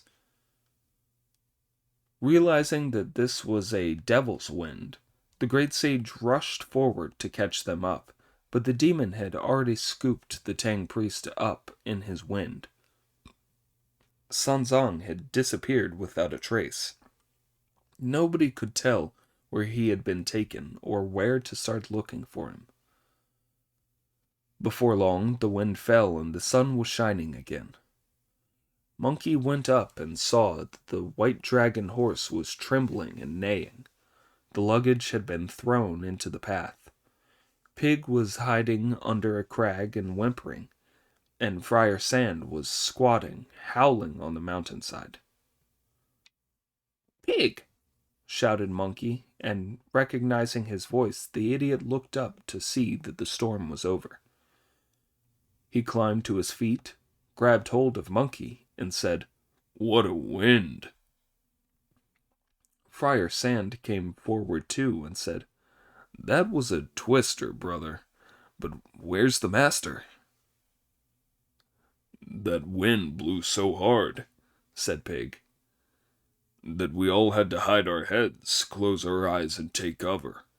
The master laid down on the horse's back." "But where's he gone now?" Monkey asked. "He must have been blown away by the wind as if he were made of rushes," replied Friar Sand. "Well, brothers, we might as well split up here and now," said Monkey. "Yes," said Pig. "The sooner the better. It'd be a very good idea if we all went our separate ways. This journey to the western heaven is endless. We'll never get there." Hearing them say this made Friar Sand shudder and turn numb. "Brothers, what terrible things to say," he said. "We all committed crimes in our earlier lives and were converted by the Bodhisattva Guan Yin, who administered the vows to us and gave us our Buddhist names. We all adopted the Buddhist faith and volunteered to protect the Tang priest on his journey to the west to worship the Buddha and fetch the scriptures. This is how we are going to atone for our crimes. If we give up here and talk about going our separate ways, we'll fail to do the good deeds the Bodhisattva asked of us, and will disgrace ourselves. People will jeer at us and say that we've got no staying power." "You're right, brother," said Monkey. "But why wouldn't the master do as he was told? My fiery eyes and golden pupils can tell good from evil. The whirlwind just now was caused by the boy who was hanging from the tree. I could see he was an evil spirit, but neither of you nor the master could. He thought the boy was the son of a good family and made me carry him. Just when I decided to get rid of him, he used his magic to make himself heavier and weigh me down, so I smashed him to bits. I reckon he must have used his powers to escape from his body, called up the whirlwind, and carried the master off. If only the master hadn't always ignored my advice.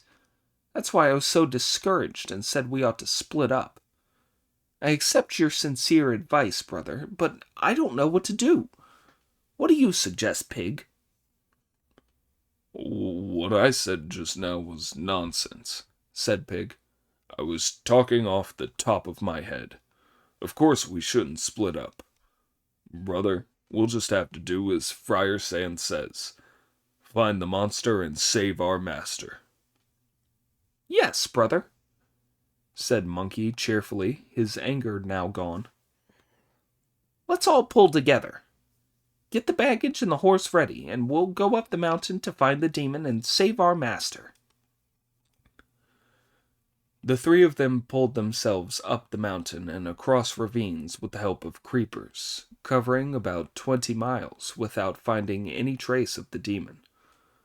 The mountain was completely without birds and beasts, but there was many a tall pine.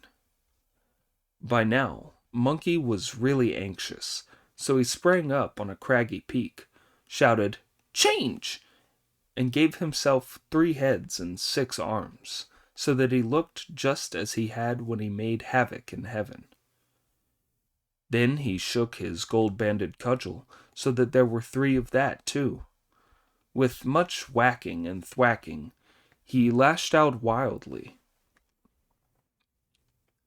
to the east and to the west, clearing paths both ways. "This is terrible, brother," said Pig to Friar Sand. "Monkey'll never find the master this way. He's just in a furious temper." Monkey's lashing about flushed out a whole crowd of poverty-stricken local gods dressed in rags and tatters, with no seats to their breeches or legs to their trousers. They all knelt on the mountain slope and said, "Great sage, we mountain gods and local deities pay our respects." "Why are there so many of you?" Monkey asked. "Great sage," they replied, kowtowing, "this mountain is known as Mount How. It measures 200 miles around.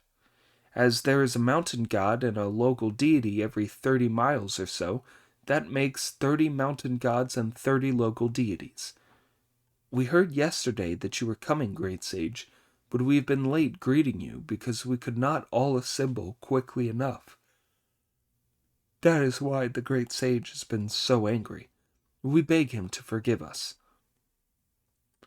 "I'll let you off this time," said Monkey. "But I've got something to ask you. How many evil spirits are there on this mountain?"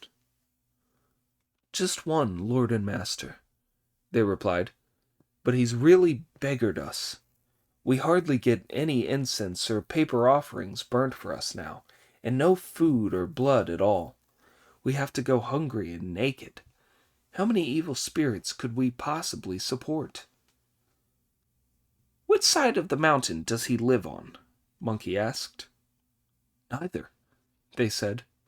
"In the middle of the mountain there's a ravine called the Withered Pine Ravine, and beside it there's a cave called the Fire Cloud Cave. In the cave lives a demon who has tremendous magic powers. He's always capturing us mountain gods and local deities to tend to his fire kitchen and watch his door, or to make us carry bells and shout to clear the way for him at night. And the little devils expect us to make regular payments to them too."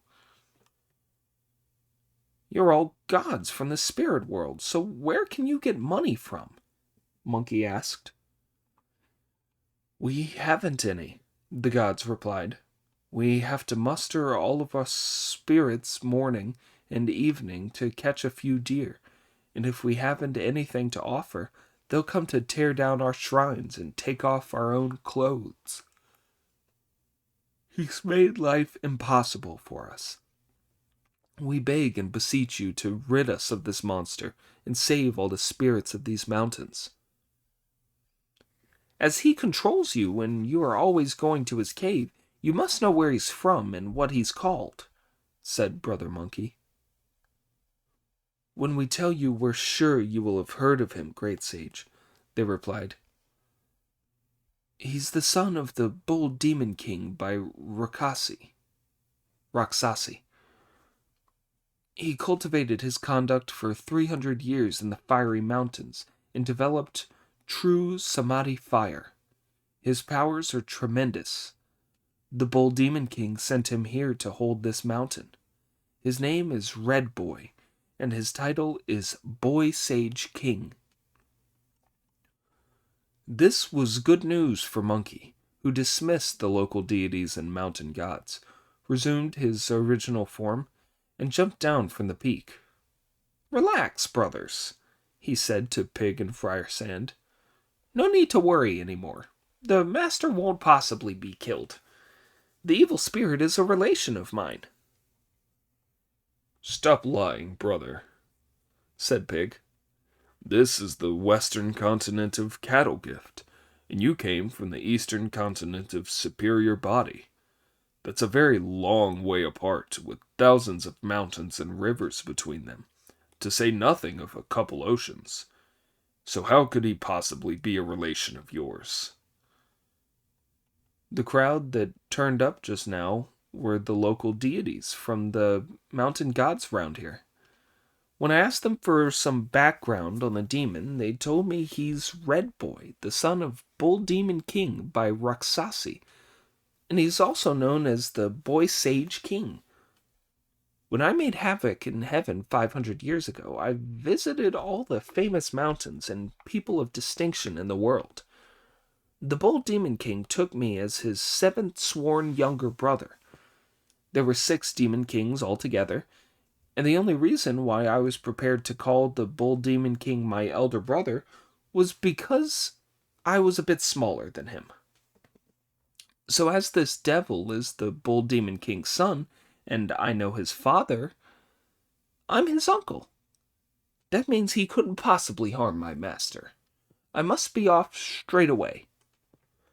But, brother, said Pig with a laugh, 3 years without paying a visit and relations are no longer relations, as the saying goes. You haven't seen him for 500 or 600 years. You haven't even had a drink together or invited him over on holidays. There's no way he'll still treat you as a relation. What a way to judge people, said Brother Monkey. As another saying goes, every piece of duckweed floats down to the sea.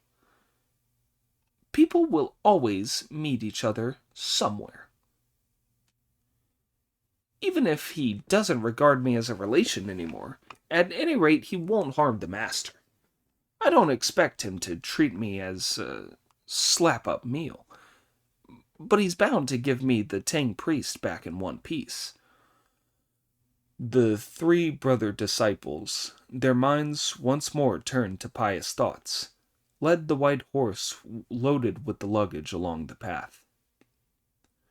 Without caring whether it was day or night, they had covered some 40 miles when they saw a pine woods through which a stream flowed in a twisting ravine. The water was green and pure, and at the head of the ravine was a stone bridge leading to a cave. Brother, said Monkey, I'm sure the evil spirit must live in that rock face over there. Let's have a council of war to decide who looks after the luggage and the horse, and who comes with me to subdue the demon. Brother, said Pig, I'm no good at hanging around. I'll come with you. Fine, said Monkey, continuing. Friar Sand, hide the horse and the luggage deep in the woods, and guard them carefully while we go to look for the master. Friar Sand did as he was told, while Monkey and Pig went fully armed to the cave. Indeed, the vicious fire of a raw child won. Mind Ape and Mother of Wood both helped. If you don't know whether things turned out for good or for ill, listen to the explanation in the next installment.